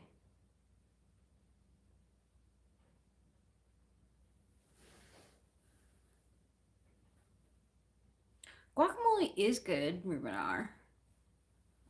I used to make guacamole at no, I didn't make actually. I used to work at a place that would make their own guacamole at the table, and I used the ingredients from it. Like I used recipe from the restaurant, and I used to make good guacamole.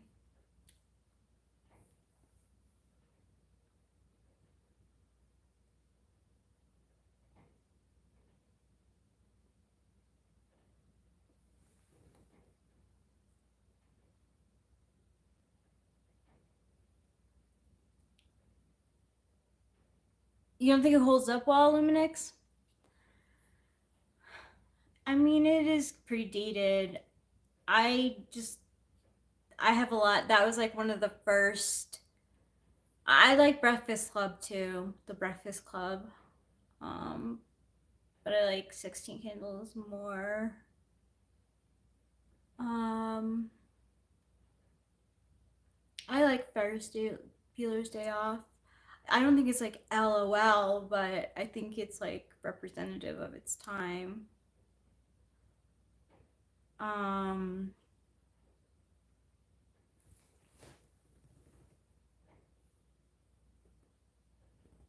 I like that John Hughes used Chicago a lot as a background for his films. Um, what else? I like Hocus Pocus. Uh,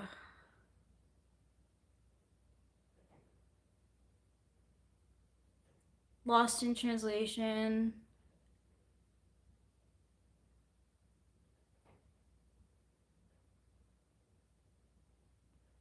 No, there's no date rape in 16 Candles.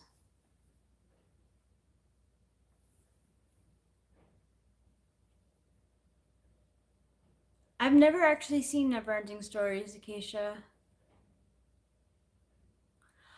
I like The Princess Bride too. Eric introduced me to that. That's a really good movie.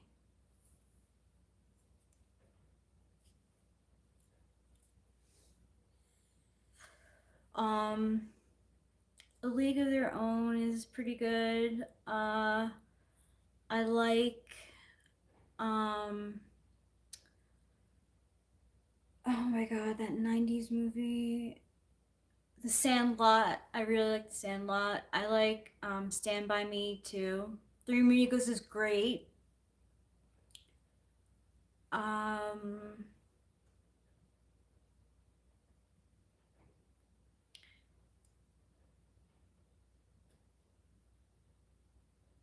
oh my god, Nacho Libre, like when me, it's a family favorite for the Lapalosas. Nacho Libre. We thought it was hysterical.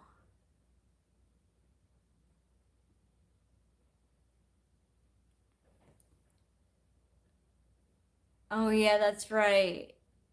Luminix, that's right. I forgot that happens in 16 Candles.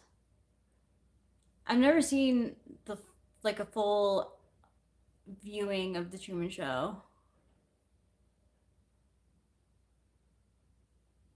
Nacho Libre is ridiculous. It's ridiculous. It's definitely not for everyone either.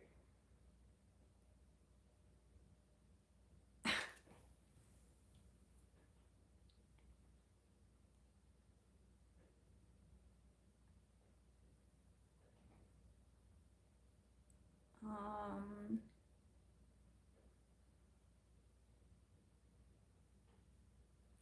and then how the grandparents have like a Chinese the is I think he's Chinese, like, and his name is Long Duck Dong. Oh, it's that is really it is pretty dated. But yeah, like that's when I was like 16, I freaking loved that movie. Like, oh my god, My Girl used to make me cry. Oh my god, so much. I loved My Girl, but it used to make me cry. Eternal Sunshine of the Spotless Mind used to make me cry too.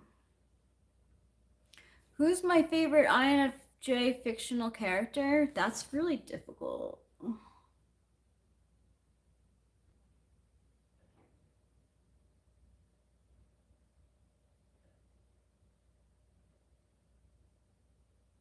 See, I don't actually know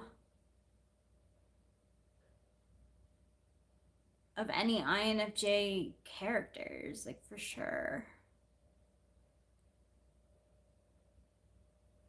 Hmm. In real life, one of my favorite INFJs is Kurt Cobain. I know he was like, into hard drugs and stuff, and he picked the wrong like girl, but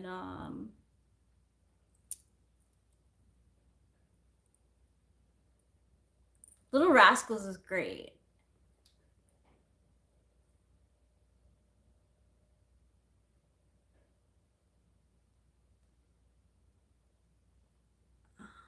Um, I liked Pee Wee's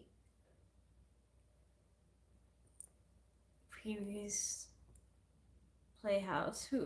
Who's a good INFJ character? Hmm.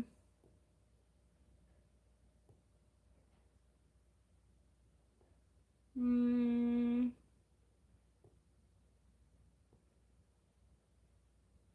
I don't know of any.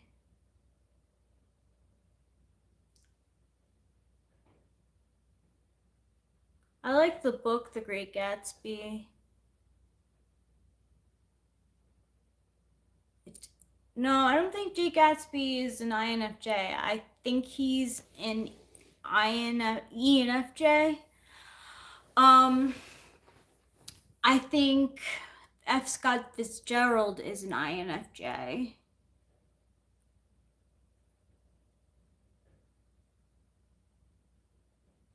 I like that monkey.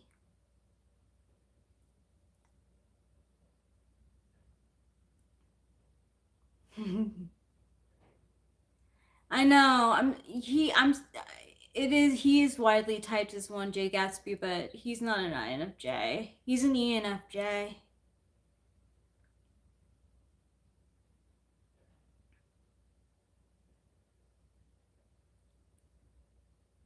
More likely.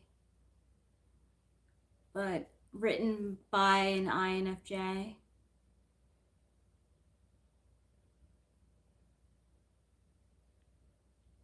Hmm.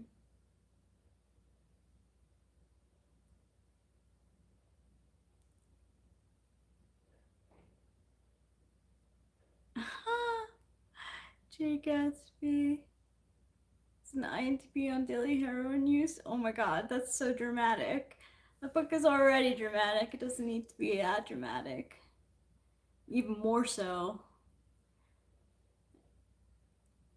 I think I don't know what. I have never I think I'm pretty sure he's an ENFJ. Jay Gatsby. Uh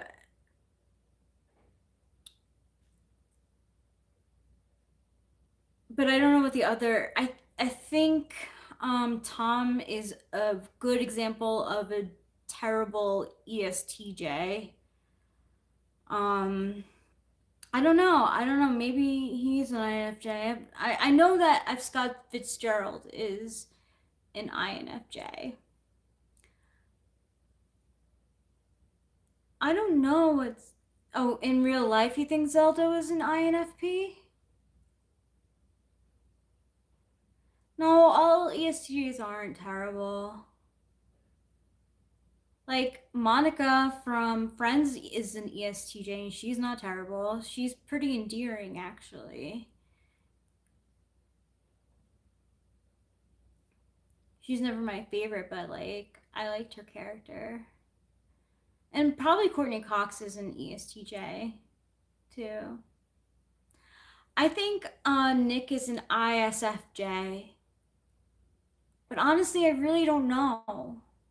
I've never besides Jay Gatsby, like I've tried to guess what the other types could be. A lot of people say that Daisy Buchanan is an ESFP, but I'm not sure about that one.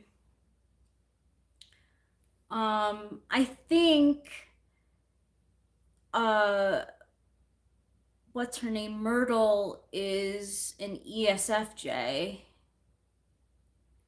Chandler Bing is an ENTP. So he benefits from Monica.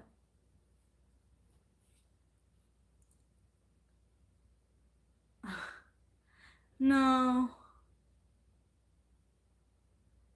He Jay Gatsby liked what he liked the past. He thought that he could redo the past. Um and he liked more of what Daisy like represented too. Like that like status of money, old money. Um so he thought that he could have the Daisy that he knew back when, but the truth is like she was someone's wife and had a child and really just loved material wealth. And yeah, I think Nick is an ISFJ. He's very likable. He even, I believe, says in the book that he is a likable person. he's a great example of an unreliable narrator because he says one thing and then he'll contradict himself. Like I really like that about the book, that there's a non-reliable narrator. Like he glorifies Gatsby even though Gatsby, lies to him throughout the book. He thinks that he can make it a better life for himself doing stock stuff, bonds. Um, but really, like SI, he's more comfortable at home. He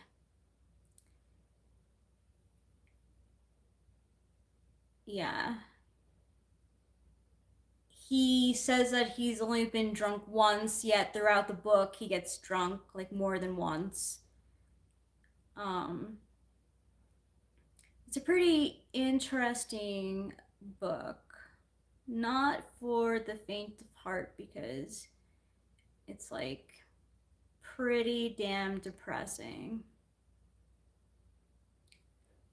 But it's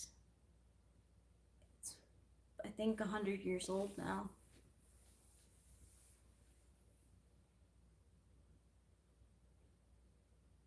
And I think the movie is 10 years old now.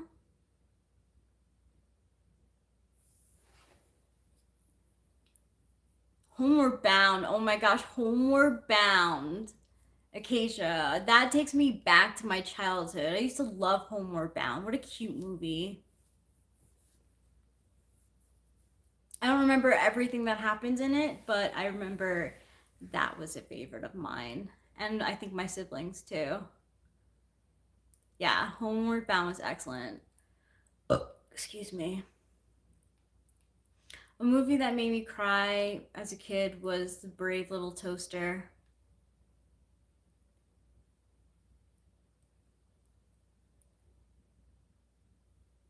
I think Homeward Bound made me cry too, honestly. I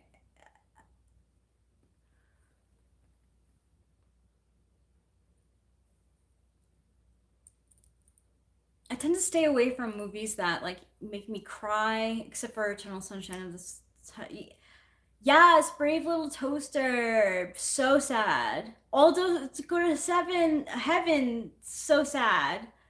Oh my god. Surprisingly dark. It's right. It comes out of nowhere and it's like, what are you doing, story? Why are you making me feel this way?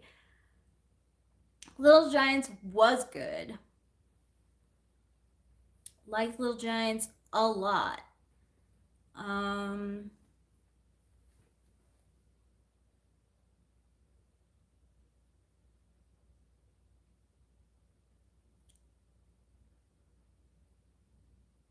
I liked the Babysitter's Club because I was a fan of the books.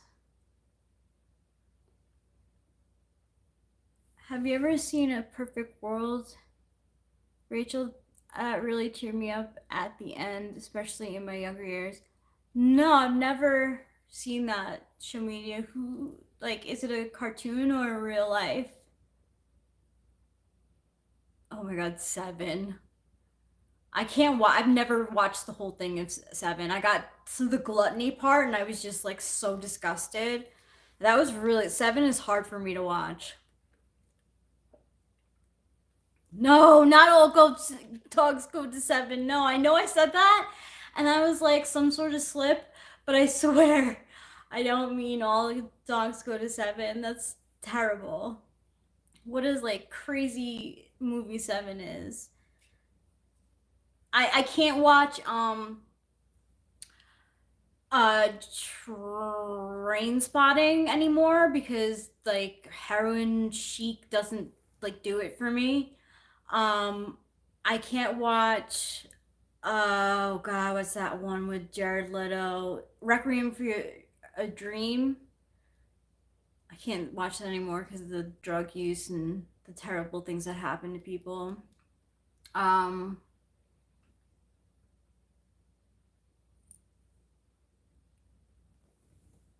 It's Clint Eastwood film, my favorite film of his from 1993, Perfect World. Wow, I never heard of it. Interesting. Learn something new every day. You know, a movie that I think we'll look back on. I don't actually mean this. I can't even say it. It's so dumb. I've never seen Labyrinth.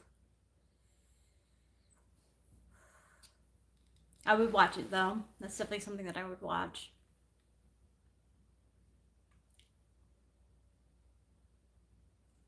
I like Annie Hall. Even though, you know, what's his name is a creepoid. Woody Allen. Oh my god, I think Alien scared the shit out of me. I don't like the Saw movies. I've seen them, but I'm not a huge fan of them.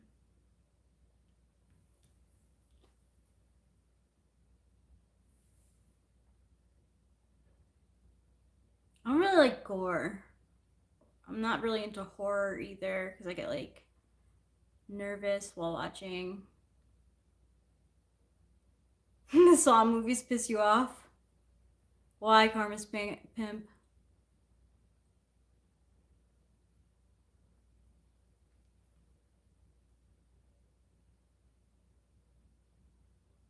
Oh my god, Heavyweights. That was a good movie.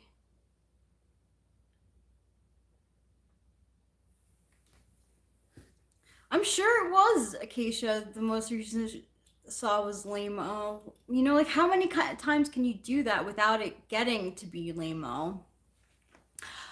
I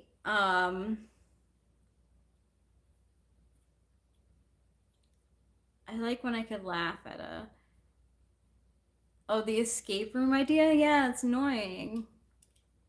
Oh my god, who here has been into one of those escape rooms? Do you remember when like doing escape rooms were fun, like supposedly fun?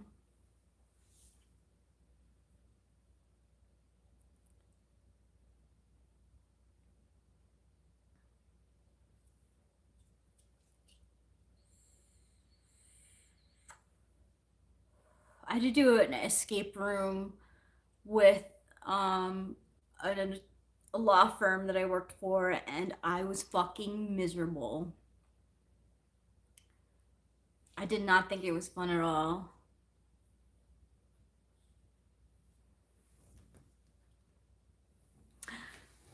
I couldn't figure it out.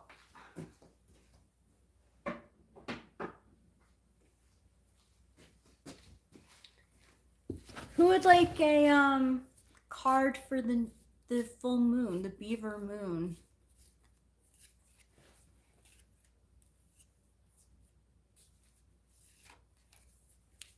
Okay, show media.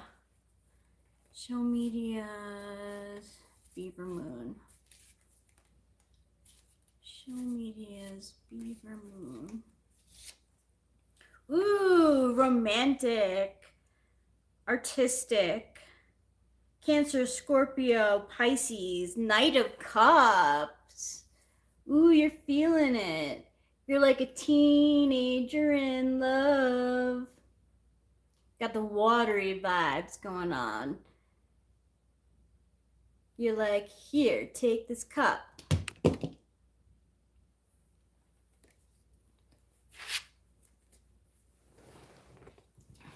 Oops.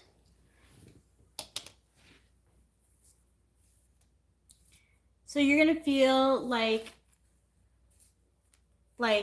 cheeky and like flirty and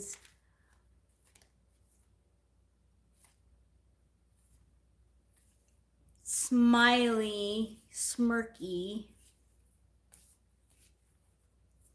Yeah, you're gonna be the emoji with the hearts around your head. Exactly. Okay, who wants one next? Ruben R. Beaver Moon. Ruben R. Beaver Moon. Where's the...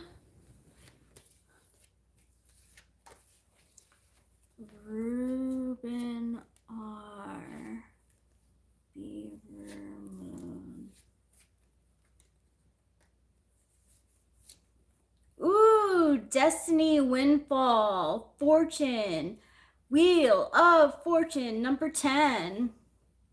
Number 10 like means usually like a completion of some kind. And depending on your luck, if you've been, like Santa says, good, then the wheel will spin in your favor. If there's some questionable things, that stuff is going to come back. But I believe it's for your in your favor.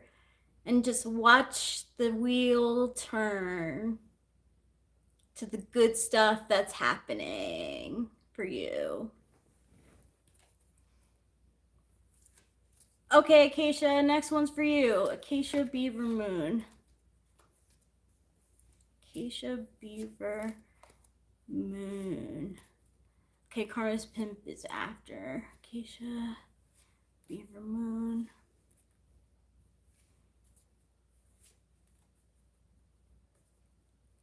Acacia Beaver Moon. Ooh! Disaster, upheaval, catalyst, ruin, chaos, the tower, number 16. Oh my god. Okay, so let's unpack this. Something like, I think that you unleashed a new idea in the form of intuition onto some people, and it shocked them, and it's like, oh my god, Acacia, we weren't expecting this from you. And you're like, yeah, here's this bullet, this lightning bolt of intuition for you. It's like, oh my god, she's right. We gotta abandon what we thought. Not necessarily a bad thing. Change is the only constant in this world, someone said. If you want, I can pick a second one if you're not happy with that one. Karma's Pimp, I'll pick you right now. Beaver Moon for Karma's Pimp. Beaver's Moon for Karma's Pimp. Beaver Moon for Karma's Pimp. Okay, Karma's Pimp got the thinker, rational, pragmatist, sharp, king of swords. You're like, bam, I got the ideas, I got the words. Look at my sword, I held it high. This is the truth and knowledge and justice. Forget about your feelings for a moment. You gotta think. Think.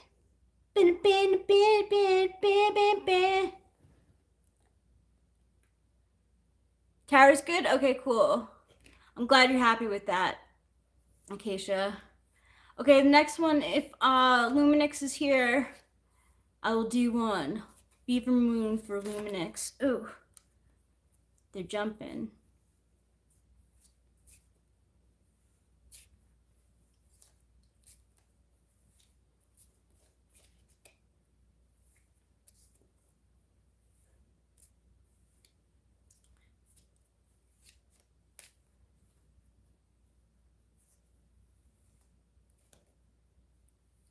Okay, cool. Luminix got you.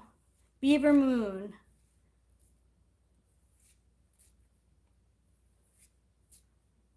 Hey, Carrot. Yeah, you did. Okay, Luminix, Beaver Moon. Ooh, reunion, love, sweet, cups. 6 of Cups. So, you got these, like, flowers, really. A cup of with flowers in them. And you're like, hey, I like you as a person. Here's this cup of flowers. And it can be, like, a form of a compliment to someone. Or giving like love to the squirrels, or to like acknowledging Muchin, just like it says, feeling sweet towards people and things. And in the original Rider-Waite, there's this person, looks like a garden tender, like walking away. So it's like a little bit about privacy too. You're in your own private little cups of emotion with pretty flowers in them. Okay, Carrot, you're next. You're welcome, Luminix.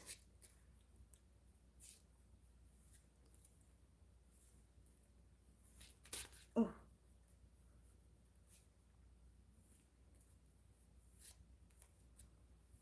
Carrot Beaver Moon. Carrot Beaver Moon. Ooh, Carrot, your Beaver Moon is the Three of Swords. Heartache, sad, woe, pain, grief, breakup. The Three of Swords. So I'm going to interpret it like thoughts because it's swords. So you might have had like three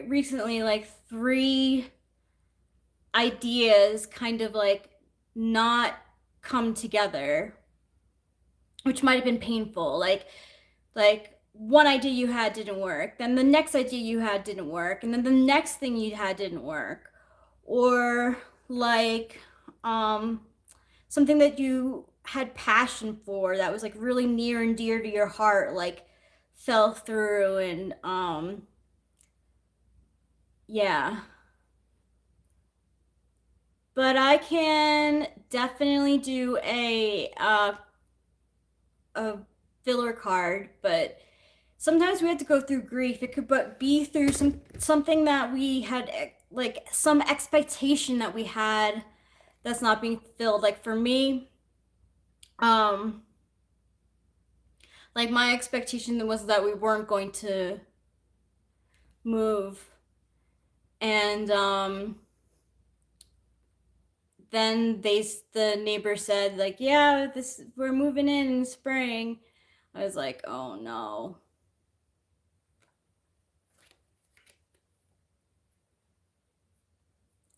Well, Carrot says that it's right, but that happens, you know? Yeah, and internally it makes a lot of sense because it is swords do represent like the mind. Like thinking thoughts. Obviously thinking thoughts. But it's mostly mental. So like even though it does like have to do with like a breakup, it doesn't have to be a traditional like two people breakup. It could be more like expectations not meeting reality in three different ways. Or like, you know, they say that deaths happen in three, like that sort of thing. But I would associate death mostly with death. But yeah, like just like being like, oh, that hurt. Oh, that hurts again. Oh, damn it, that hurts so much. Like, yeah. You know, we go through that as human beings. It's part of the human experience. Hate when that happens, but yeah. Okay, I'm gonna do a card for Poundy too.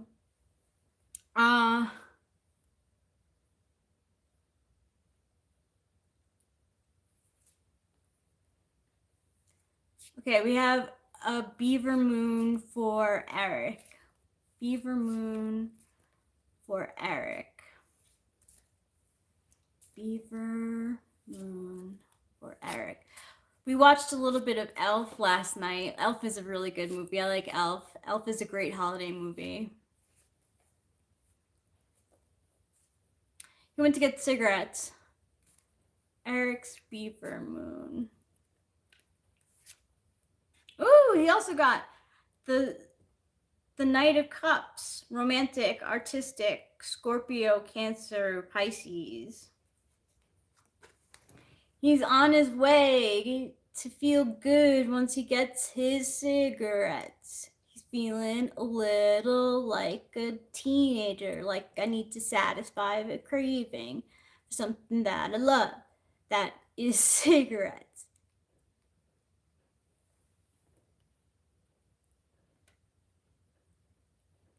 You're welcome, Carrot.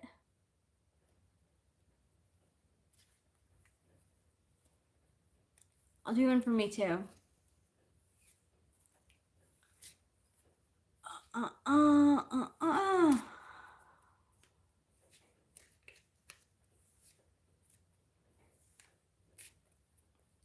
My beaver moon, my beaver moon. My beaver. It's a little funny. My beaver moon. Ooh. Suspend, pause, hanged man, clarity, lull.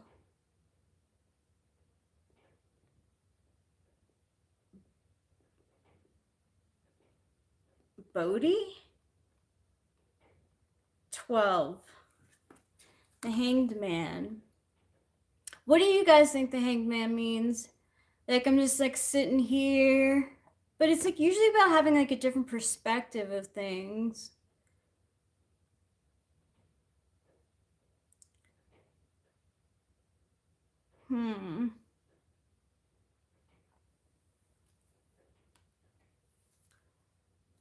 Maybe I have to think differently about the whole moving thing. Yeah, beaver moon. Oh my gosh, they have an emoji for beavers now. That's so cute.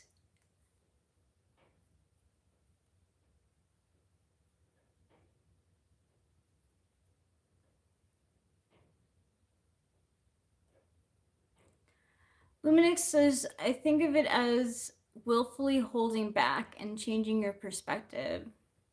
Yeah, I think I really do have to like change my perspective on like moving and stuff, because like at first I was like, yes, like this has to happen because we moving here never wanted anyone living on that hill. Like we knew we didn't want that. But it's like easier said than done. I was like just starting to feel settled in and like, but yeah, I definitely need a new perspective. Kara says hangman makes me think of being in limbo.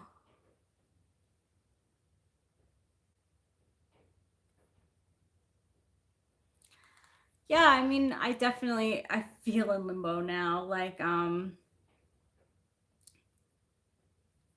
there's not much that we can do.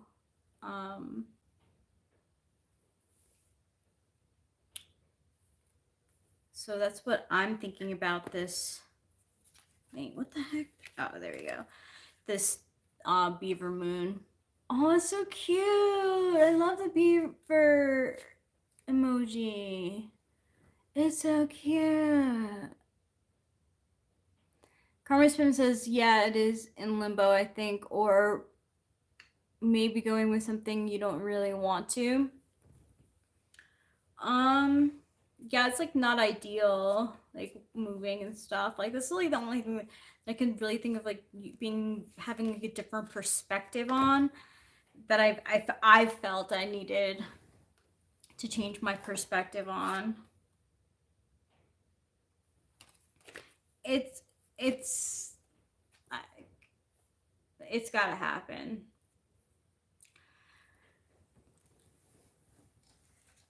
I could try talk astrology for a little bit. Oops. So I'm going to show you guys my awesome sun sign. Being a Capricorn means being a sea goat.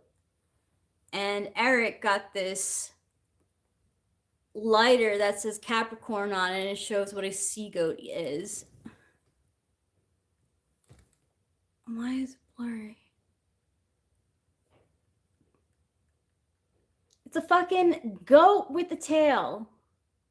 Look how lame that is. And like, Eric's like, how is this standing? I'm like, I don't know. I don't know. He's Cap rising, yeah. I'm Capricorn sun. like the glyph for it is fine, but like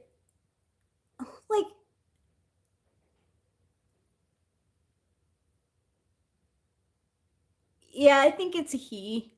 I don't know. It's blue. And it has a tail. It's a fucking seagull which doesn't even exist. I don't know if my sun is on his ascendant. I don't remember, but I have other planets that are. I think his sun is on my ascendant. Let me check it out.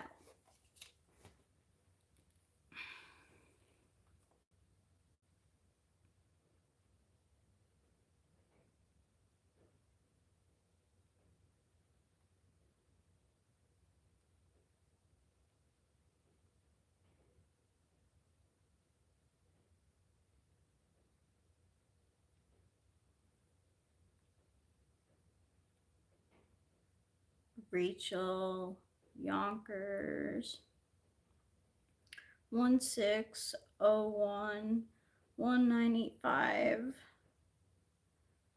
10:40 p.m. Eric panorama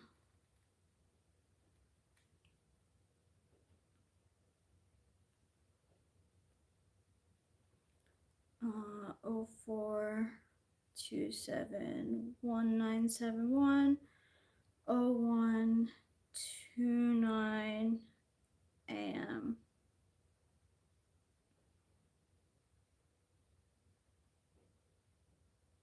Oh, oops.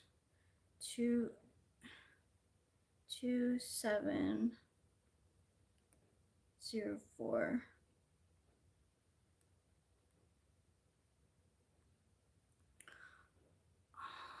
I see what I did wrong. 16.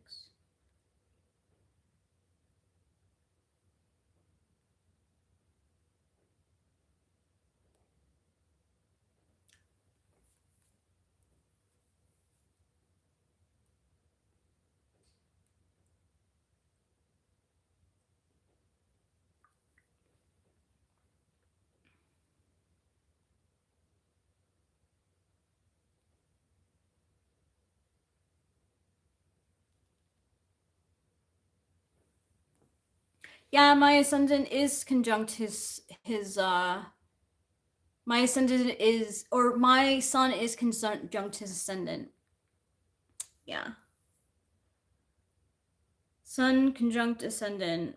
So my sun in Capricorn conjuncts his ascendant in Capricorn.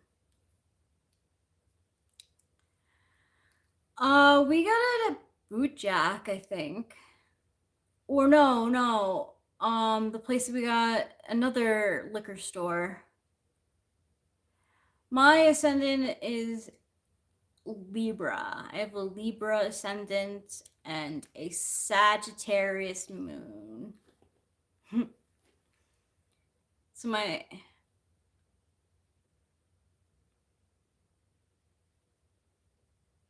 candles and incense could be nice. They set an atmosphere. A lot of people use incense to mask the smell of weed, which I don't prefer, but some people like it.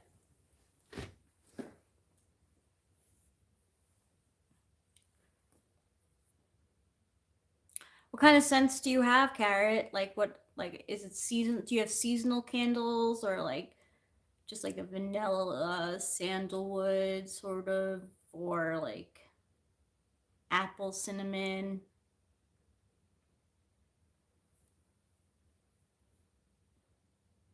Eric and I have opposite moons.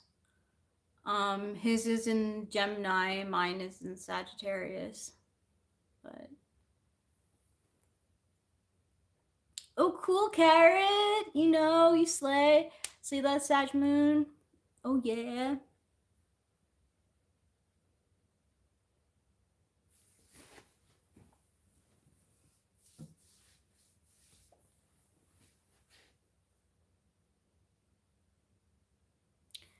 Nines do like a cozy atmosphere.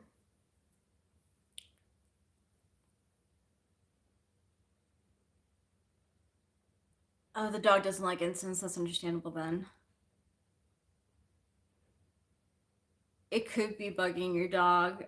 I know when we play loud music, it bugs Trouble. It doesn't matter if it's good music. If it's good music, Pee will like hang out with us sometimes. She likes when we play music and we sing together, especially when we sing Eric's songs.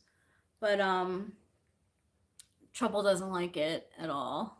We could be singing our songs, we could be singing other people's songs. He doesn't like it.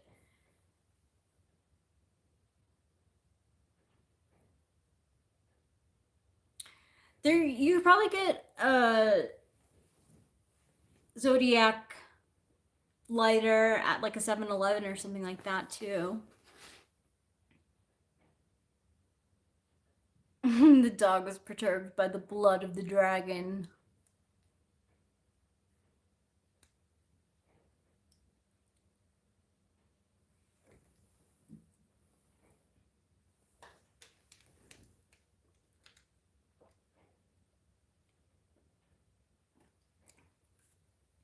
Yeah, any convenience store.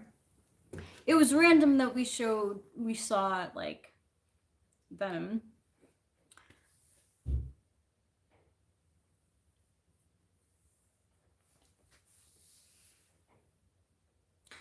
Pee sensitive to smell. There's certain like she likes the smell of my deodorant. I don't think she liked the smell of Chloe. How was it? Fine. It was had kind of a like interesting experience on the way back. Let me fix this.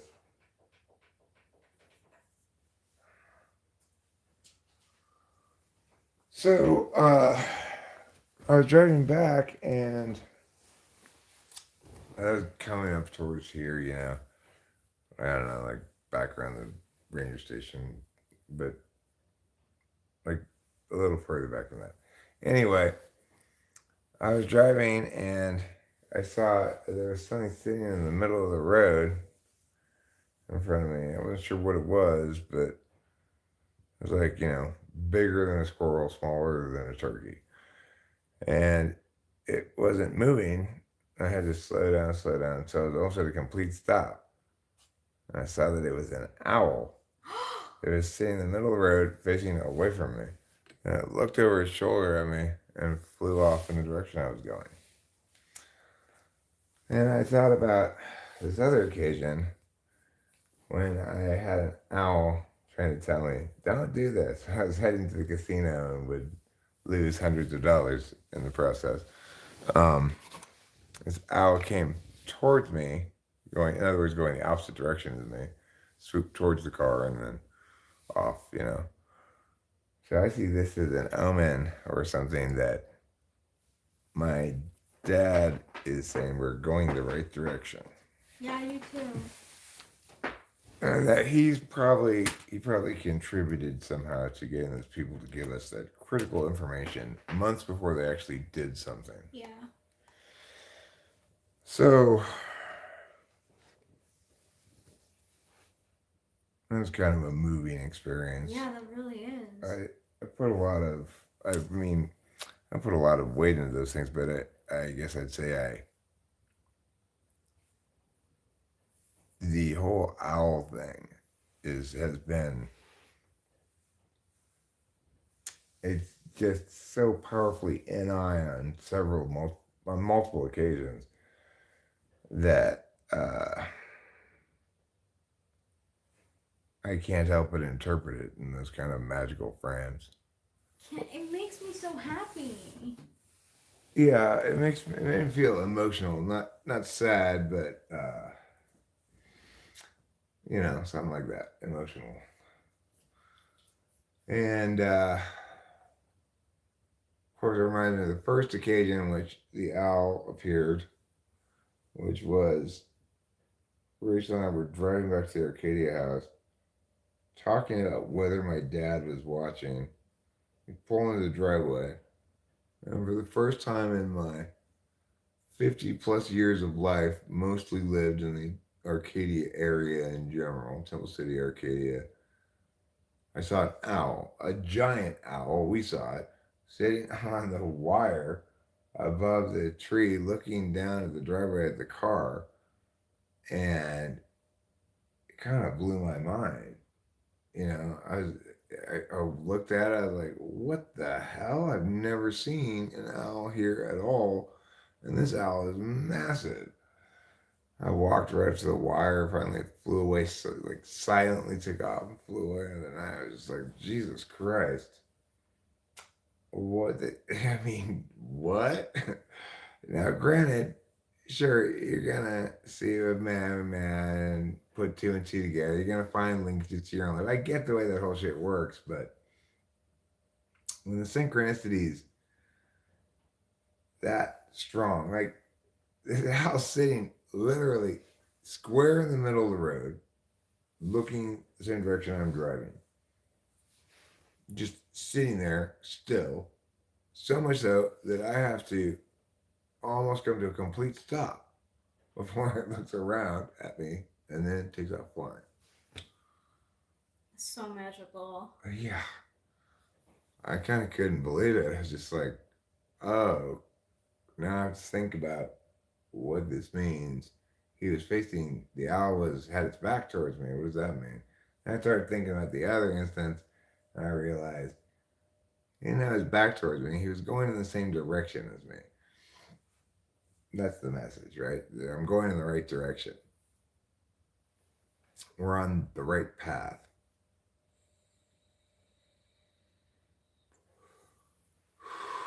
Yeah.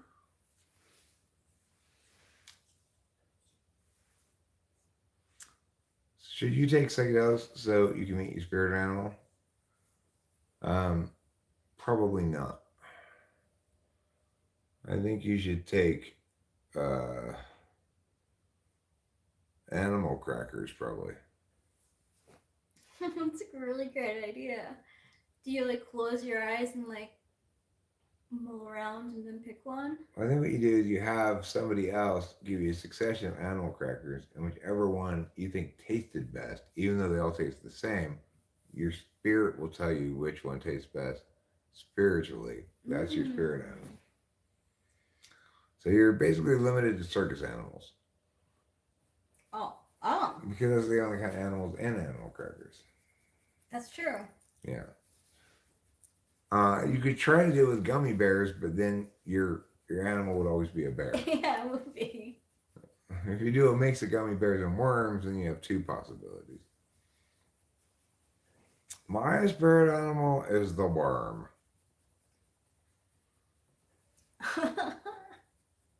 Why is the worm? Well, because the worm is flexible yet strong, slimy yet dry, dirty yet clean. Everything you want to be in life.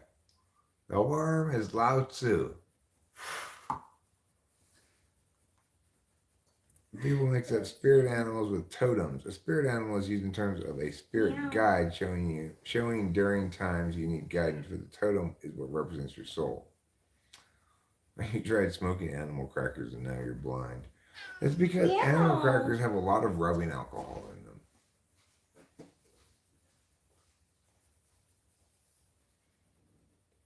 So I think that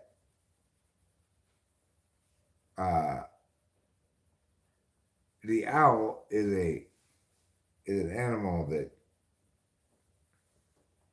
like, my dad uses as a messenger. But that doesn't make it my spirit animal, right? That makes it my dad's spirit animal.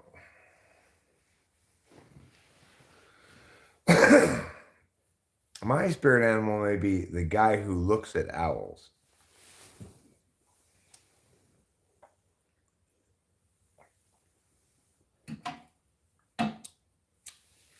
The totem is what represents the soul.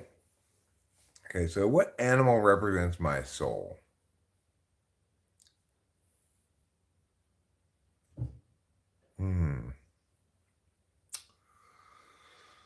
I would guess it would be something like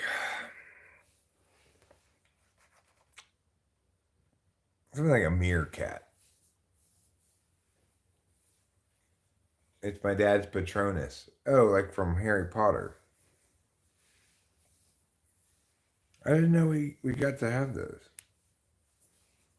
I thought you had to be.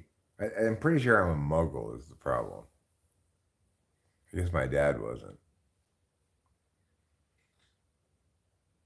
If one started meditating, journeying, and always saw the same animal, what would you make of that? That they're in a stockyard surrounded by cattle? Is that they journeyed to a stockyard and are now surrounded by cattle? You have a bag of owls in your backpack, and inside that bag, there's a satchel of owls. And inside the satchel of owls, there's a knapsack of owls. Would your dad consider you a mudblood? I don't know. He didn't talk to me much about the magical arts because he was deeply ashamed of my mugglehood. He'd just look at me and just shake his head. Say, what? Say,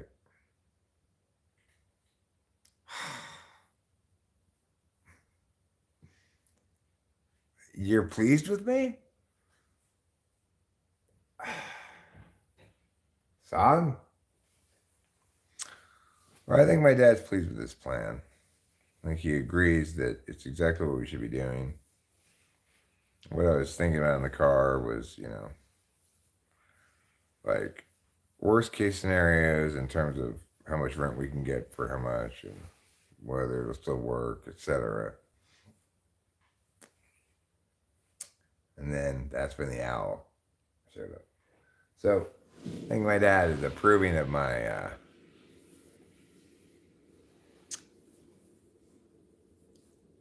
the vision of the plan and also the extra cautiousness I'm putting into it. I'm injecting it with extra caution. I wouldn't recommend mainlining caution, but you can inject it subdermally. Inside the satchel's a wrench? Wow. Is there anything inside the wrench? What do you use the wrench for? Opening owls? I need to open some more owls. Can you hand me that wrench? Those aren't owls. What are they? Nuts and bolts? Oh. I always thought they were called owls.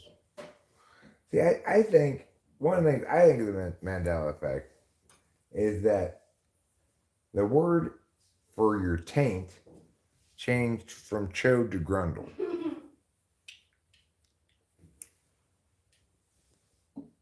When I wasn't looking.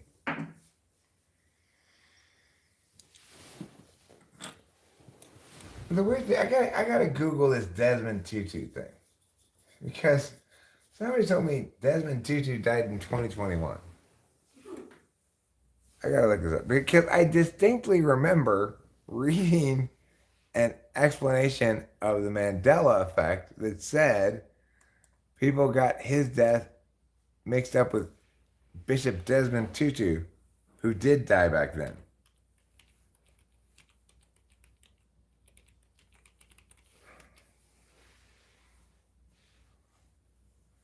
He did die in December of 2021.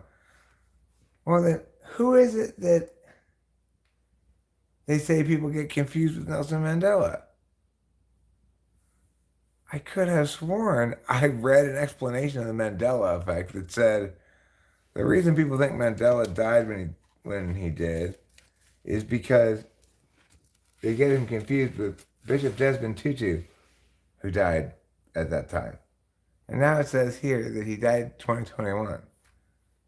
What the fuck is up with that? So neither Nelson Mandela nor Bishop Desmond Tutu died in the 90s, back in the day. Morgan Freeman's not dead.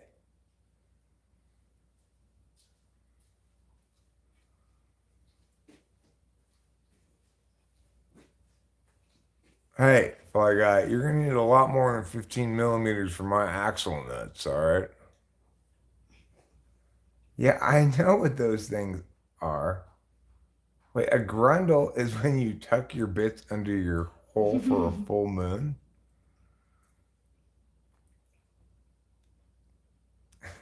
I'm pretty sure that's not a grundle, okay?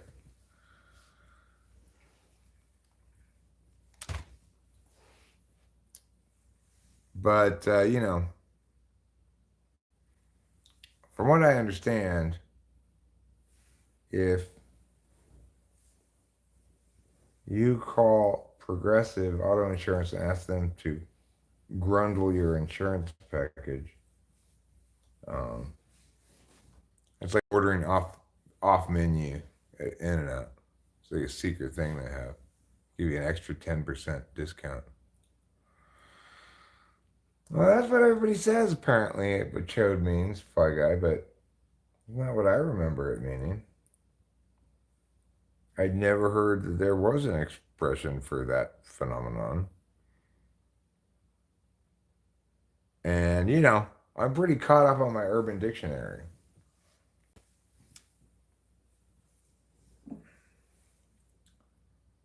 Regardless,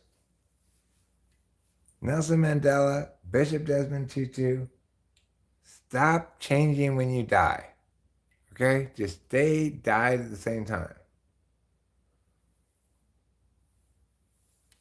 So what is the explanation then for why people think Nelson Mandela died back whenever? It's the Chode Grundle effect? Maybe. Maybe Chode Grundle is Cookie Weakness's Christian name.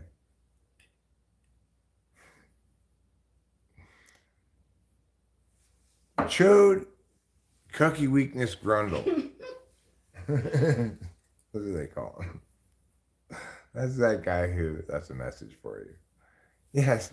Well, the weakest man and his lost girl are these haters who have before and attempted again today to leave a voicemail for Rachel, just like saying the shittiest imaginable things to her, body shaming her in ways that bear no resemblance to reality, and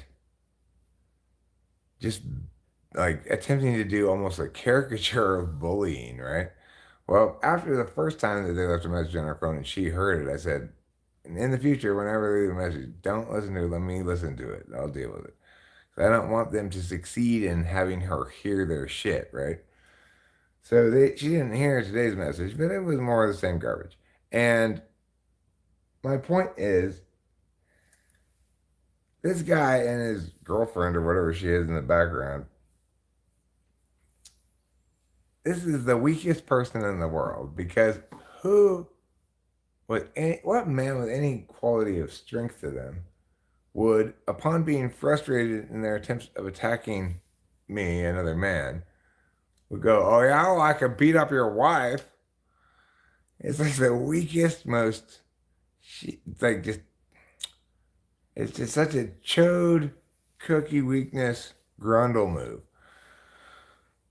And so obviously I make the point of saying to him, yes, we received your voicemail. No, Rachel didn't hear it. I did. And the only possible takeaway from that is you are weak as fuck. And that girl who seems to be affirming your behavior in the background, she has got to be either lost, completely lost, or potentially just as toxic as the guy is. But my point to her was run.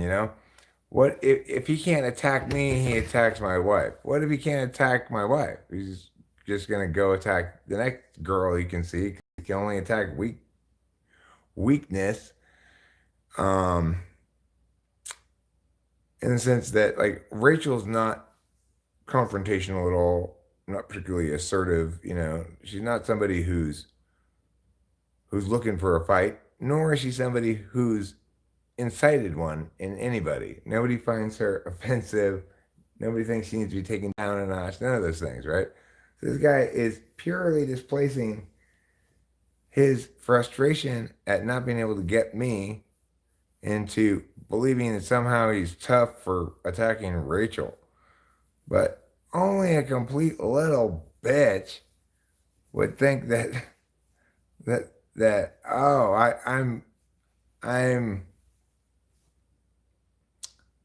I'm showing him how tough I am by beating up on his wife, attempting to. It's just super weak. So the point is, he's the weakest man in the world, and deserves to be shamed relentlessly for his cucky weakness.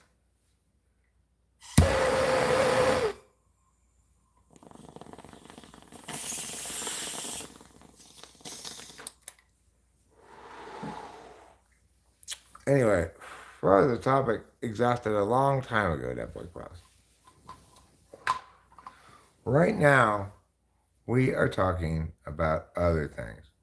Does anybody have a suggestion, if you have an opinion about this, among cryptos currently priced at under $1, which one do you think has the most potential to grow to $10, $100, whatever? I'm hearing suggestions now. If anybody has any opinion about this, anybody fancies themselves a crypto aficionado, everybody thinks to themselves, if I had cash to invest, I'd invest it in crypto-wise. Please tell me now. Don't take it personally. I'm not taking it personally, but as I explained to the chat earlier, it is perfectly reasonable for anybody to say, Eric, don't respond like this. You're giving him the attention he wants, yada, yada, yada. And certainly don't let him make you mad, or else you're letting him win. Well, my point is, of course it makes me mad. He's trying in the shittiest imaginable way to hurt my wife's feelings. And I'm not somebody who denies that I've got something to say about a subject because I don't want somebody else to think that they prompted me to say that. He did prompt me to say this.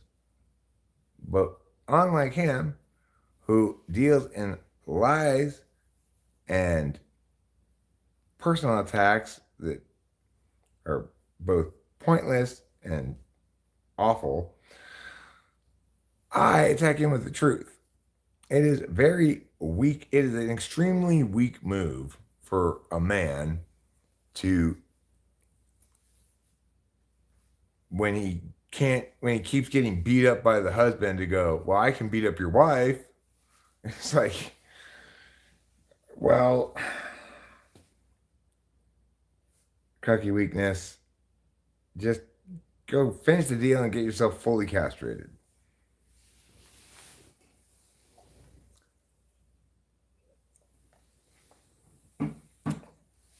Investment portfolio coin, huh?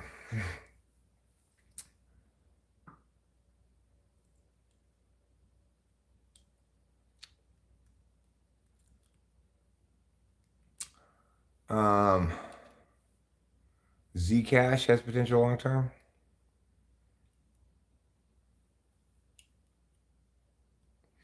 Well, I mean, neither do I, money. It's not that I believe that crypto is a good, safe, conservative investment. I believe that we need a little bit of diversification in this plan that includes something that's high risk, high reward. But my point is, if we invest thousands into, say, Cardano, which is at 38 cents.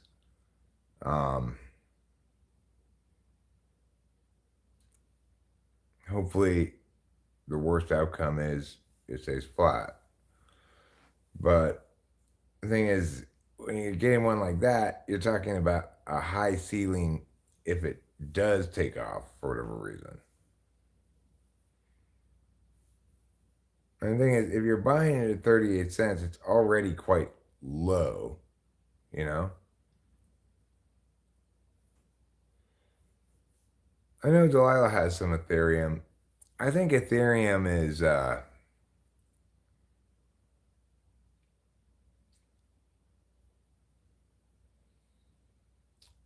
it's fairly mature, you know? You want to get things that seem to have promise but are not mature yet. I'll look into Zcash. Thank you for the suggestion. Because the thing is, from a perspective of a high risk, high reward investment, if you put, say, $10,000 into Cardano at 38 cents, if it gathers momentum and were to somehow get up to $100, you'd make $2 million on that. It is not inconceivable that Cardano could get to $100. That's not super high price for a crypto coin.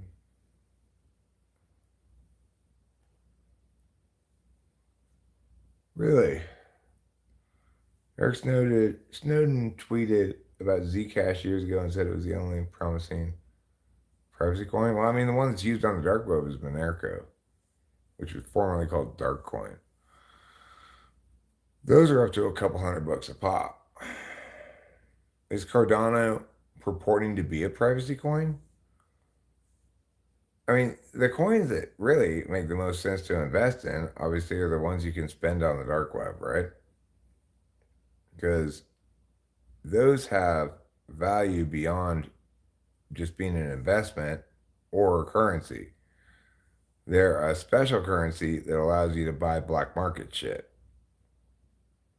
So, I mean, it very well might be worth buying Monero. I think that's what it's called. Let me look it up.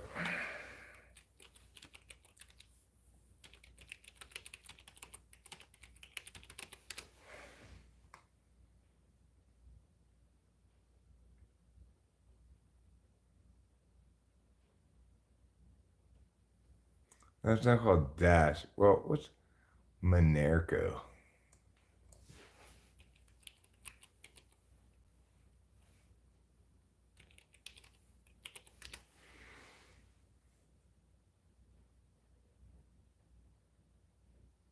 Menorca.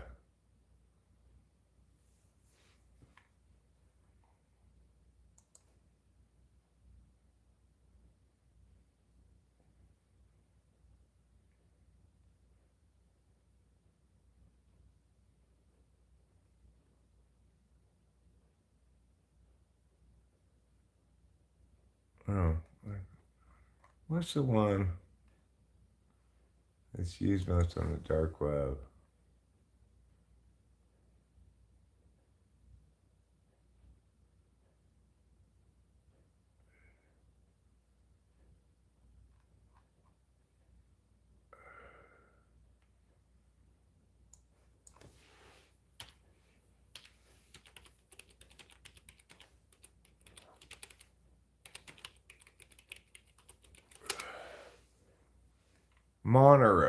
Monero, that's what it's called. Monero. All right. So Monero is currently at $166. Its peak over the last 6 months or so, it was recent at 172. And I was a little bit, actually, Yeah, wait. It was Monday, October 30th was its peak actually, but it reached that same 172 November 25th. This is the one really. It probably makes the most sense to get. It's secure, private, and traceable. Is what people use to buy drugs on the dark web. Monero.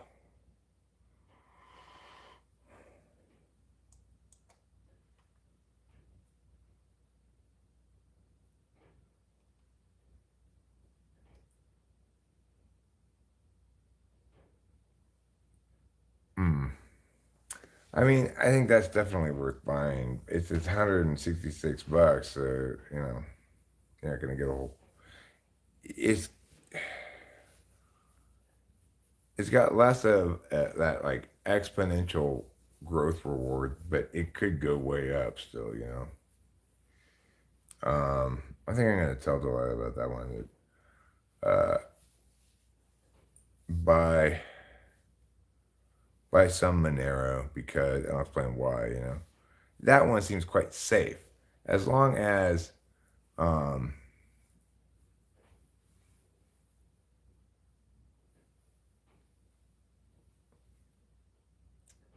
Zcash. I will look into Zcash.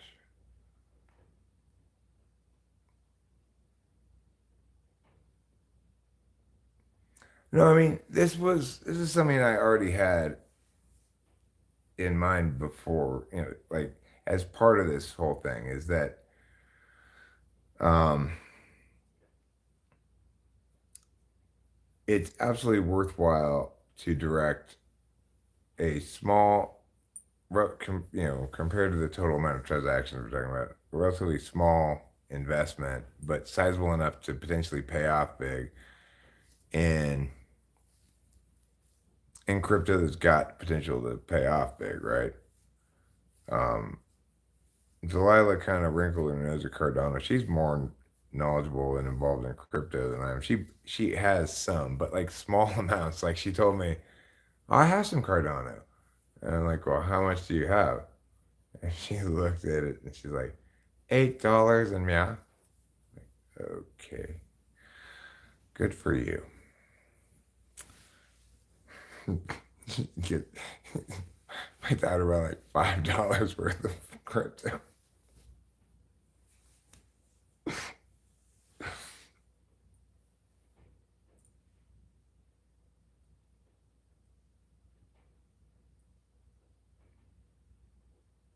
I mean, guys, the thing is, I get that crypto is extremely volatile. I get that there's risk involved, etc. But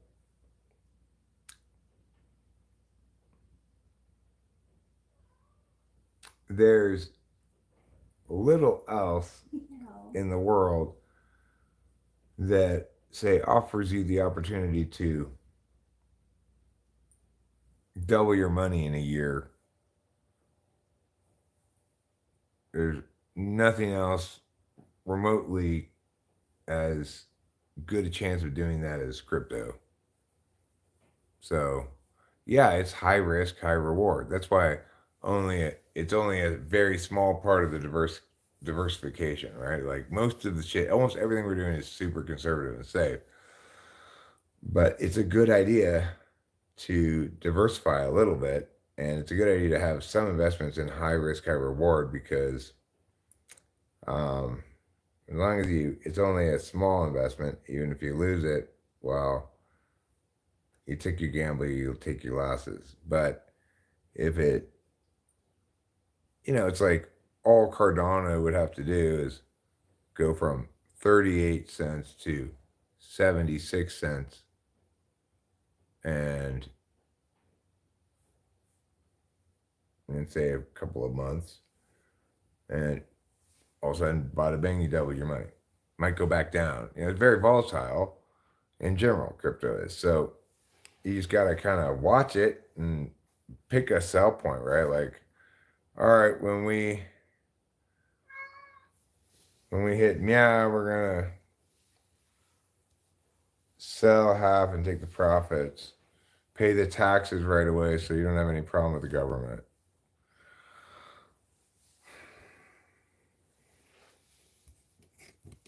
This combo is depressing. All no shade. Sorry, I I don't mean to be depressing. I I find myself all of a sudden, really for the first time ever in my life, doing a bunch of like significant financial thinkings. And it's depressing in the sense that for me that I realize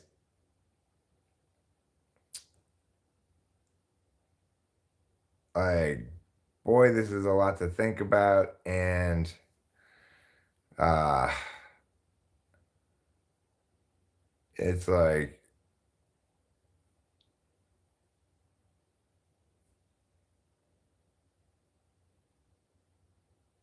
there's just so many little variables to consider. Optimizing something like this is difficult.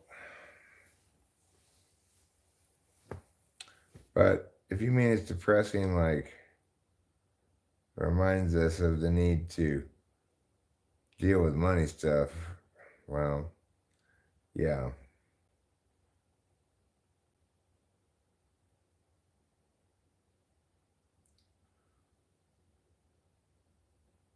Bye, Lou. Bye.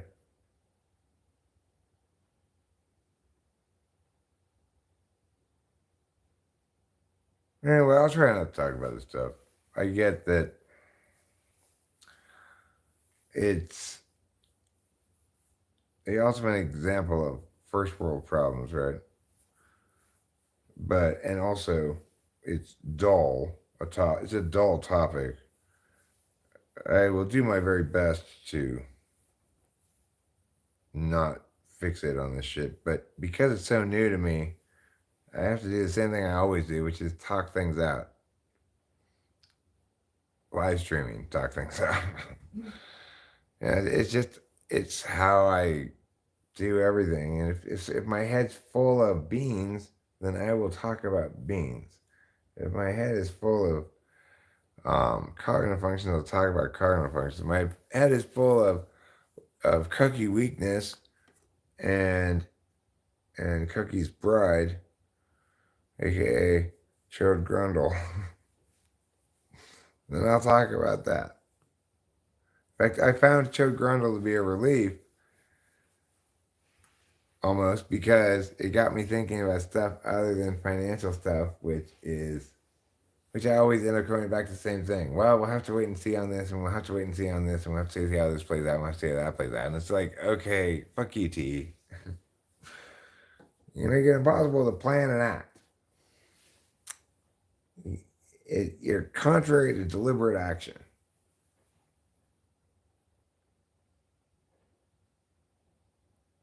Oh yes, Trouble Bubble. Okay, show media. If this all comes together, someday we will hold a general invitation to all TWFP people to come to a certain in and out on a certain day, and Rachel and I will be buying in and out for whoever shows up. That seems fair. Someday we'll do that. If this all comes together and we end up actually making money, like, then we will do that.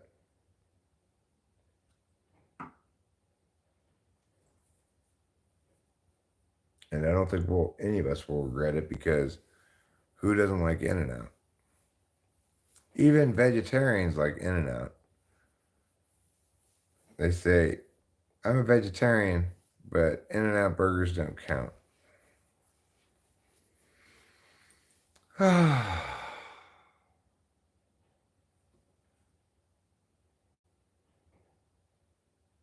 So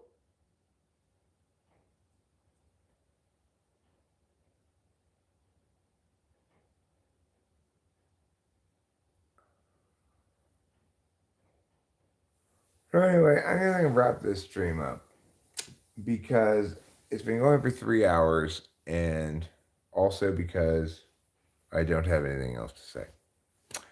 I mean, I'm sure I have plenty of things I could say. I could always continue talking. I bet if I practiced, I could continue talking from the moment I got up all the way till when I go to bed, and then continue talking while I'm asleep all night long.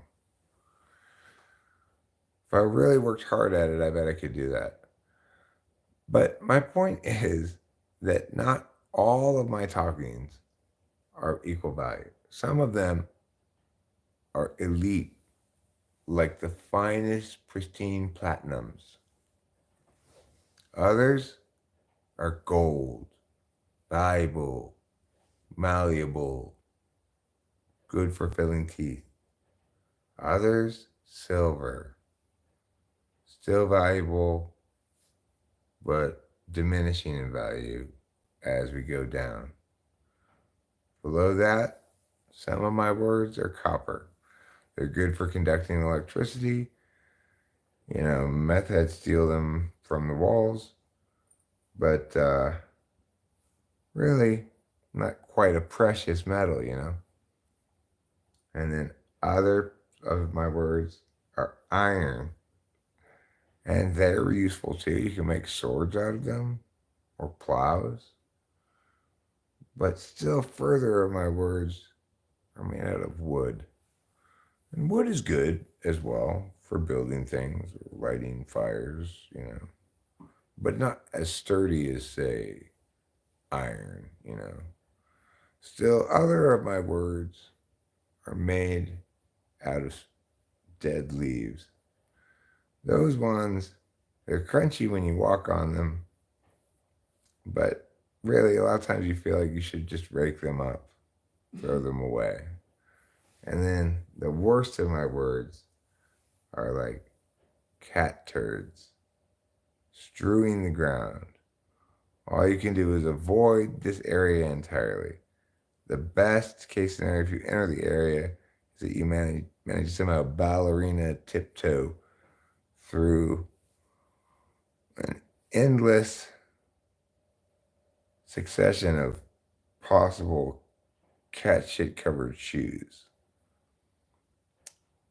In those instances, I would say try not to listen to my words.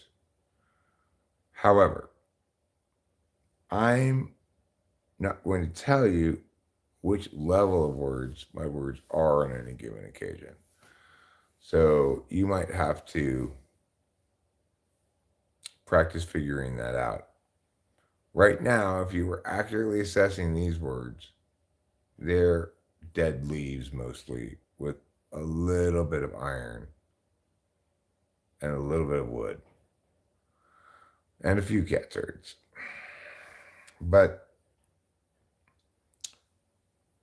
we try to keep the ratio of turd to other things as low as possible.